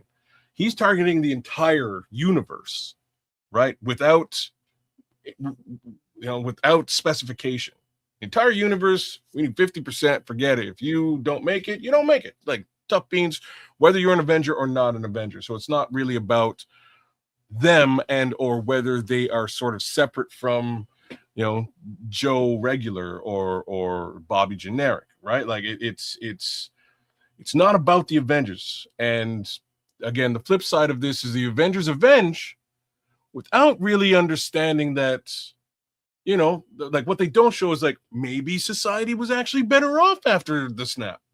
Maybe, Well, how about maybe maybe starvation has been eradicated and there's food for everybody now, right? Like these are little things that they decide not to do.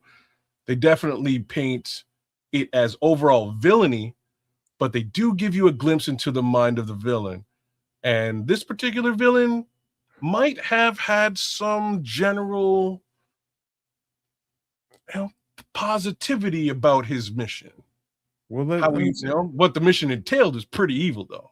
I think Scroll just compelled me, and just by the way he said it, and it's only because of certain words you put in there. Scroll's the only reason why I deleted that comment. It's not that you're not right. I'm just trying to keep right with YouTube. That's all. But he's right, and I'm gonna put it to you in a different way of saying it.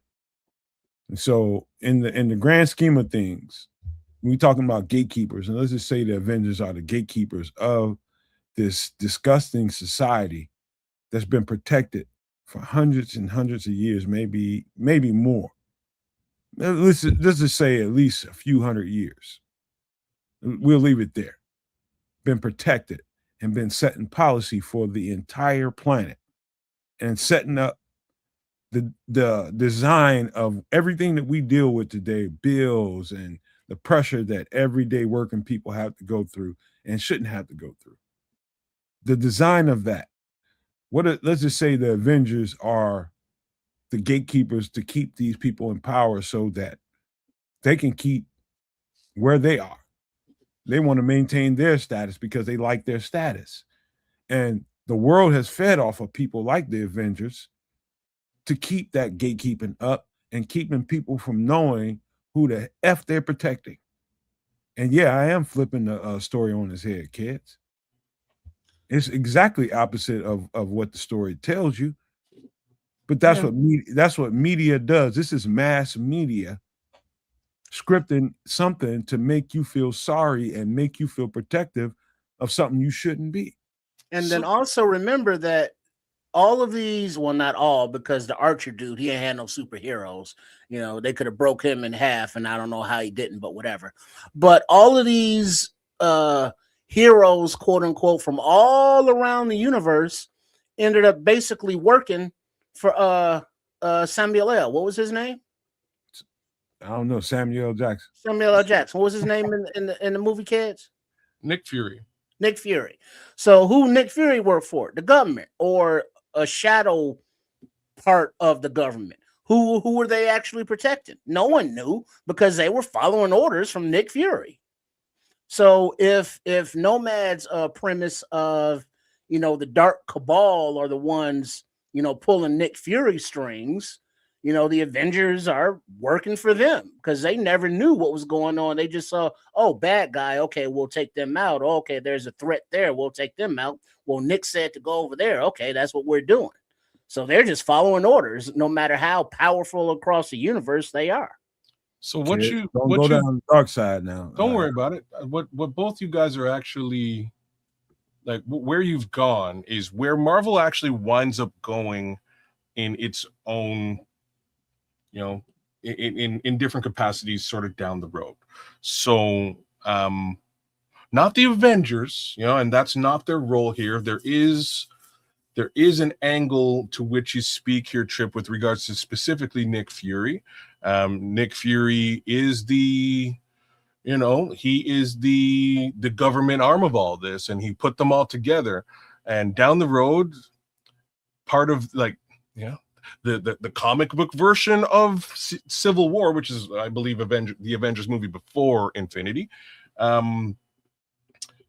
is a lot closer to what you just described. It's really, the Civil War is really between the government mandating some stuff and certain Avengers falling in line with that government mandate versus how it's really meant to scrutinize against the world.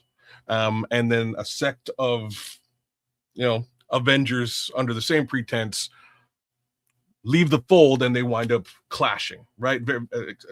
A much more similar situation. And then to Nomad's point, you sort of describing them as a cabal, again, that's not really how this film goes, but the cabal idea does wind up existing in Marvel Comics, and there's a group of heroes / villains that they call the Illuminati.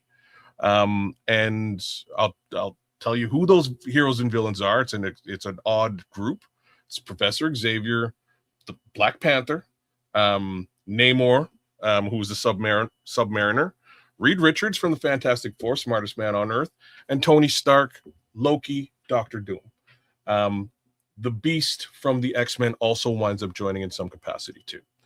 Now, that group, basically, they come to know that these events are happening that are basically putting the entire universe in jeopardy. And they take it among themselves to deal with this thing, regardless as to what the government says or, the people's knowledge of the situation, period. And basically what they have to do, what they learn they have to do, is actually blow up parallel Earths in other dimensions. Because other dimensions are crashing into ours and will eventually take over our dimension or cause two Earths to collide and both of the planets blow up. Like two black holes colliding with each other? So, imagine a single black hole with one-dimensional Earth and our Earth being sucked into the black hole from both sides. Mm-hmm. They collide and there is no Earth anymore. They destroy. So what winds up happening is the Illuminati blows up the other Earth. And in many cases, they wind up going to the other Earth, meeting themselves and be like, yo, y'all, we're going to collide. We got to blow your planet up. And then they fight with themselves and wind up blowing up that planet and coming back to save ours. And they continually do this, and they're starting to get to the point where they're like, yo, we are unaliving billions of people on a planetary scale to save our planet. We're not good guys anymore, really. We're gods, right? We're deciding the fate of entire planets, and this is crazy because once the Earth is destroyed in that dimension, the entire dimension is destroyed because the Earth is the center of that dimension, right? So at least that's the comic book theory. But there's these general ideas that you're sort of, this is why I love comics, these general ideas that you're sort of postulating come to the minds of these comic book creators, and they throw it into these books for you to sort of read and get a general level of speculation on. And it's quite cool the way that they put it together. So that Illuminati was in, what's the movie? What was the Illuminati in? Well, that's enough of that word. Can't remember. Well, it's why there's nothing wrong with the word Illuminati. What's a word? That's a trigger word, man. It's from, we're talking about comics. Damn it! I know that. I'm just saying it is. You know what I mean? I'm telling YouTube. I can't do nothing about that. I'm telling YouTube. That is the that's the. There's actually a movie where they bring in a bunch of characters, including Professor Xavier, and it's Doctor Strange, the last Doctor Strange movie. They actually bring the Illuminati in and give them a little bit of an understanding as to what this group or this cabal is all about. And yeah, so it's in the Doctor Strange film just as much, as far as the idea that you were putting together, that cabal idea of heroes or anti-heroes. Similar scenario. I'd say this, man, just to try to round this out. I see through movies now, and especially big productions and where big money is spent. I don't see them as just a movie. I see them as precursors. If that makes any sense to anybody listening to my voice, see them as precursors to, maybe the struggle, turmoil of what. And you can't really look at the Avengers, the comic, and what they brought to the screen.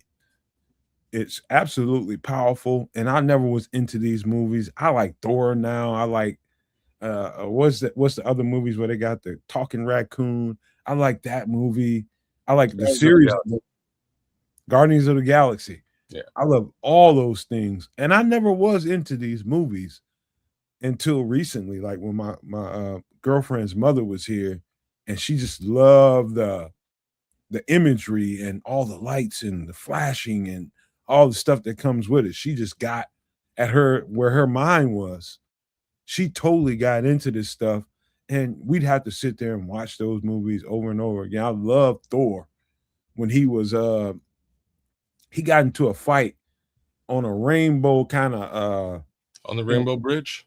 Yeah, it's a rainbow bridge, and the music that came with it and all that shit and the graphics that came with that stuff. I was like, oh shit, this is dope. That's kind of what locked me in.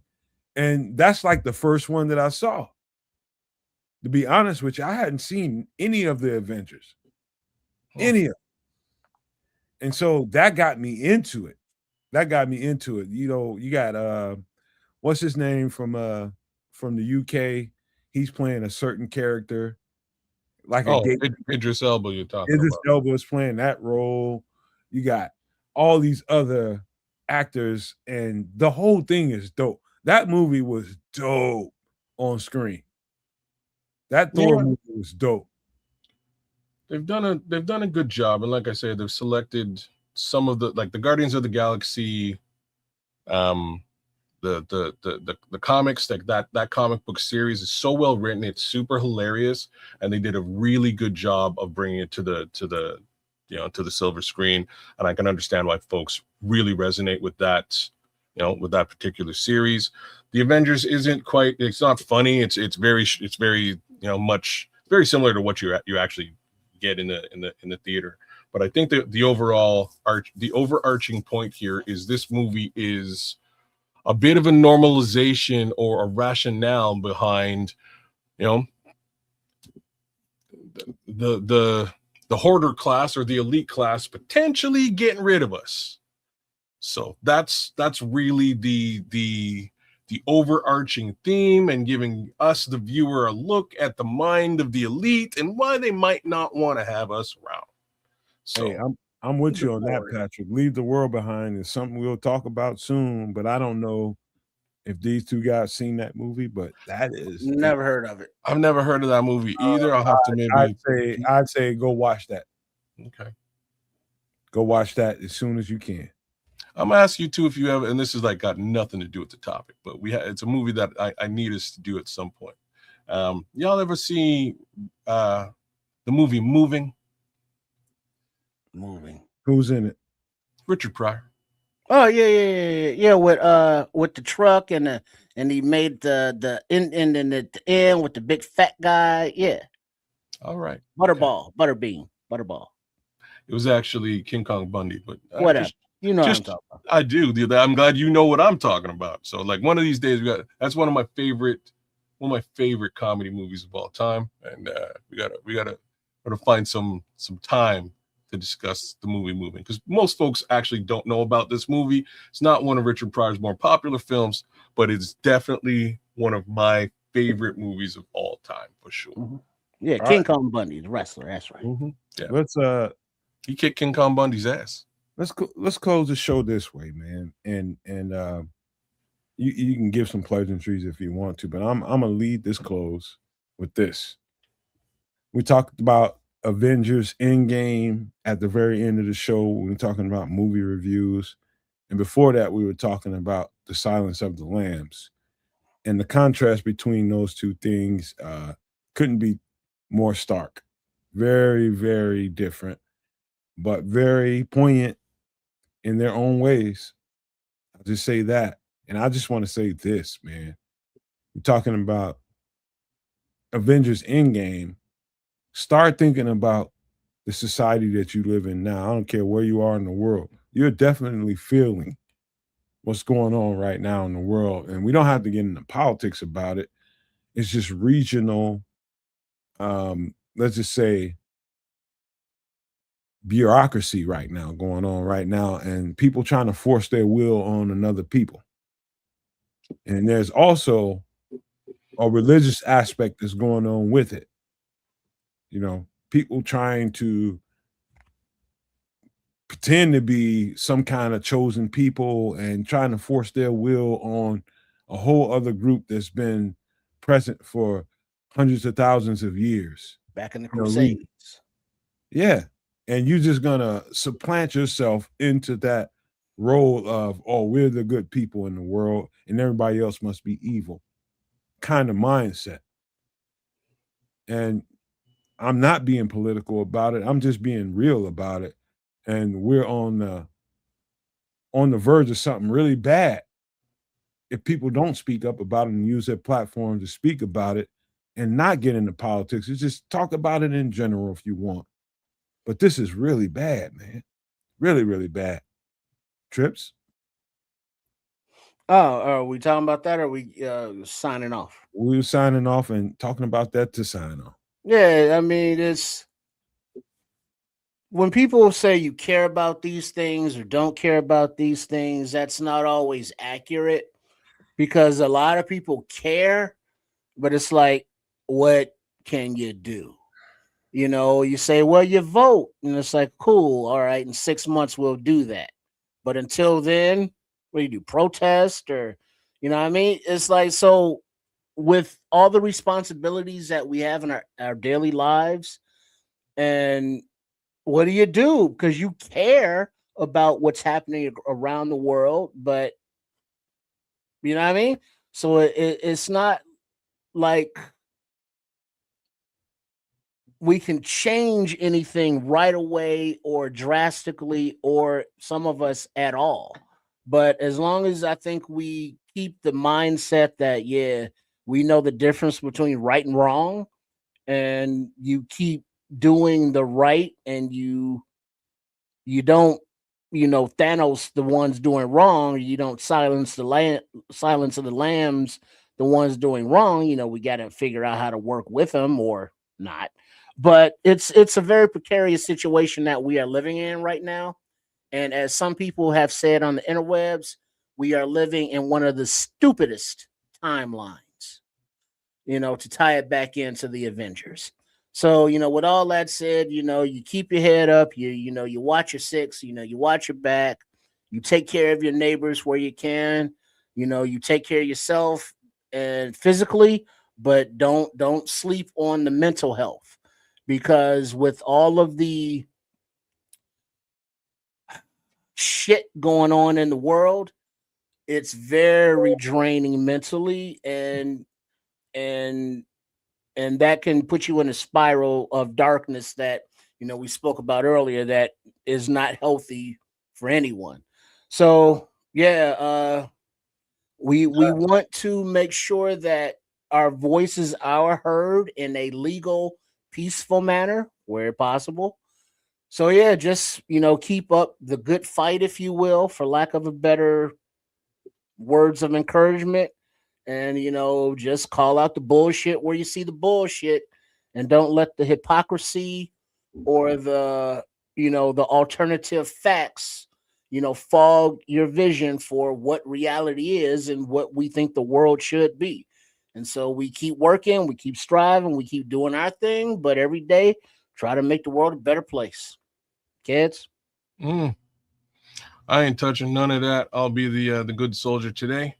Long story short, we got into anti-heroes today, and it's kind of an interesting view. Some of them are crazy. Some of them are children. Some of them need discipline. All of them need discipline. Some of them have crazy ideas that might potentially be for everyone's good, but they go about it the wrong way. Maybe they're misunderstood. Maybe they should be avenged. I don't know.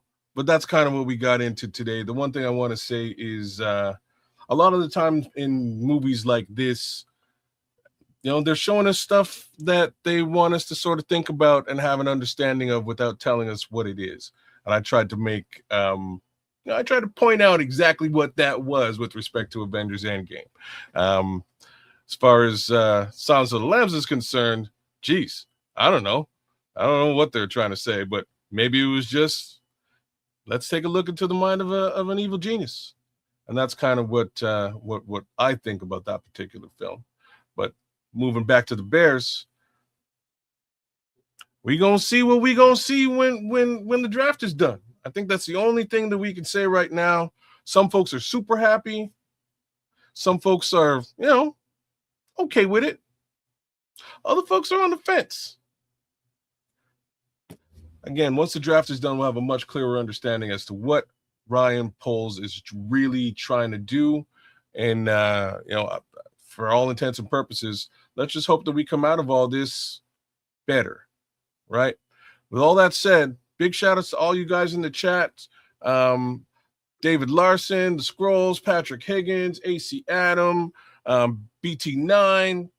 Who else was out there? Carter Slade. There's a ton of folks. Oh, Chris Foster jumped in for a minute. Good old Jack was here. I'm not going to say the front part, Jack. You know what it is. How We Are Bears. Mutt Greer. The Black Echo. Daniel Barris. Yo, shout out to all you guys. 2010 Rogers. Thank you guys for coming through. Mike Donnelly County as well. You guys are super interactive tonight, and we appreciate that. One more time, give us a like, share, subscribe. Bunch of love for the 3 channels here. We triple stream every Wednesday and every Sunday.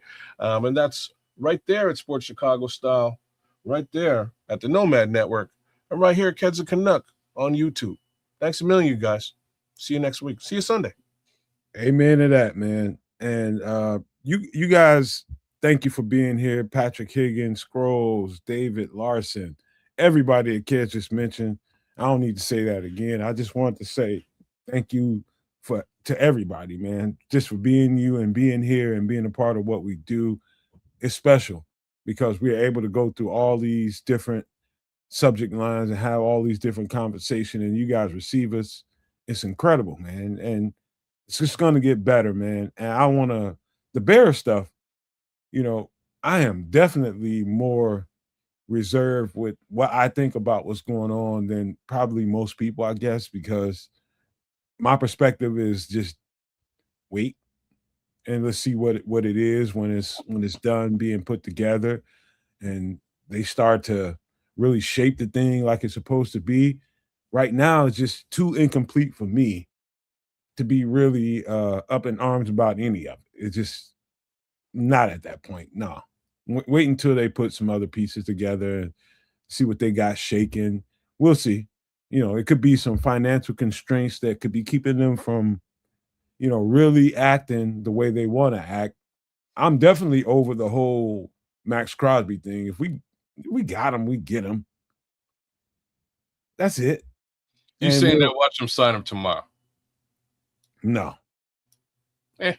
Yeah, for that third round pick and a motivated Dale, they better take that and be happy.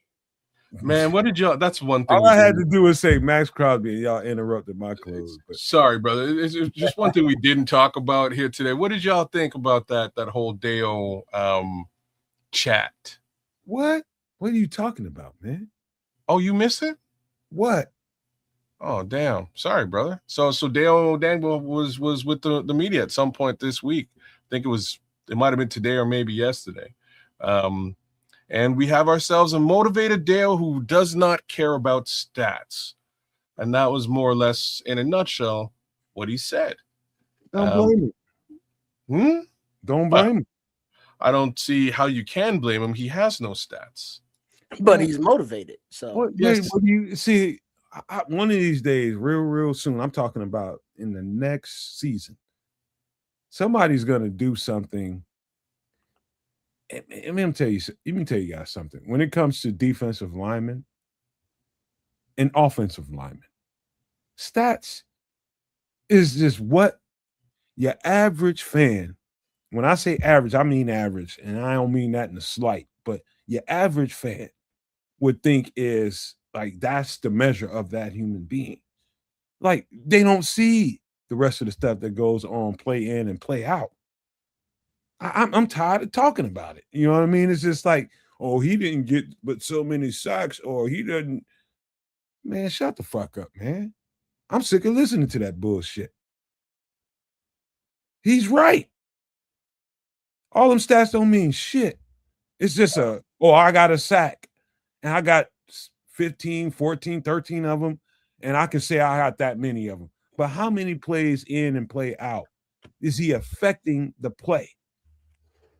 And that, most people are too fucking lazy to fucking understand. And I'm sick of fucking going through that with people. Well, yeah, but you look at the defensive ends that got paid, and what do you notice about them all?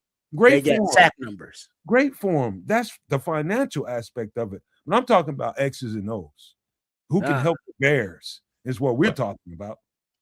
Here's what I'm talking about. I don't think there's any proof with respect to X's and O's of Deo Odangbo doing anything either. All right. So, we can just leave it. We could leave it there and understand why he's not a fan of the stats. Y'all got to understand. I ain't saying you're wrong. Bear with me. I'm not saying you're wrong in a general statement. It gets on my fucking. But with that specific player, I don't say it as much as I should, but I'm gonna express it right now. That shit gets on my fucking nerves. Well, it gets on fans' fucking nerves when Ryan Poles signs a guy for $15 million who ain't got no stats, and then he's immediately out. And now that's not Ryan Poles' fault. He got hurt. It's not Dale's fault. He got hurt. He ain't got no stats. What the fuck does that mean? God. Well, here's what Kez was referring to. Here's kind of a translation of what it means. It means he played a couple of games, got hurt, and signed a $20 million a year deal.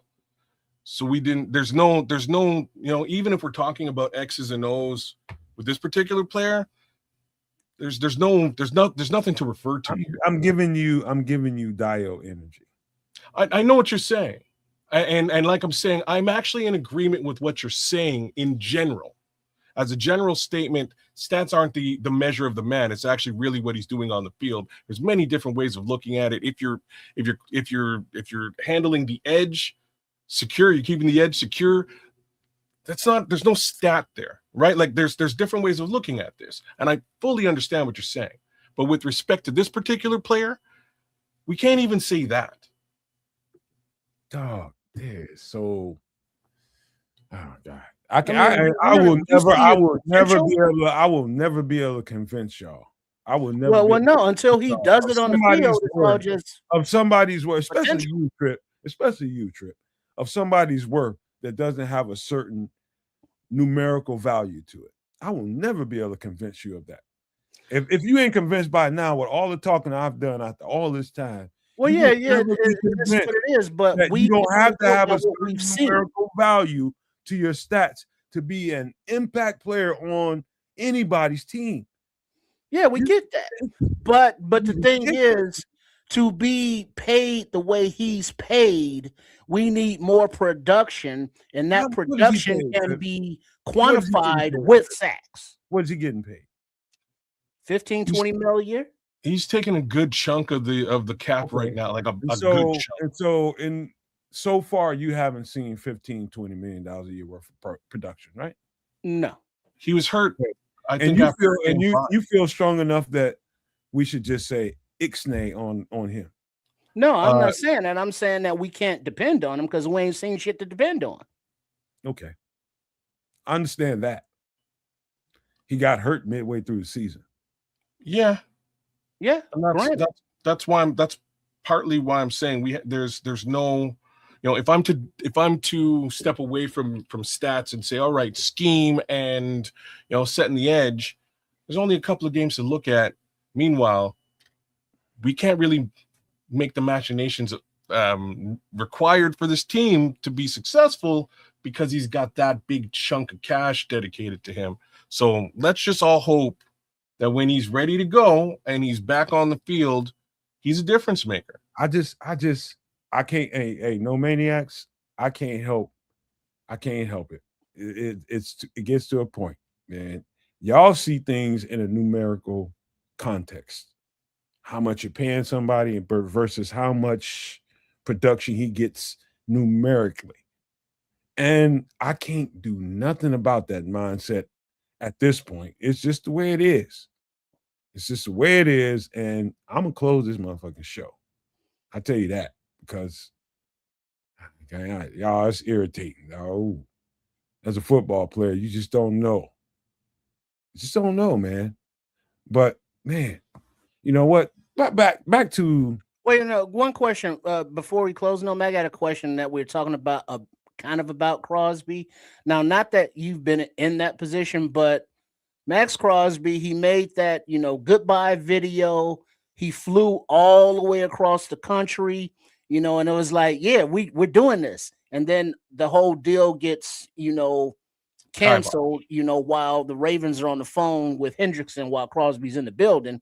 And now he has to go back across the country to the team that he just said goodbye to.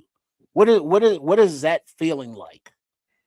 I just would imagine that he's just going back to square one, and maybe he needs to stay with the team in order to increase his value again. You know what I mean? Because this looks like publicly to random's eyes, all the randos out there, that he ain't worth what the compensation looked like. And in order for you to get your value back to what, I wouldn't do shit. I just go back to Vegas. I wouldn't take, because everything else is going to be beneath what the asking price was in the first place. Go back to Vegas. Just go back to Vegas and think nothing of it. And then when it's your time again, you get out there and make that shit happen. But as far as the Bears go, man, dude, I don't know why in the fuck would anybody want to even entertain this if he didn't pass a physical with all them doctors looking at him. Why in the hell would you want to do that here? Other than, Max Crosby, get the fuck out of here. Why would the Bears do that? Why? Well, I have an answer. You don't. We ain't seen Max Crosby post this fucking injury. The simple answer I have, and it ain't the greatest answer. What you're saying, it does not, make what you're saying irrelevant. The simple answer is they were pushing pretty hard for 2 first-round picks. What if you can get Max Crosby for, what did you say, Trip? A Deo and a 3? A Deo or a Dexter and a 3. Might not be quite the compensation that they were discussing before. So that this does not negate his possible and potential injury situation or rehab situation. Mind you, you may be able to invest in a player that you've seen perform at an elite level for pennies on the dollar with respect to what you had already offered a little while ago. So you might be able to get him for a lot less capital, and if that's the case, and because this is also a question. First of all, it's Deo, whatever, man. What the hell? Well, but the question is, there's a understanding that Crosby just had surgery on his meniscus, so everybody around the league, medical wise, understood that right now he's not like physically able to play.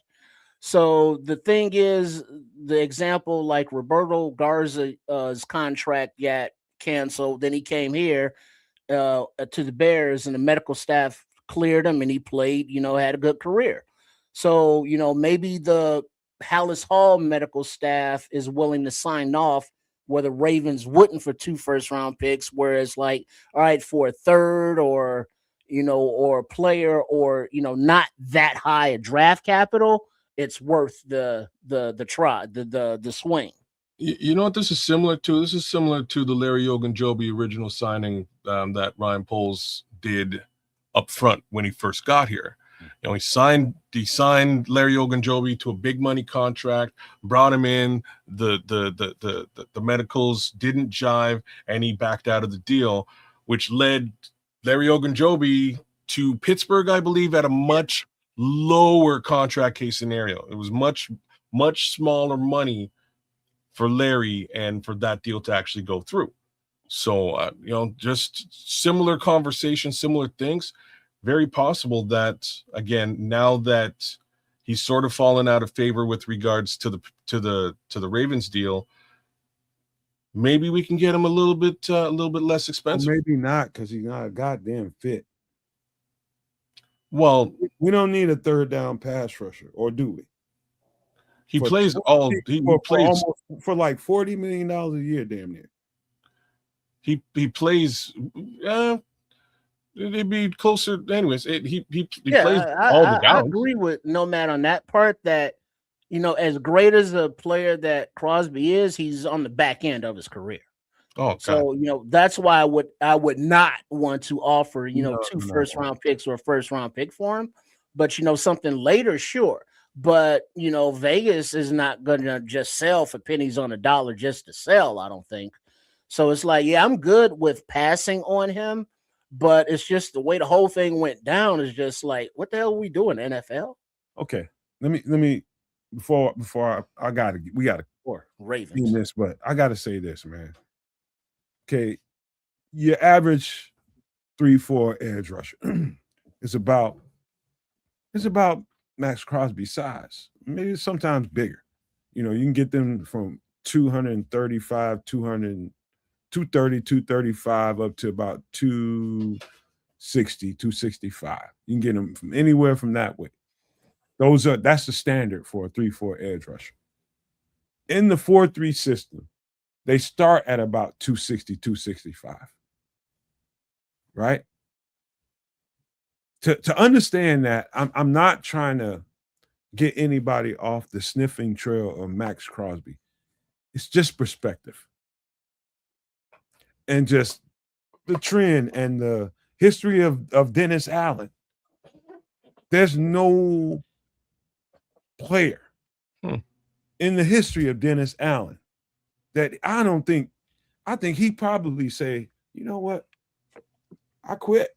If you can't even listen to that part of it, like, that's not an edge rusher for me. We need to stop the run first.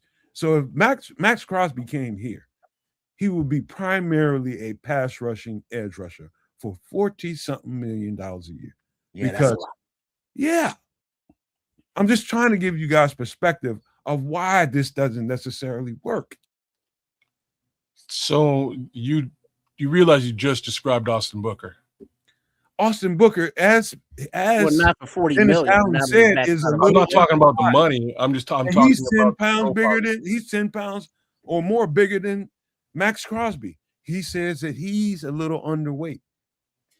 But also Booker did hold up against the run, you know, when he was on the field, though, too. I'm just talking about the profile that he don't forget the premise here, man. Don't forget the premise. Don't be like these. That's just you just said in the history of Dennis Allen, there isn't a player that fits that mold. I'm telling you that there is, and he plays for Dennis Allen right now. I love Max Crosby. Patrick, it's just I got better sense than just because he's a popular name and he's electric on the field that the Bears are going to pay $40-something million for a pass rusher only. He's got to be able to set the edge. Plus, he's going to get hurt playing in this defense. Well, I mean, historically, he's going to get hurt anyway. Man, please, that shit don't work. That's possible.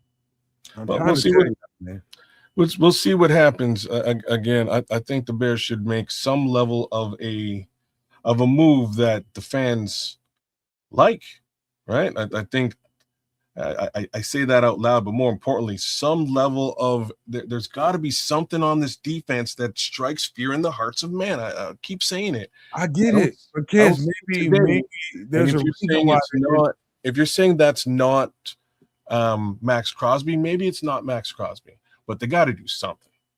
No, they don't. So no fear. No. Well, I mean, maybe not. You're looking at one guy to strike fear. No, maybe it could they're be trying four to build guys. a defense that It could be all four 11 strike fear. It could be 11 guys. But right now, do you believe that these 11 guys today strike fear in the hearts of men? No, because they're not done with it. Fair. So let's hope that they get there. So so No Maniacs, whether it be on at the Nomad Network or at Cares of Canuck or at Sports Chicago Style, Nomad has been breaking down a lot of the prospects in the draft. Free agency has not come and gone because it's still here, but the first wave has come and gone, and now it's coming more and more clear of a vision of the positions of need in this draft. And so, as we continue forward and we do like mocks and stuff like that, we'll try different positions, first and see what kind of players are possible that we are looking at or that the front office is looking at, for the draft that's coming up at the end of April. And so all three networks, make sure you are scheduling your draft weekend to hang out with us here as we do the live call, and every prospect that walks across the stage, we'll break it down for whatever team. And this is some of the content that we got coming up aside from the Sunday nights of Nomad at Night and the Wednesday nights, which is today, of Some Extra Sauce. So big up to all y'all, and I'm good. So kids. No, we already did all that, man. We did, man. I'm good. Oh, Nomad, right. shut her down. Peace, y'all. I don't know who or what player everybody was smoking all the stuff on in the last couple 2-3 years, but since we've been doing the podcast every single offseason, there's that guy, and if we don't get that guy, all hell, we done. We're done. But I'm tired of listening to that. I really am, and I ain't talking about these two guys here. I'm talking about the entire fan base.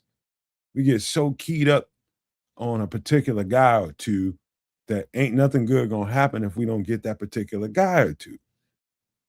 And not seeing the big picture, I don't think I can do it better than I've been doing it. Just like it's more to it than that. It's more to it than a player or two that you're gonna spend all that money on with a quarterback that's gonna come into a contract soon. You know what I mean? It's just all kinds of stuff going on. There's gonna be opportunity later in this free agent period for some guys. And then there's also some trade opportunity that could be going on that we don't know about. Whatever those trades are, but there's reasons why the Bears are kind of stepping lightly. And I'm just trying to, keep that picture in profile. Keep that picture in your mind that the Bears are doing things and we just don't know exactly what they are. And even though you don't feel quite right about what's been going on so far, doesn't mean that the plan ain't right. There's finances that goes with this. There's 2 and 3, 4 years, 5 years down the line in trajectory that they're thinking about. And so it ain't just about satisfying the fan base and making sure they're satiated. It's not that. I'm not going to be like every other podcast that wants to, there's a chance for Max Crosby. Let me make a podcast. Let me make a video. Fuck that. Nope. Not here for it. Not here for it. If they do it, they do it. That means that they're thinking something I'm not thinking. But I don't see it. Just don't. But that's okay. We'll be fine anyway. If you've known anything else about what this team can put together with the limited resources they had in one freaking offseason and damn near got us to the Super Bowl, if you can't trust them now, what's your problem? Is it personal? You just want to get a certain player for your own gratification? What is it? Trust these dudes. The picture is incomplete. It's incomplete. Let them put this offseason together. Let them put this draft together, and let's see what it looks like post that. Be cool. I know the offseason ain't winning for you, but be cool, man. Let them put this thing together, man. We're going to be all right. I'll leave you with this, man. In the end part of this show, when we was talking about the world and the nature of societies that we have and that's been built, there's truth, a lot of truth to the fact that we are protecting a bunch of filthy ass people, and they run governments. And that's just being honest. Leaving politics out of it, we are protecting a bunch of filthy ass people that run governments and huge businesses. Hence, while we're in the situation that we are, these people have no scruples, man. They will plunge this world into chaos if you don't get more alert about all of it. And I just want to leave you with that. And that's probably the least I can say before I leave you with these famous words. Love, peace, and hair grease, y'all.